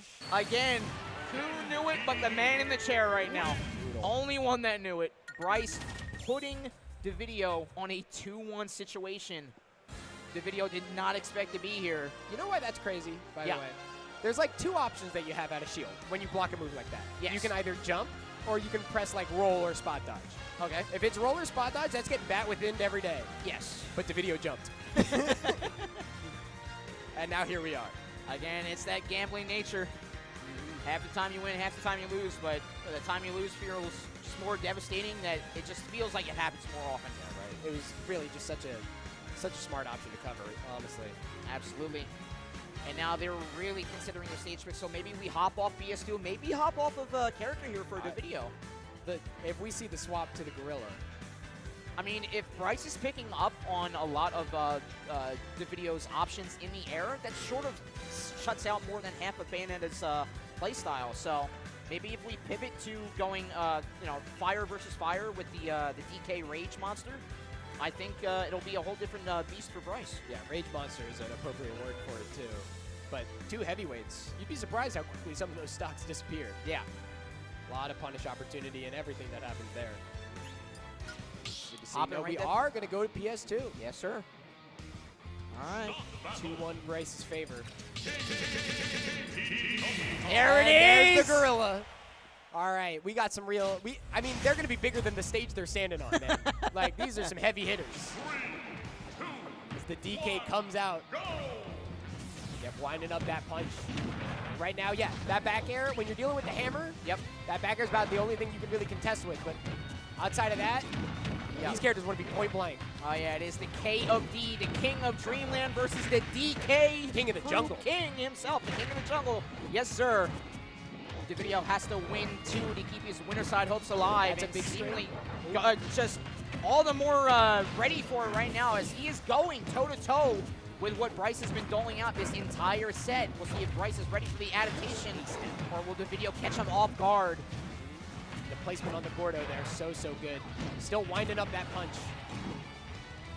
Opting to go high on the recovery here. Great back air, going to be able to cover the Gordo spawn.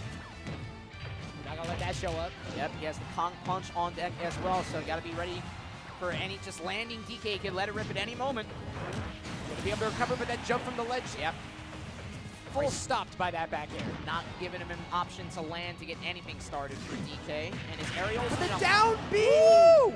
Don't get lazy out there, man. He'll send you tumbling down. Oh, what a command grab, though.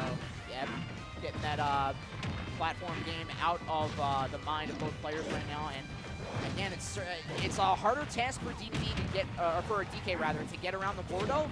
But once you're around it, you can do things like this. Unbelievable. Just, you know, for how small that back air is, it found purchase every single time of that 3 back air string. Oh, yeah.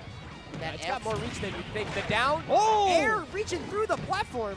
Going to allow for an up smash follow-up, but not going to seal a stock. Was looking for the punch on the landing. Absolutely. There, DI is on point. Great recognition and sending the Gordo back to sender. We'll see, going in for the DK slap, not gonna work. Yeah. So weird. Oh, that's a big cargo grab here, no mash. See you later. He's the Favre, straight up chucks it. Speaking of return to sender, yeah, spent Gordo before he sent Dedede, and Dedede's getting there first. Yeah, right? How'd you beat me? You know, give him the crown. By all accounts, it doesn't make sense. There you go. Oh, but hang on. Punching again to try to break the wall that is the Gordo. Yeah, trying to muscle through it, but no going, and 194. Still again, rage monster that DK is, he can benefit off this high percent. Massive up airs, 3 of them. 1, 2, 3. Looking for a 4th, doesn't quite find it in that back air. He's going to seal that stock again. Yep, Showed his hand the 4th time around. And all things here, 72 on Bryce. You can shrug off maybe about 50, 60 of that, but now it is on 40. Absolutely. To 99. You'd hope, as a heavyweight, you'd be able to hold on to the stock a little longer. But that down air, up air, I mean, I'm quaking in my boots right now. Yes, sir. Big punch. So safe on block. I mean, too, both these characters seemingly don't have boots to quake in. Yeah, they gotta soldier on forward with whatever they got on their backs. Oh yeah. The down smash gonna coverage. cover. Yeah. Oh no. Okay. Oh It's no. going Okay. good. Let's it fly. Yeah. Okay. Well, everybody's safe, but the down B is gonna lead to an up air. And that is going to be the video turning it around on the game count. 2-2. Yes, equalizer he needed. Going on to that first game 5 right now. And what a game 5. So pivotal. This will decide our top 2 competitors today before we get on to both loser side and our top 4 grand finals events. Look at that. Our 5th game. Yep. Going to be played on PS2. Now, if you remember, yes, game 1, the video took it. Pretty easy, honestly, if I do say so myself. Game 2, yes, Bryce showed full adaptation, 100% aware. Yep. I know exactly what you're looking for. Are we going to see that again? Do you think Bryce is going to adapt to this new, you know, because this is a change of pace, right? This is not like long-form combos. This is you get hit twice and you're dead. For sure. I think we're going to see some adaptation. But do we think it's enough? That's what we're going to find out here. Yeah, I mean, it'll all be told in a few 7 minutes here right now. And I mean, so far it's looking good here. Oh yeah. It's funny to think that that 20% is kind of chump change, but that is one aerial. It just does 20. These are these characters for sure. Oh, that up air's coming in. 107, 56, and right now Dedede has to pick up some of the ground game here. Bryce just giving him no safe haven to land on that ground. Yeah. Incredible coverage here. Gordo coming out with the aggressive angle to send it to bounce. Just trying to place back airs. Doesn't want to overextend. I don't blame him. But again, you're showing your hand a little bit when you try to go in with that one option. And now sort of fake them out there with that grab landing. Absolutely. Double down tilt, looking for the trip. Finds it off the grab. That is going to be a ding-dong. Yes, sir. Woo! From smash 4 to smash 5, it rears its ugly head, but the only head that is benefiting off that is that headbutt of DK. Dedede. No head-to-head challenge. Toe-to-toe, head-to-head. We are tip to tail bringing it for you in this Game 5 set. Both players showing the full extent of what these characters can do. Yeah, with the forehead, too. It was actually 2 foreheads. It's an 8 head. 2 of them. Double up air there, too. Hang on. Things are changing. These percents are dead even here, but exponential growth, baby. Going to be a big down throw opportunity. Doesn't find the forward air to follow up. Go in with that back air. Hold back on the reins a little bit, committing a little bit to that the charge of the con punch. Absolutely, and I think we're going to see why very soon here. Oh! Yes, sir. Yes, sir. Caught you slipping on the spot dodge. My man had the next move call out. A little bit of foresight there. You get something that strong charged up, you better believe it's coming in soon. But Not to be outdone, though, says the King of Dreamland. Last stock, Game 5. I want you guys to be ready for the cheers once this is all said and done. oh man, and it could go any way here with the down B, breaking something up here. But I mean, Bryce hasn't even found a hit yet. No, right? I mean, you're feeding the beast, though. Like we saw before, you're only feeding the beast. One hit can do mileage But for that it. Kong punch comes in again. That mean swing, that hook, man. Oh, It is yeah. brutal. It's not even a hook, it's a straight bams to the jaw. And the DK seals it out for Davidio in Game 5 last stock.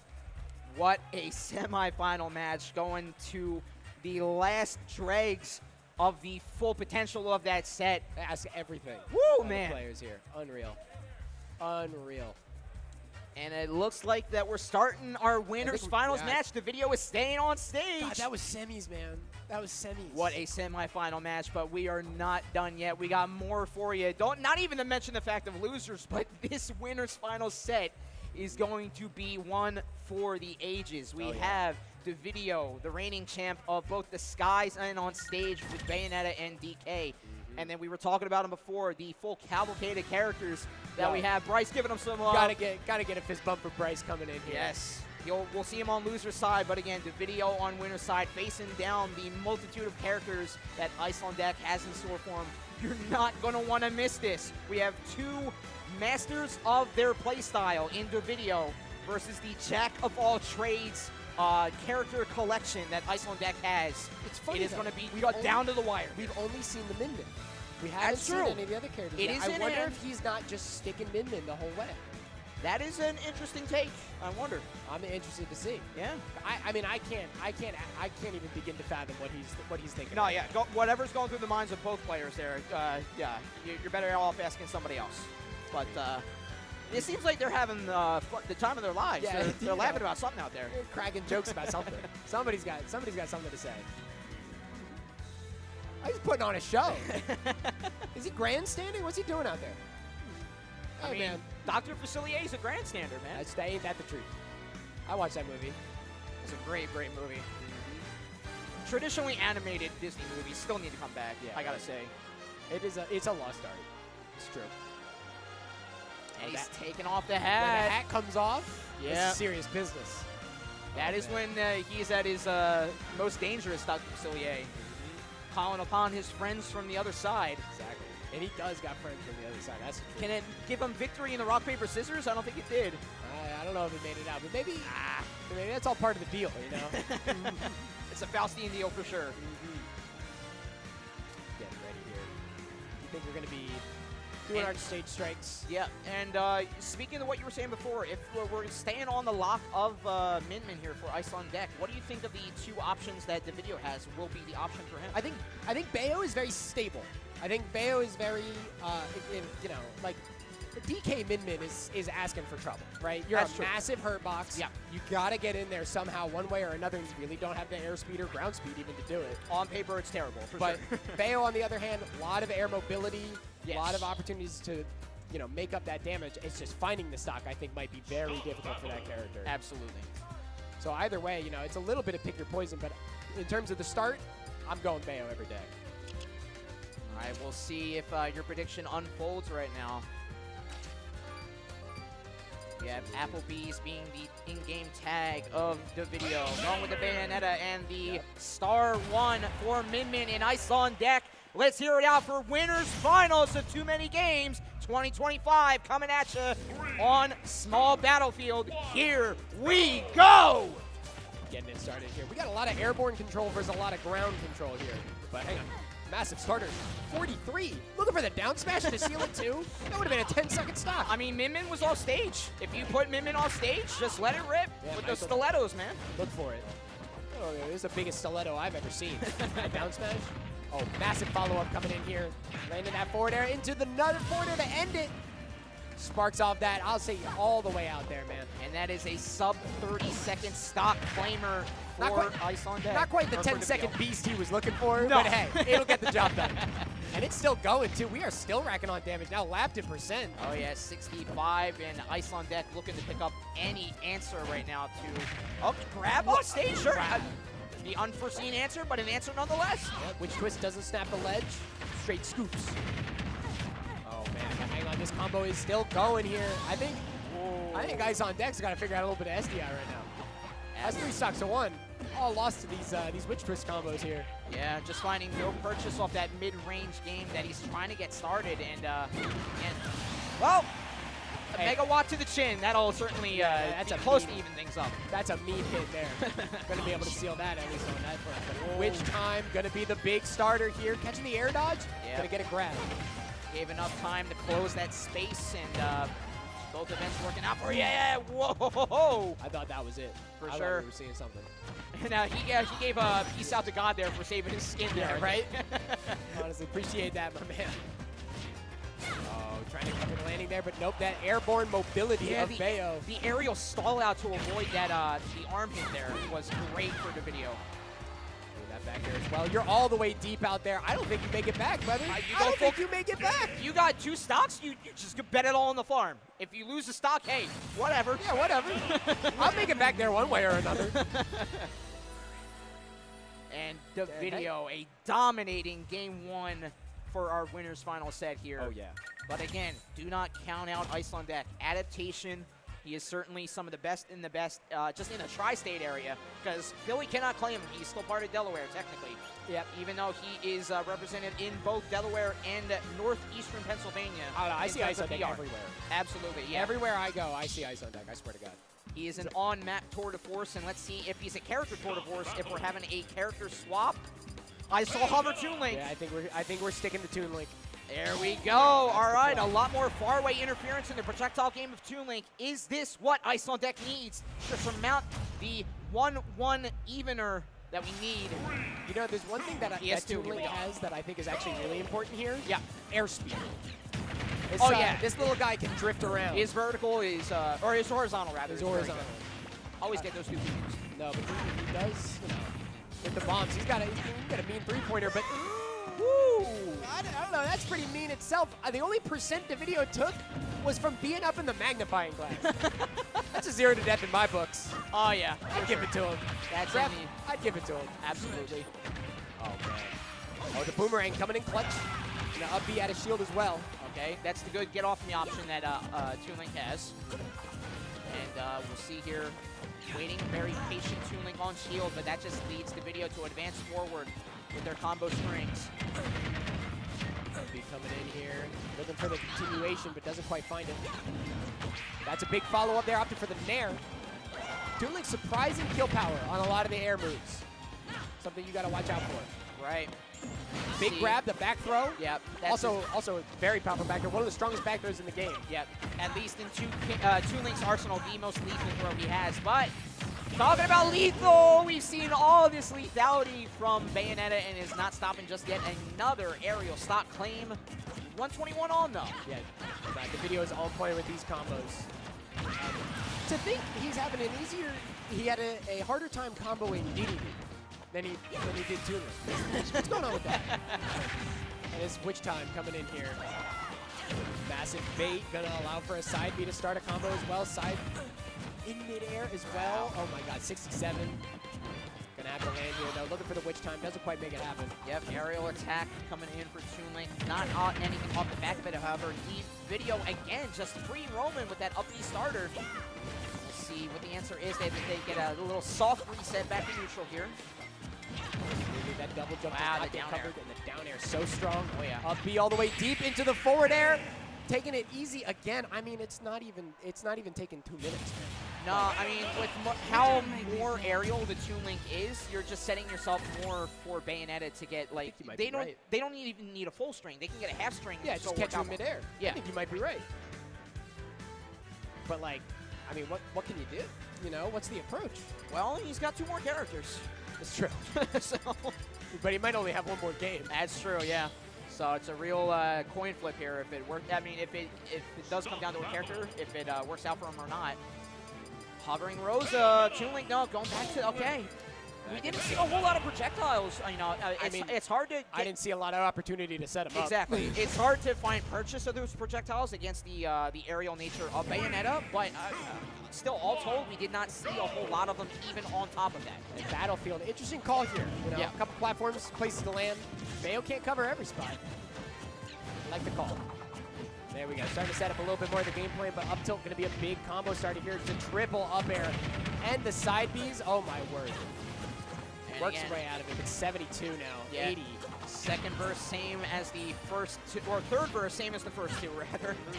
And like you said, on Battlefield, gonna lend a little bit more to Baya's like starting number combos more than the clothespin on her.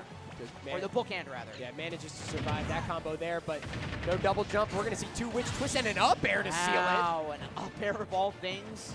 We've seen them all. Yeah, no, that's definitely new. We've seen down air on stage. We've seen fair take out multiple times. And, you know, all we need is an air. All we need is an air. Yeah, right? Ice on deck. Having only ranked on 32, I got to imagine something's got to change, right? Yeah. And there's that witch time and a massive start. Avoiding the boomerang in the middle of the combo. Unbelievable. Oh, my God. Into a forward air? That can't be it. No. Come on. Good DI out from Ice on deck. Trying to get someone with that down air with, you know, was probably realizing that the video was going to afterburner back to at least ledge, if not stage. Oh, my God. I mean, it is brutal right now, even at the ledge, though. Back air doesn't quite connect. Looking for a grab, but he's going to break out. All right. Up B. And again, off the option that is that up B has to start betting things on the farm because look at the situation. Yeah, right. You have to sort of play risky or when it's so down in the dumps like this, but at the same time, you have to realize, oh, I'm betting too much. It's a very, very taxing situation for top players. So, opting to go on stage there. A lot of lag on that platform landing. Ice is not quite ready for it. Opting for that forward throw, the shoulder charge. yeah, it was the nearer blast zone. Back air wasn't going to, or back throw rather, wasn't going to get it done. So. Ooh, okay. No punish Shield. on that out of shield. Yeah, and it's looking weak. Back throw is not going to seal it. Yeah. I was talking up how good that back throw is, and it hasn't taken a sock. I mean, yeah, full rage Toon Link and nearly full rage Bayo certainly would have expected it.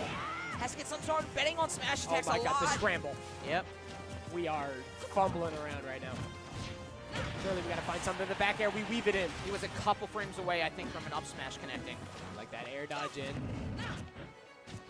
Ice on deck looking for it again, just showing, you know, if I'm reading the up smashes, the video I think is picking up on them too. 180 now. I mean, anything will do it. I mean, this is a triumph in and of itself to see Toon Link live at 180. 189. 189 now. Watch the gunshots. That'll seal the stock. Okay. Still not killing. Yeah. Back air doesn't quite have that kind of knockback. Arrow comes in. Stifle hit, yep. Another arrow. Oh, all right, hang on. Nope. I mean, it No, all we adds do up have in our the second- end. We have our second witch twist, yeah. It all adds up. Got to get a smash attack off, however. Or a back throw. No, the forward throw will seal the deal. That'll be one shoulder that stock away virtual fighter. here for Video. Gonna seal it there. And hang on now, hang on. Stop me if you've heard this one before. Can we see the 3-0? Stop me. There it You've heard is. this one before. Ice on deck knew it, and we will see him on loser's side, so he still has a chance, but a commanding game Dominant. for the video here. I think number 2 seed today. I mean, it really cannot be overstated. But he had a harder time comboing King Dedede than he did the two. That is true. Yeah, Like, it's that's never happened before. something that Ice on deck doesn't want to see that stat, but still, all told, I know he got up to winners finals. I'm sure he'll be a monster down on loser's side, but it will still be loser's side nonetheless for Ice on deck to even have a chance to claim it all in the end for TMG 2025. And the video is gonna sit very comfy over in that winner's side of Grands as well. Oh yeah. Waiting to see who our next contenders are gonna be right now. I know I got Bryce sitting down. I see that. I Yes, think it's you gonna do. be Bryce and Kayla. Yes, the return of that Pac-Man that we've seen often from a multitude of players today. So, a few Pac-Men. which is pretty welcome. I like when Yeah, we saw a lot of Duck Hunt and Pac-Man. Yeah. Not what I expected. When combo characters know their combo strings, like no matter how long their characters are put down for how long their games go, I still love to see combos in this game. Oh, Like yeah. it's all about the combos. It's all about the combos. You're right. You're absolutely right. And again, Pac-Man with they go top. They like make a U-turn in the skies with both Galaga and themselves with the side B. It's any practice Pac-Man. It's a treat to see how far they can push their combos. Yeah, you really never know where it's going to end. Yeah. Like, I don't know what side of the stage I'm going to get sent to. I don't know. I might. The only thing that I know for a fact is I'm getting sent flying. Yeah, it's like the one-armed bandits, like all the flashing lights and everything. Oh, but I lost the stop. But I know I'm screwed. I still like the flashing lights though. Yeah, it's a real pretty procedure, but man, am Yeah. I dead? And all told, on the other side of things, leading to those combos, again, the DDD in the hands of Bryce, certainly the DDD to get it done, but again, combo character versus a bigger, heavier character. Body. Is that what you want to do? Yeah, and the projectiles. I mean, there's a lot of DDD. Okay, Yeah. It's gonna be hard to get all that DDD away from like a key, for example, or a bell, Oh, yeah. or a Galaga, or I could go on. Right? Yes. It's all very difficult to maneuver around. But still, though, doesn't mean it's impossible. No. And we've But, seen some pretty again, cool stuff. Yeah, relying potentially on full DDD, full bracket here today is Bryce, so Oh yeah. we'll see once they get their stage selection in, who will be the triumphant player right now. I think they are Have a- striking right now for sure. We might have a controller issue as well. We're looking in the bin here. That's something we're fixing Just the up. cord, all right. At least they can play with their controllers that they're used to. I like that. Yeah, come on now. Yeah. It's It's like home field advantage in baseball. I don't know. I would never want to borrow somebody's controller for like a serious tournament. Yeah. I need it to be my. I got one controller as my controller. There are many ones like it, but this one is mine. There you All go. right?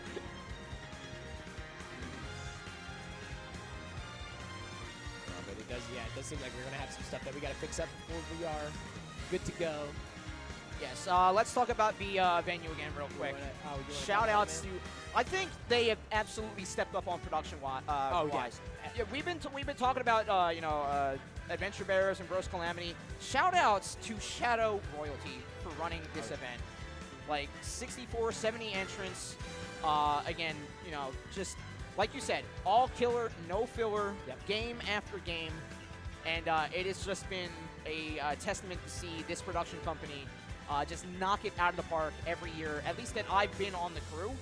I'm sure they've been doing it beforehand as well. So, just amazing effort for them. Check them out on Twitter. Just search Shadow Royalty. I'm sure you can find out their crew on there. And again, too many games, knocking it out of the park year after year, getting bigger and better every year. Just setting records one year after the other. So many games from so many so many decades rather on display. We got everything for all types here. Pac-Man. The Pac-Man is on the field. If you're not able to come out at least today or tomorrow, be sure to check out for when our schedule goes live for next year. Getting the Pac-Man love. I will say that's commitment. When Yeah. you have the character you play on you in person in your hands, that's commitment. I mean, that's ride or die. Yeah. Now, unfortunately, we didn't get the Morton Yoda cage last year because he has a Morton plushie. And I'm not allowed to bring a Buster Sword into venues. That's Don't sad. ask. It's a rough story. Although I thought I saw a couple Buster Swords out here. I think you might be lying to me. Yeah, but they don't like it when it's like full metal, and it's a real. I gotcha. It gets very cumbersome. My friends, when I was like a teenager, they went to a con. They had the dumbest idea ever of trying to make it out of wood, which is still heavy. Oh no! Fully wood. That's like not hollow. No, it's like, just a hunk of wood. I had to borrow my dad's power drill to get the 2 holes inside the piece. Could anyone pick it up? No. No. That's impossible. Yes. You hold it by like a little handle on the bottom, that would snap. Yeah, so it was like a power drill that had the battery attachment on the bottom. I almost burnt out the electric trying to get the hole inside the Buster Sword. Oh my God. So yeah, we were young and dumb, but You'd think after a while somebody would be like, "Hey, this isn't getting any lighter. Are we gonna because like I'm not gonna put this on my back. No, for sure. Yeah, we had to either drag it along or just put it on the ground and like stay two in one people spot. like carting it. Exactly. Jesus, Jesus, that is brutal. Nah, there's a reason why people use that like foam stuff to make things. For sure, yeah. Foam is the way to go, hands down. And it already starts off in gray and black and things like that. Yeah.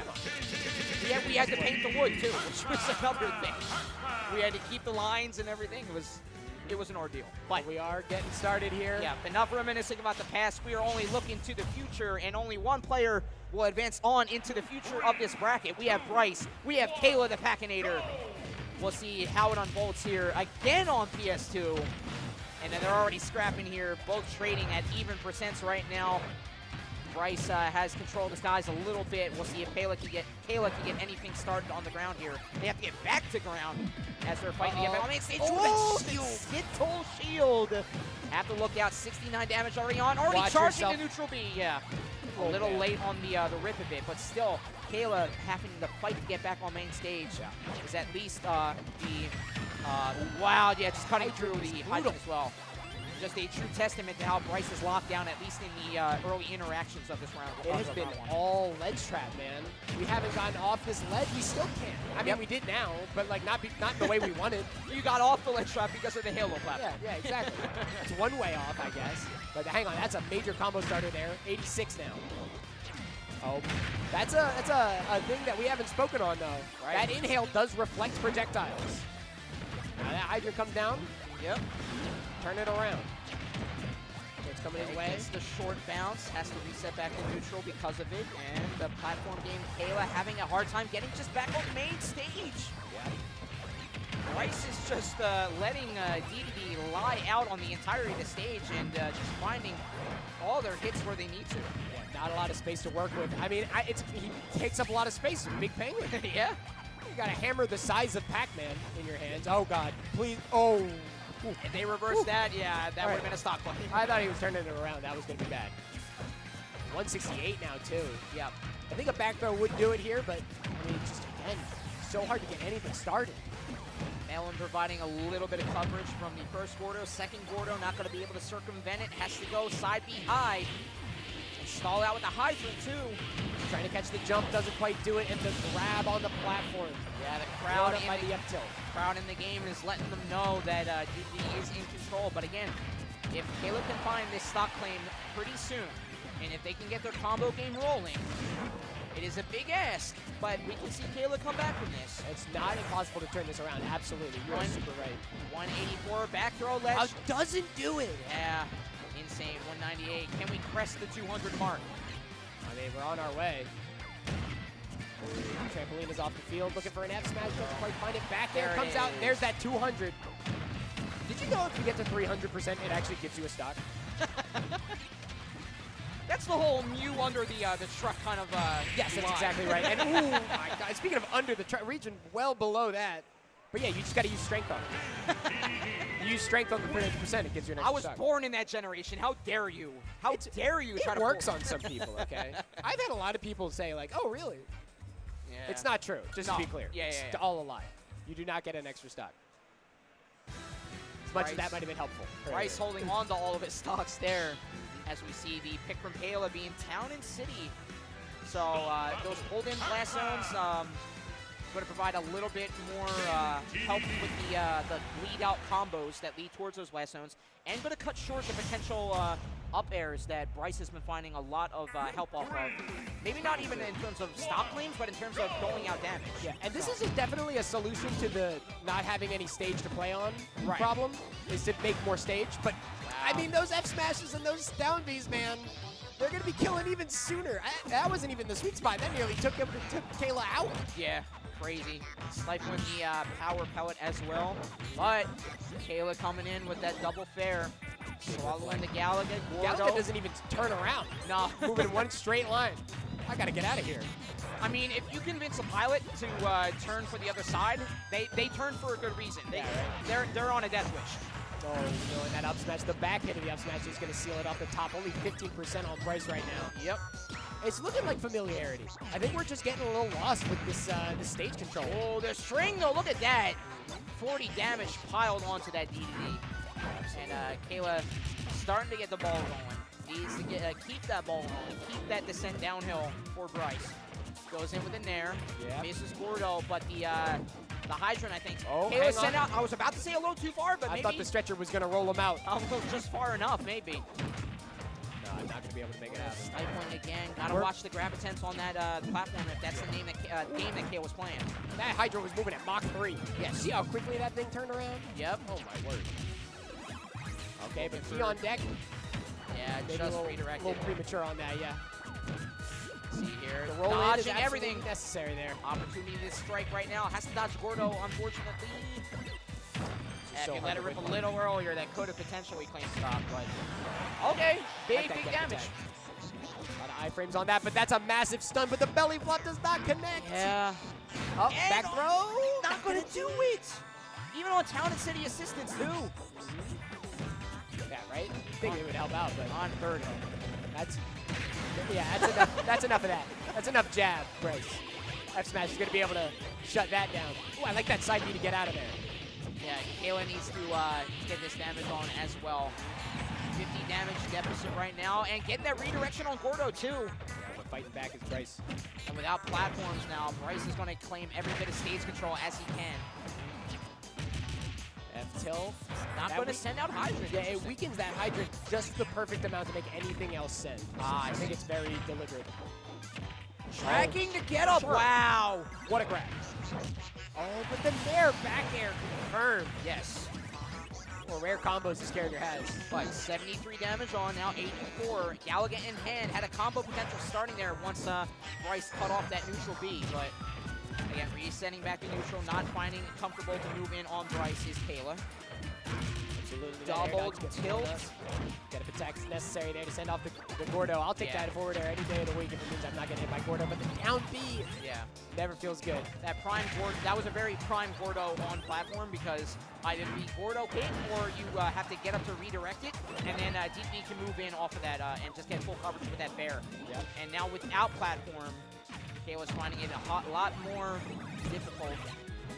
Finally does send Bryce off stage, but F-smash not going to connect there. Bryce just playing games below that stage to wait out all options that Kayla potentially had. Down tilt.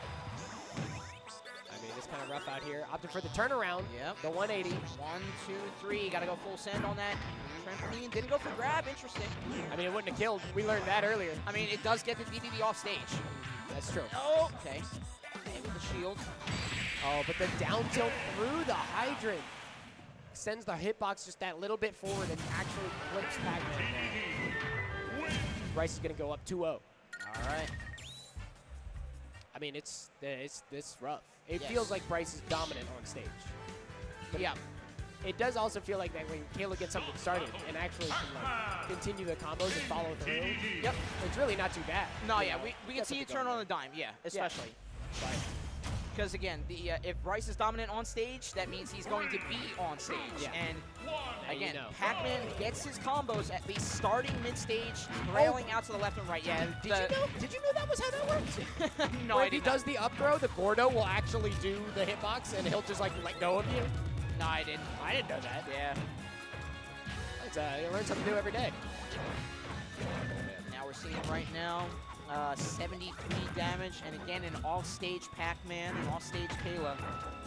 On stage, gotta get the ball rolling. And again, without platforms, this is your moment to do it. I like the positioning of the Gordo here, but I mean, a lot of damage doled out with the hydrant, with the Gordo, but I think we need to see Pac-Man move in just a little bit more. It is a little bit risky, but I think Pac-Man needs to get his combos started with, fair and bear, not just the special effects. It's true, but those follow-ups are even hard to find sometimes, That out smash does seal the stock there, but at 124, this is, it's not terrible right now. Throws it through the stage. Oh, yeah. Sure. And a reverse shark, essentially. And, again, both one playing ground game, one playing high, and wow, from Yeah, even Bryce had to say, had his eyes popping out of his head. Yeah. Saying It that literally killed? what did the cartoon. Like, he actually had his eyes pop out like that. That was actually wild. Gonna seal that now. 3 stocks to 1, charging up that up smash too. I think Bryce is just in the driver's seat right now. Nope, that bell. Yep. Coming in hot. Stunner into oneer there. Got the first stock. Need to see another one here from Kayla. Retreating away, looking for their moment to get something starting. Grab through that starter that Kayla had with that bear. That heavy weight. You know, not a lot of options that actually send flying the way that you need it to. Galaga, yeah. No follow-up. Not opting for any kind of grab or nothing, too. Nah, I think it's a little bit too risky in this situation. Losing out on a lot of damage, I fear, though. Hydrant call out. And again, foregoing the hydrant. That's what I like to see. All right. Catching the roll. Platform. Okay, it fell off the second time. Instead of its shield, second time. Yep. Not quite able to turn it into anything quite yet. Right now, Bryce staying firmly on the ground. Yeah, that stun on that bell kept his advancement at least. So, and with pumpkin in hand, zero drop into hydrant. Bryce just holding it off on the ledge there. Absolutely. All right, we'll Now, see though, yet again with this hydrant in hand, and it will be Not no enough. surviving skin of her teeth. Pac-Man and Kayla. Pac-Man doesn't even have teeth. God, That's that's just straight up gumming it. Yeah, right? I didn't need to see hear that from my own mouth. Moving on. Oh, the Gordo coming in with the follow-up. Almost the maximum betrayal right there. Oh, the F smash. And I the mean, waiting. there's like 5 different motions that happen there, but oh no, the hit off the Gordo is just gonna seal it. Wow. The hitbox on the actual side B hammer swing was enough to take the stock. I was gonna say there was like 5 different motions that they did there, or Yeah. that like Kayla had set up for that ledge trap, and then she just went up and F smash. I'm getting hit by that every time, but like it's like all smoke and mirrors, and then you just kind of get smacked. And then Bryce came down and just closed out the 3-0. That smoke had some weight to it. Oh yeah. You were getting hit by the Something- mirrors. Yeah, I could see you getting hit by mirrors and complaining about that. I mean, That smoke. I didn't think a bus was gonna come through the smoke. Right. Like, okay, just get straight up plowed over, man. Hurts. Yeah. And I think and we're right doing now good. we're rolling Yeah. right along as we have our next combatant sitting down. Bryce advancing on from that quarter set into the semi-final match. Going up against Arye again, our number 2 of last year, not where we expected him. But have to go up go up against the cream of the crop here today to get his shot at claiming what he could not for TMG 2024. Let's see if he can get it done this year around, this go around. But on PS2, we hop right back along. This loser semis coming in here. I mean, I did not figure REA would be in loser semis. At least not this end, like for sure. Oh my God, I didn't figure he'd get turned around like that either. What happened to that boy? Where'd he go? Oh my word. Bryce is like 3 for 3 on those. That was a 15-second stop. Oh my God. I think that is a TMG record, if I remember correctly. Yeah, it must be, frankly. I've been trying to keep track. My word. And not to be outdone, he has already pushed Arye off ledge again. And already put on like a respectable amount of damage, even though it's not lapped on damage just yet. You know, Gordo trying to change that up. Oh my God! Sub 1 minute 2 stop game. It's just absolutely dominant right now, man. I mean, that up smash came out straight up punishing anything you could do to that Gordo. Get off my man, Gordon. That's my friend. You don't get to hit him. Only I get to do that. Oh my gosh, yeah. Usually Gordo's the front man, but it is a duet right now. Yeah, stop for sure. It's a little bit synchronized. Right now, the anti-air on the up tilt as well. Bryce is just running the show. 86 now on Arye. Oh, yeah. Back Oh, comes wow. in. Oh, but No another way. up No smash! way! Minute 30. Minute 30. Yeah, I'm gonna ponder that for a little bit. What just happened? Hey, don't wait too long to settle in. No. Don't think on it too terribly long. Because we're hopping into another game, yeah, just leaving me no time to recover. All right, so are we seeing a switch, do you think, off the Ness? I think so. Oh my God. Oh, No, no. we're not. We're sticking it out. What You know is- something I don't. Okay. I mean, I don't know. Bryce is on some demon stuff right Yeah, now, man. I mean, Like, that was crazy. If anybody has the plan to go forward against what we just saw, it has to be our number 2 from last year. But now, that is our number 2 from last year on loser side, down a game from a dominating game from his opponent. Oh my God, no double jump here. This is gonna have to be an up B. Getting the 2-frame with the belly flop. Forward air off stage is easy. Can we get a 2-peat on the 0 Oh to my death? God, and another? 0 to death number 2 in the books for TMG. Oh my God. Wow. 2-in-1 set. Hey, it's not over yet. I can't help It's but notice. not, I can't help but- but notice he still hasn't hit him. Okay, there we go. We're good. We're good. All right. We're good. We're good.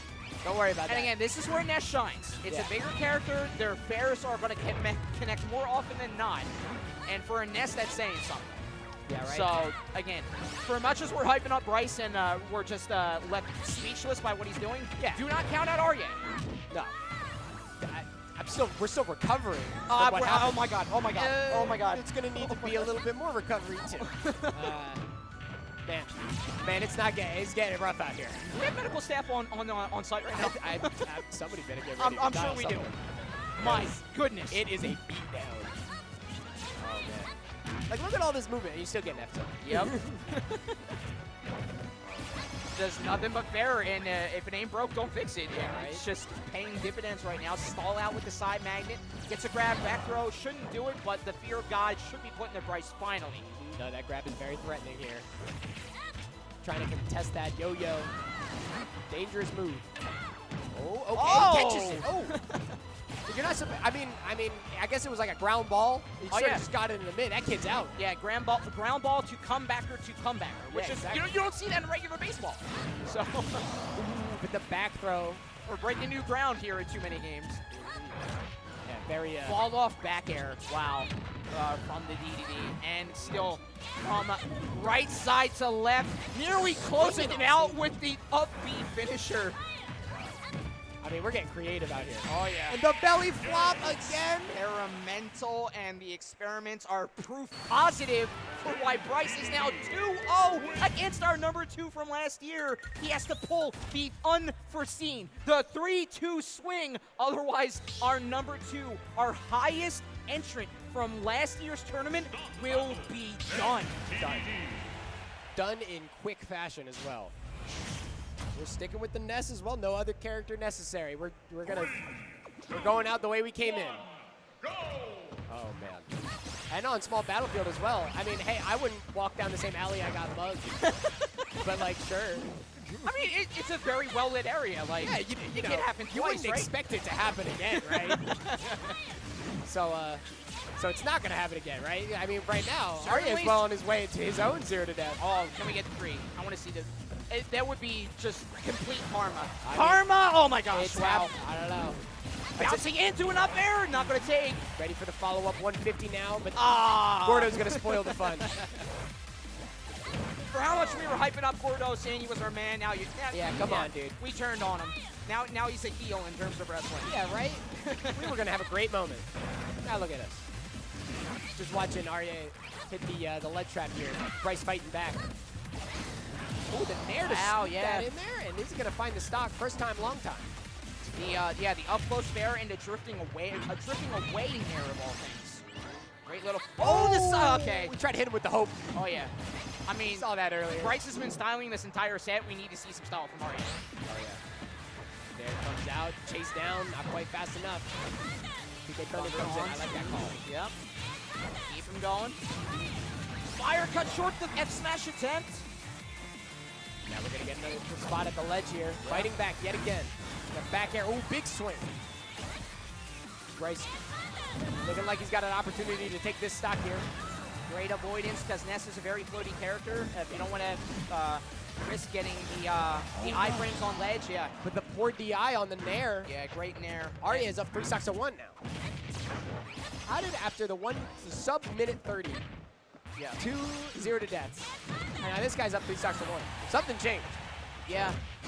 At least through this round, I want to say that just Arya started guns blazing. Like, You might be right. they had a combo in mind off of that right side platform, and they just let it rip. It worked out for them, and they just been in the driver's seat the entire time.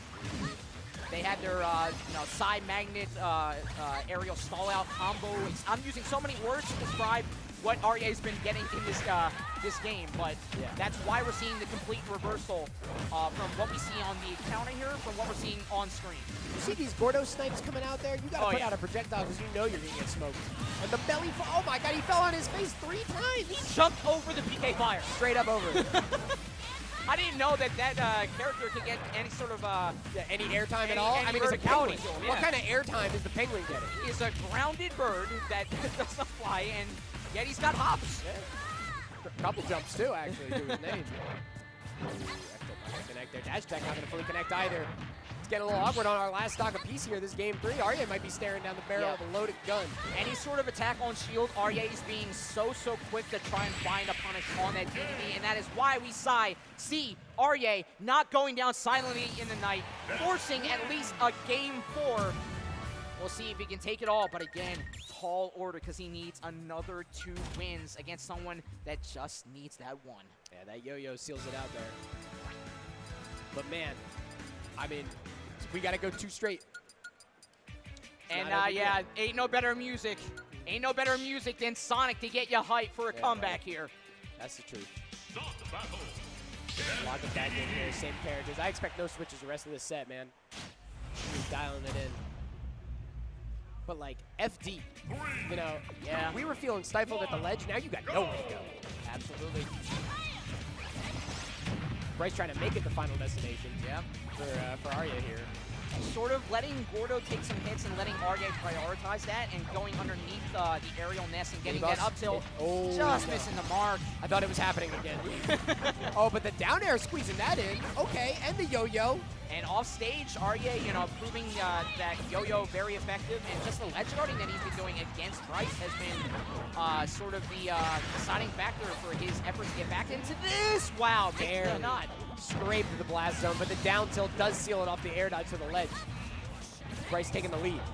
78 damage is nothing to scoff at against a heavy hitter, though. So 92, and again, Bryce has to fight back on stage. This is where Arya has been shining right now. Yep. Trying to cover the stage as best as possible. Bryce opting to go on stage, gets back here for his troubles. Maybe just trying to avoid that devious yo-yo.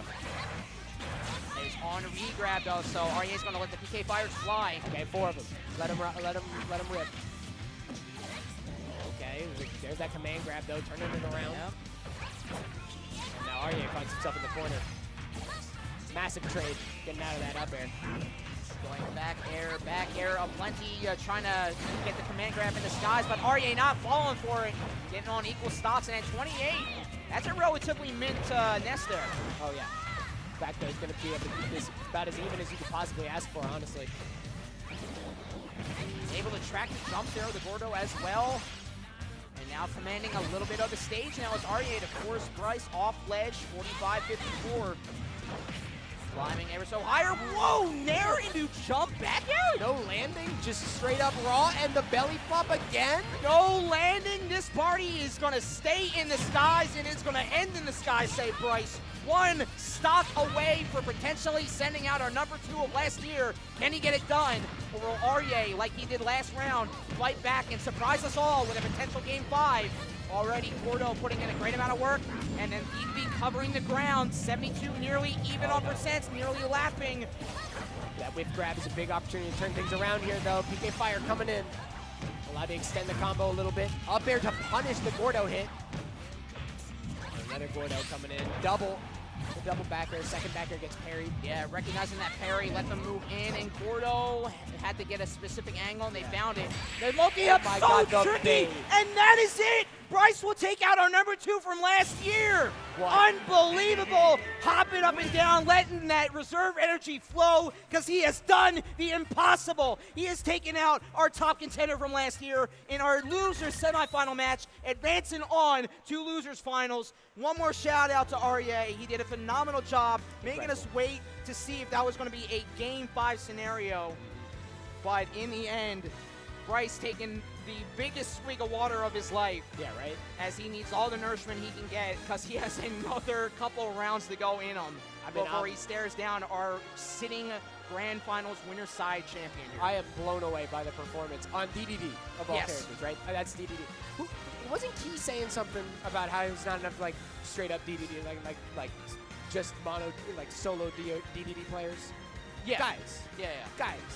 Bring him back. Don't ever Bring him back. Don't ever forget Bryce ever again. Never. Not after That's this the run. GOAT. Yeah. Oh my God. I mean, like, to defeat an on-paper matchup that bad, like, Ness just has so much fun in the skies, has, like, the Psy multi-hits. It's just... Everything gets stuffed out, right? Yeah. Like, and then just to fight tooth and nail to come back from that with one of the worst matchups is... Maybe he only needs one tournament a year. Maybe One is all I need. maybe we don't want too much exposure to Bryce. Yeah, right? You could never have too much exposure. Yeah, absolutely. He is, like you said, a bundle of sunshine in the sunshine shirt, and just keeping that sunshine rolling, keeping all of our happiness bright here. But you want to talk bad matchups? Yes. This will be our last dark spot of the event. DDD Minion. Yes. That's tough. Oh, yeah. This one's not going to be easy.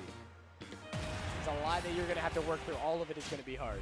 Absolutely. The king of staying on their character versus the one that we've seen 3 from before and has at least gotten them to the last of the last sets here.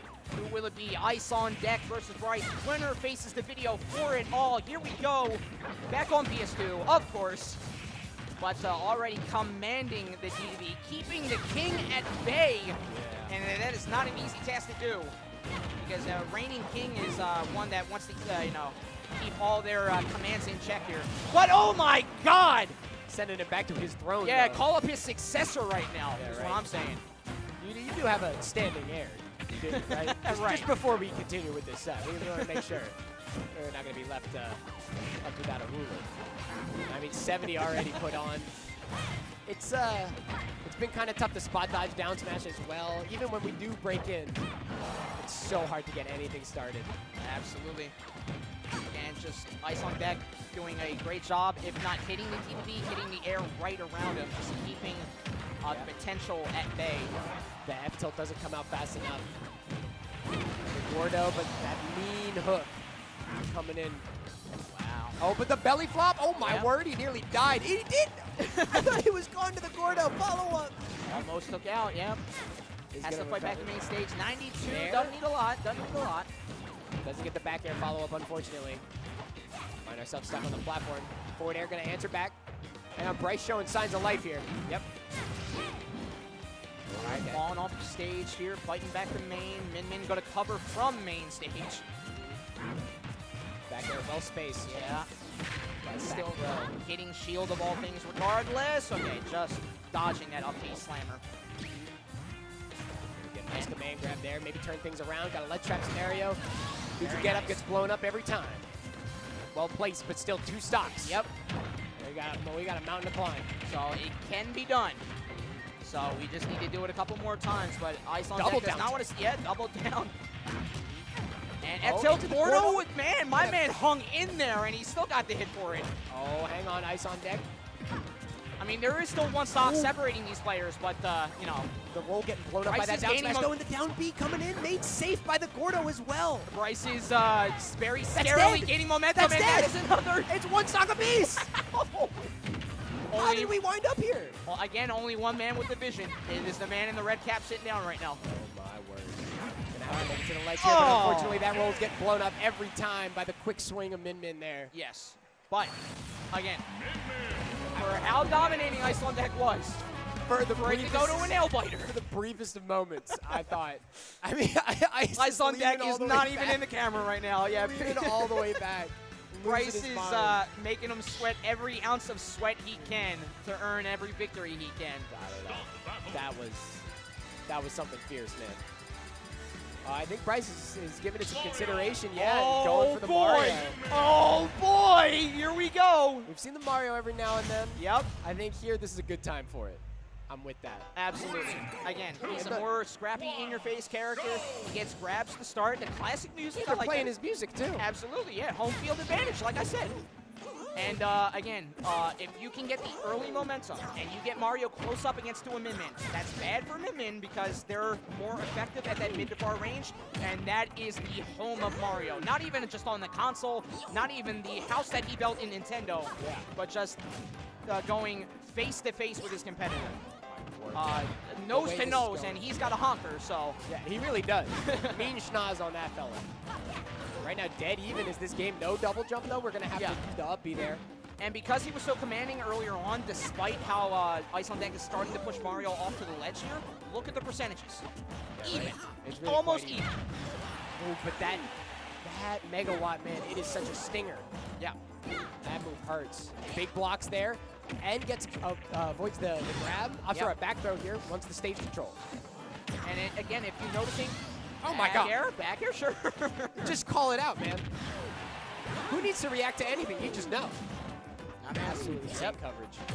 Oh, back air as well. Double back air, keeping the combo rolling. And this string getting silenced finally from an interruption, but a near 50 damage string is one you definitely want in your back pocket in this game.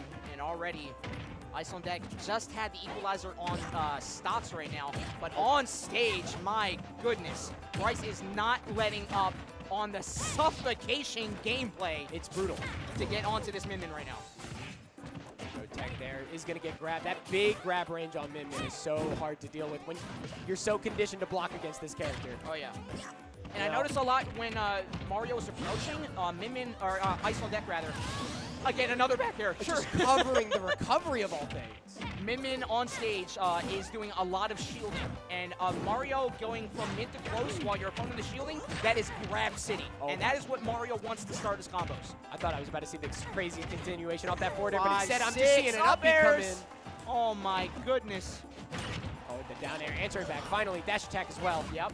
A little bit of stage control, but still up a full stock. And all that damage racked on. Bryce is running the show. Oh, yeah. Just bobbing and weaving through Min Min's attempts at hitting, too. Oh, up smash out of shield on the rising up air. Yeah. Is going to be able to seal that. 92%. Yeah. But Min Min can rack on damage so fast. You got to get back to your mid game. Iceland Deck stayed on shield a little too much there, and he tried not to, try not to short his playstyle, but right now is where he needs to be. Right at home, right there. But he's letting Bryce just close that gap, I think, a little too easily. And again, Bryce is free to roam in and get that that up smash, scraping the skies of that blast zone. Dodge not quite punished by that back air, but the double back air there, covering the get-up attack, and that is going to be a game going to Bryce. I mean, each stock was a back attack. Yeah, that's why I was counting. 1, 2, 3, all back airs. Straight back airs. Across the board. All back airs were the deciding stock claimers there. He's playing it like Dedede. Just ripping back airs. I was talking about a player that can change their playstyle from their main to their secondary, so like in the blink of an eye, they're a good player. But now you're saying that a Dedede player that is on Mario but still playing Dedede is also good. Yes. Okay. I think what he's done is he's changed his character to adapt his playstyle. This is wild territory for me here, but I'm not scoffing at whatever's working for Bryce because he is still in the mix of things right now. Absolutely sealed it. Quite confident in that game, and now we are 1-1. Yep. Iceland Deck picking Hollow Bastion as the stage here. Definitely a strong stage for Min Min. Again, you want to limit the opponent's mobility options as much as possible when you're a character like Min Min. Yep. Cover specific spaces, you need them to be there. And if you hunker down underneath that platform, they either have to land on that platform or they have to commit to a fast fall to go through it. Okay, chill. Okay. Come on now. Yeah. I mean, I love it, but that was bold. I mean, it's in losers finals right now. You might have to be a little bold. You might be right. Oh, baits it out. Up smash is going to whip. That's double up air. Can I get an up B follow-up? Yes, sir. 4 up airs and up B. Yes, sir. There we go. Good coverage there. Looking for another back air off stage as well. 2 fireballs. Doesn't go for the grab. Instead opts for a dash attack, but no punish. Yeah, going to be very risky, especially in this situation, to commit to a grab. Up smash on a landing Mario. Not going to take. Ooh. And there's that megawatt. Megawatt. Yeah, megawatt dragon combo. So lethal. Looking for that up smash to seal it. Knows that it's going to find the stock. Megawatt, great DI. I believe that was neutral attack, and finally. Yeah, the neutral air, but The punch there from the dragon side of things is going to be able to make that happen. Big back throw coming in. Yeah, the long-range grab on that, too. Just got Bryce on the back pedal a little bit, but leading in with a fireball. I thought he got the follow-up with that down air. That would have sealed that stock. For sure. No punish there. It doesn't find the full hop. Yeah. Up smash does punish that with grab, though. Landing up smash. Gotta love it. And Only 31%. Mario. Only Mario characters. Yeah, right. Exactly. Finding that punish there. Racked on a good amount of damage, too. This character does not lack for early percent combos, let me tell you. Certainly. Not quite like his brother. Oh, yeah. You're just like one. Yeah. And then that tends to get the job done. This is a little bit more brutal in that sense. Doesn't even make him at the arms, not long enough, man. Just barely not long enough. A brutal combo there off that down Yeah. gap. Mario was saying, oh, yeah, you got strong arms, but did you skip leg day? Yeah, right? I'm the jump man. I never skip Where's your leg day. ups? Oh, doesn't even get the... I thought he was going to get the two-piece on the other side, too. Looking to edge guard as well. Doesn't quite make it happen, but catches the jump from the ledge. There, looking for active frames. Doesn't quite make it happen. Re-grab the ledge, but good blocks. Dash attack breaks the... What? What? The F smash on the landing? The forward smash finisher to push Bryce to a game two. It's killer right now. Wow. Bryce now taking the lead in the set count off the Dedede. And we're looking at a tank swap. Yep. With that forward smash, he showed that my hands are still warm, buddy. Your hands better be. If I'm pushing you to your potential main here in Toon Link, it is ride or die for you. Will it be Bryce, or will Ice on Deck come in and steal the 2-0 away from him to face the video in Grand Finals? Already starting off a lot better this go-around. Yeah, 60-73 now. A little bit of a change in game plan. He's going to mix anybody up. Up throw, up air, not going to connect. He's still covering the space so well. Looking for the edge guard, too. And another thing that lends, like you have bomb for recovery to challenge Mario off stage, and then you have, if you're standing a little too far off, you can just hold the bomb and just get your timing in with a tech potentially, and you can get back from just about anything. So landing down air. Off stage, he's going to be okay, so he has to command on stage, and a Mario that can't get on stage is a very weak Mario. Especially with that limited recovery, and already that's why we see first stock going the way of Ice on Deck. Yeah, he weaved around so many projectiles there, but unfortunately that F-tilt does seal that stock there. And only 51 on Ice on Deck. He's looking a little, this is a new man. Oh yeah. Like I said, Jack of all trades, did he find the one that he needs to be the master of right now? Goes for a footstool, down throw of bomb, and Bryce trying to pick up pieces on platform here. Bobbing and weaving through everything that Ice on Deck does off the disadvantage. Yeah, unfortunately can't find a connect on this Toon Link.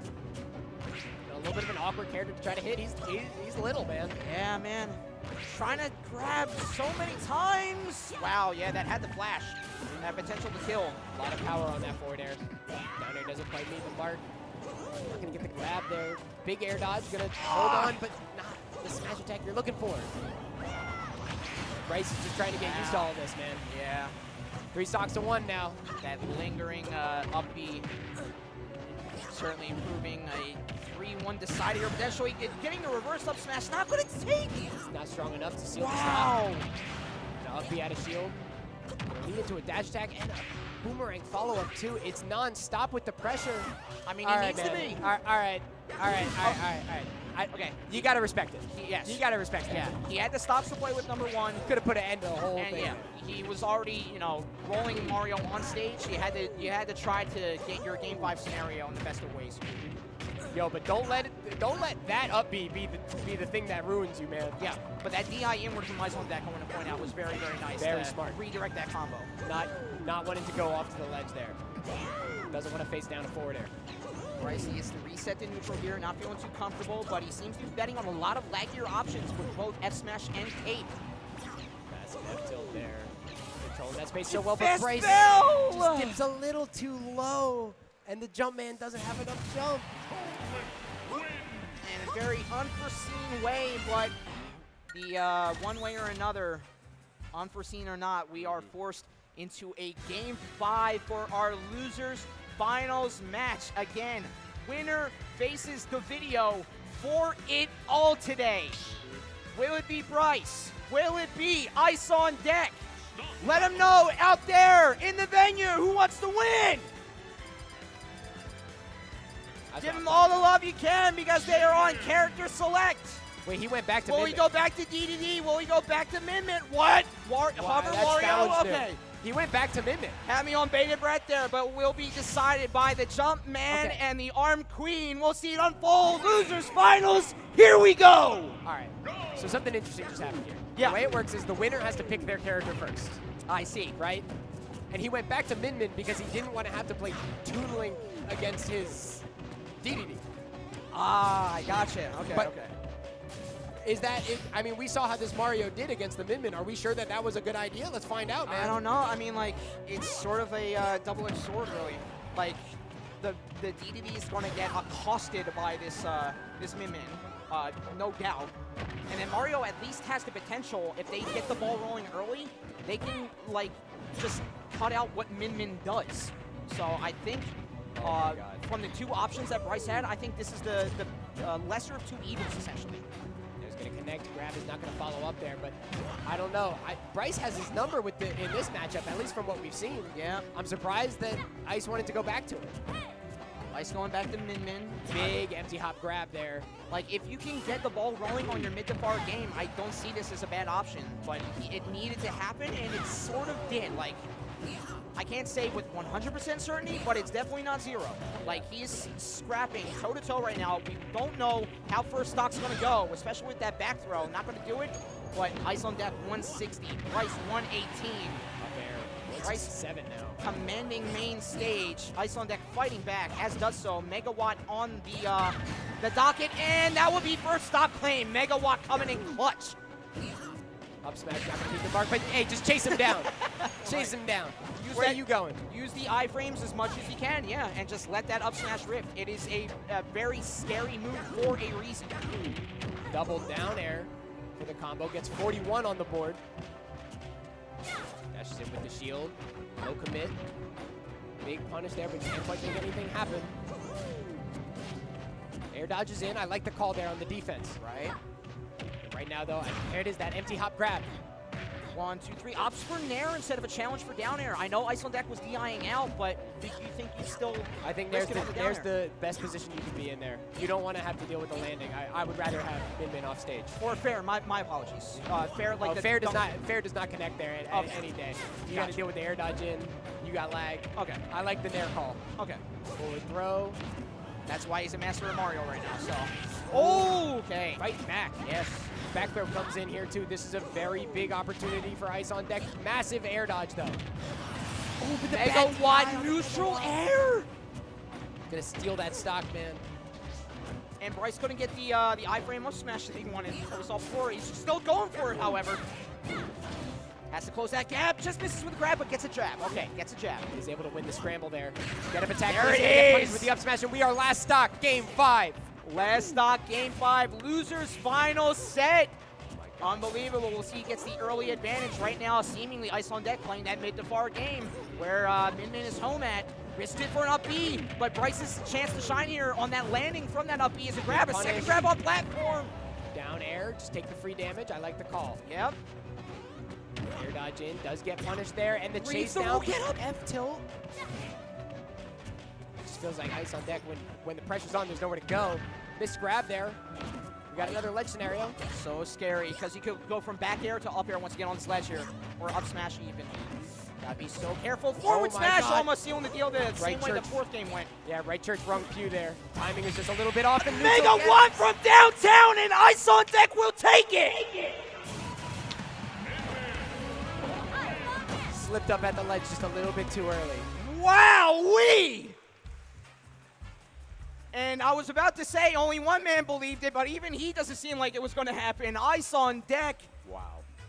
Counting his lucky stars, but he is the one to advance on to face down the video, taking out Bryce, a huge contender. Give it up one more time for Bryce.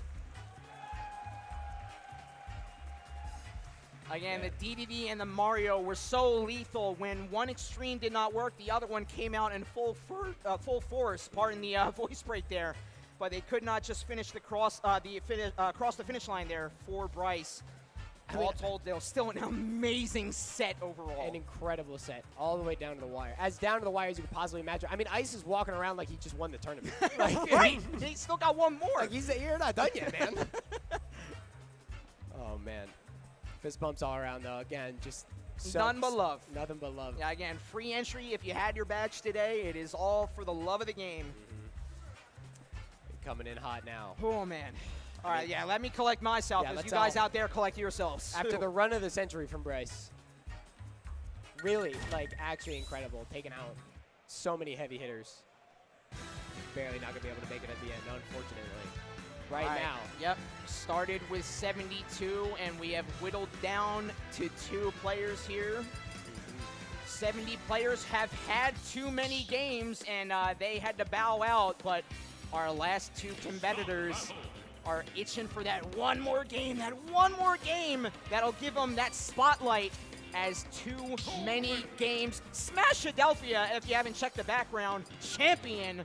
Who will it be? The video from winner's side. Ice on deck from losers. Here we go, everybody! Game 5 potential grand finals, Too Many Games 2025. Here we go! I mean, this is it right here, right? This is it. And what we saw on winner's side, it was a little bit of a beatdown. I'm not gonna sugarcoat it, man.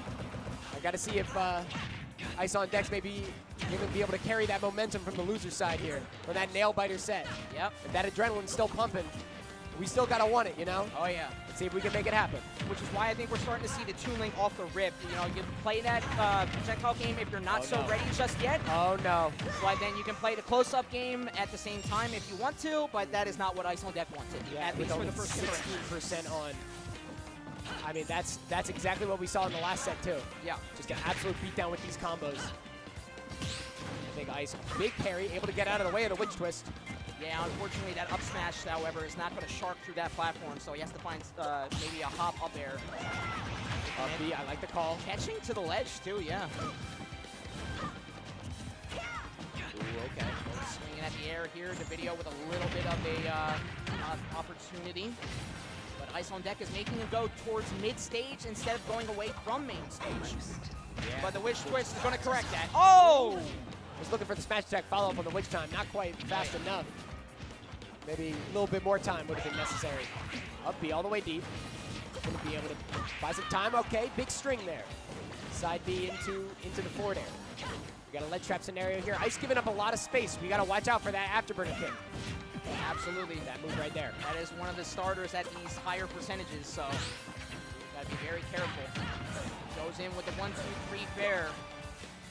Forces Ice on Deck off.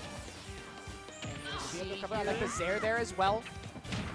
But there's that ABK. Great DI outwards to prevent the combo. Yep. At 134. We're still down at full stock. Oh, yeah. Big commit with that tether grab, though. Dashing grab, a little bit bold. Oh, and the falling nair there. Gonna have to air dodge in. Up B is gonna make it. Wow, I'm surprised he got around the video's efforts and claimed the stop to boot. Down smash is gonna be able to take that stock there with the re-grab on the ledge. No iframes.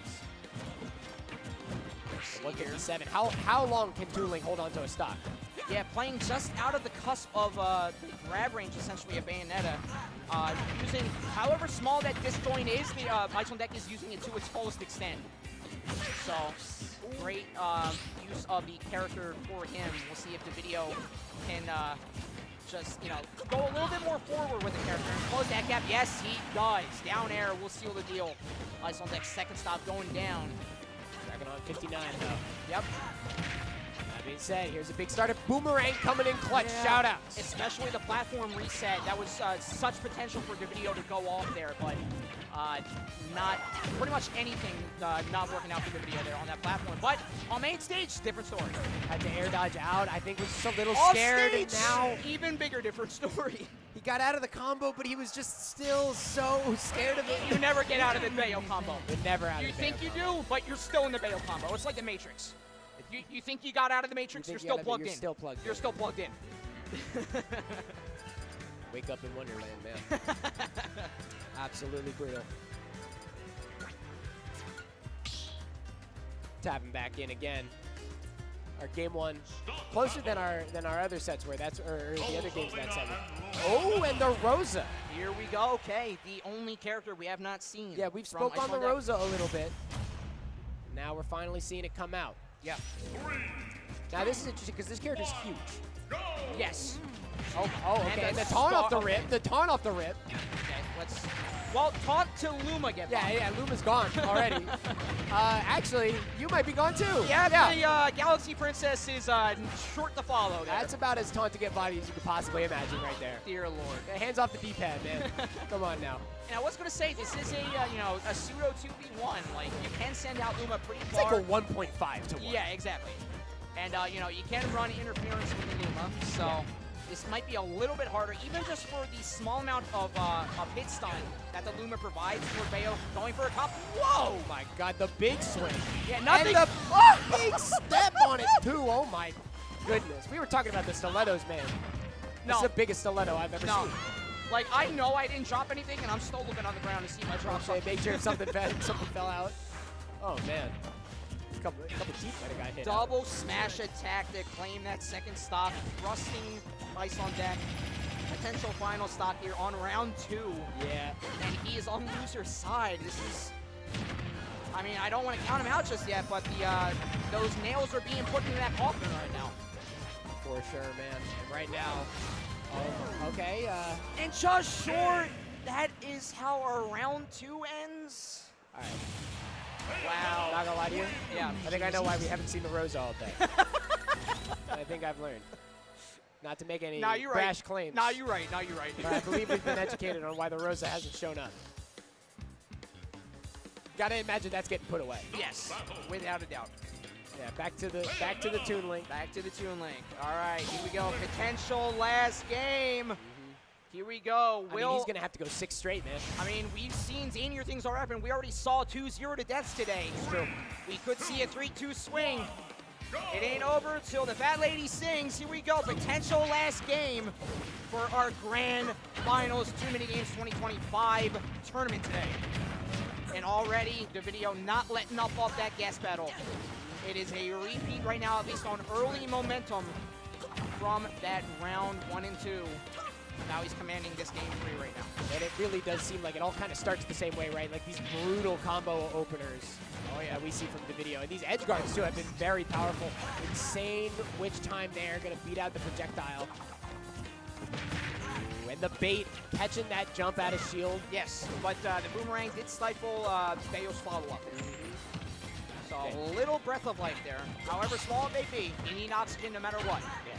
You get it just in the briefest breath. Yes. Before you get plunged back under and thrown into a full stock deficit.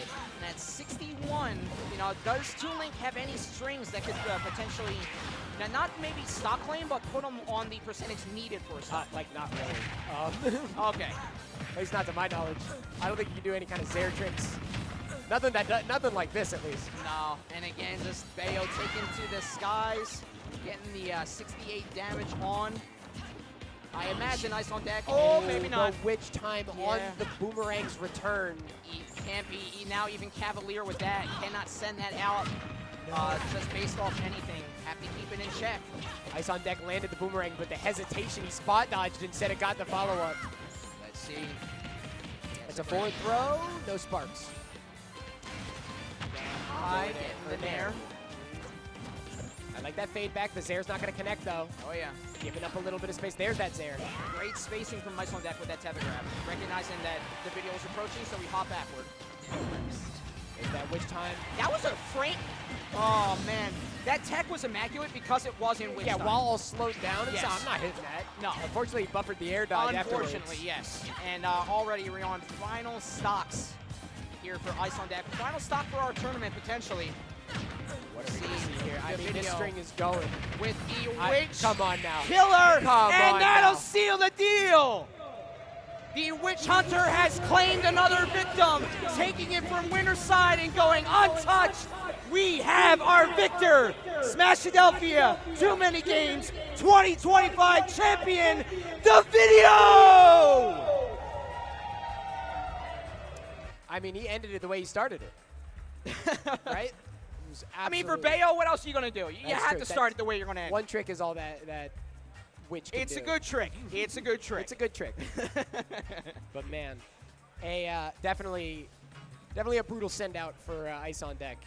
You For know? sure. Yeah. Putting up a little bit more of a fight than the winner's side, but it was definitely tough. And I mean, Dedede just in the driver's seat the whole way. Absolutely. The whole way. Again, not to shirk out on Ice on Deck's performance. Again, great effort to come back from that losers finals match. So for him to get onto that losers final side of grand finals is definitely something you put in the yearbook. Definite accolade you can carry out throughout your Smash career. As we have our top 3 getting the photos on screen, getting their trophies, getting all the accolades they need. One more time for our top 3 for Super Smash Bros. Ultimate. Thank you, guys. And again, from top to bottom, it was all killer, no filler. That was the term to describe today's and this year's TooManyGames 2025 Smash Ultimate event. And man, if you missed out, what were you doing? Yeah, man? right. It was all gas, no brakes, man. Non-stop whole way. Absolutely insane sets across the whole day. We saw characters we do not usually see in the Philly scene just put on clinics from one set to another. We saw our tried and trues, our PR contenders here, definitely putting their credentials into the tournament. But again, free venue if you were here, if you got your badge. There was nothing to risk. There was nothing but the love of the game to take away from this. So everybody is going to be a winner from this because we got to see that spectacle and you got to participate in that spectacle here at TooManyGames 2025. That's the truth. And we have our presentation of our trophies here. Do we have a mic for him, or we're just going to get a shout out? All right, for our 3rd place, we have the Dedede Dominator. That is Bryce. Absolutely. Yo, give it up. For our 2nd place, we have Dr. Facilier calling again friends from the other side to get him 2nd place, Ice on Deck. And the one to hold the highest trophy, the biggest trophy of all today, number 1, give it up one more time, Dedede. I mean, you got to clap it up. Unbelievable play across the board. Just so strong, man. Let them have their moment in the sun there, yes, as we will be the one to close the blinders on that sun, unfortunately. It has been a thrill today. Oh, yeah. Again, coming back year after year to this event and getting to commentate twice back-to-back right now. Oh, yeah. It is just a true blessing to be able to commentate this event. And finally, my ride or die, finally getting in the seat right next to me. It's about time, brother. I'm happy to be here, man. It's about time. I really am. It's a pleasure and honor every time I get to cast with you, my man. And frankly, at an event like this, with play like that, I couldn't ask for anything better. Oh, Unbelievable. Ain't none better, like you said. What a great way to close it out. Thank you guys for tuning in. And again, if you have missed out, don't worry. We have a Tekken 8 tournament to get tomorrow. So if you guys are proficient in that game, you want to get your badges. Even if you're not? Yeah, even if you're not, it's still Tekken. a great game. It's a lot more technical game, I'd say, than maybe Smash Ultimate. But despite the 86 characters you have to memorize for this game. I mean, but all told, we're going to have, we already had an amazing Street Fighter 6 tournament we had today. I'm sure the hits are going to keep on coming tomorrow. And if you're not able to attend this year, come out next year. We're breaking all barriers, breaking all records. And 2026 is seemingly not going to stop. So, and you could be a part of it. You can be a part of this historic, going to be 22-year event at 2026. Make sure you are. Make sure to look out for when signups are available for that. But again, Mini Boss I'm and Avocado signing off. Thank you guys for watching. Tune in to TooManyGames for the rest of the weekend.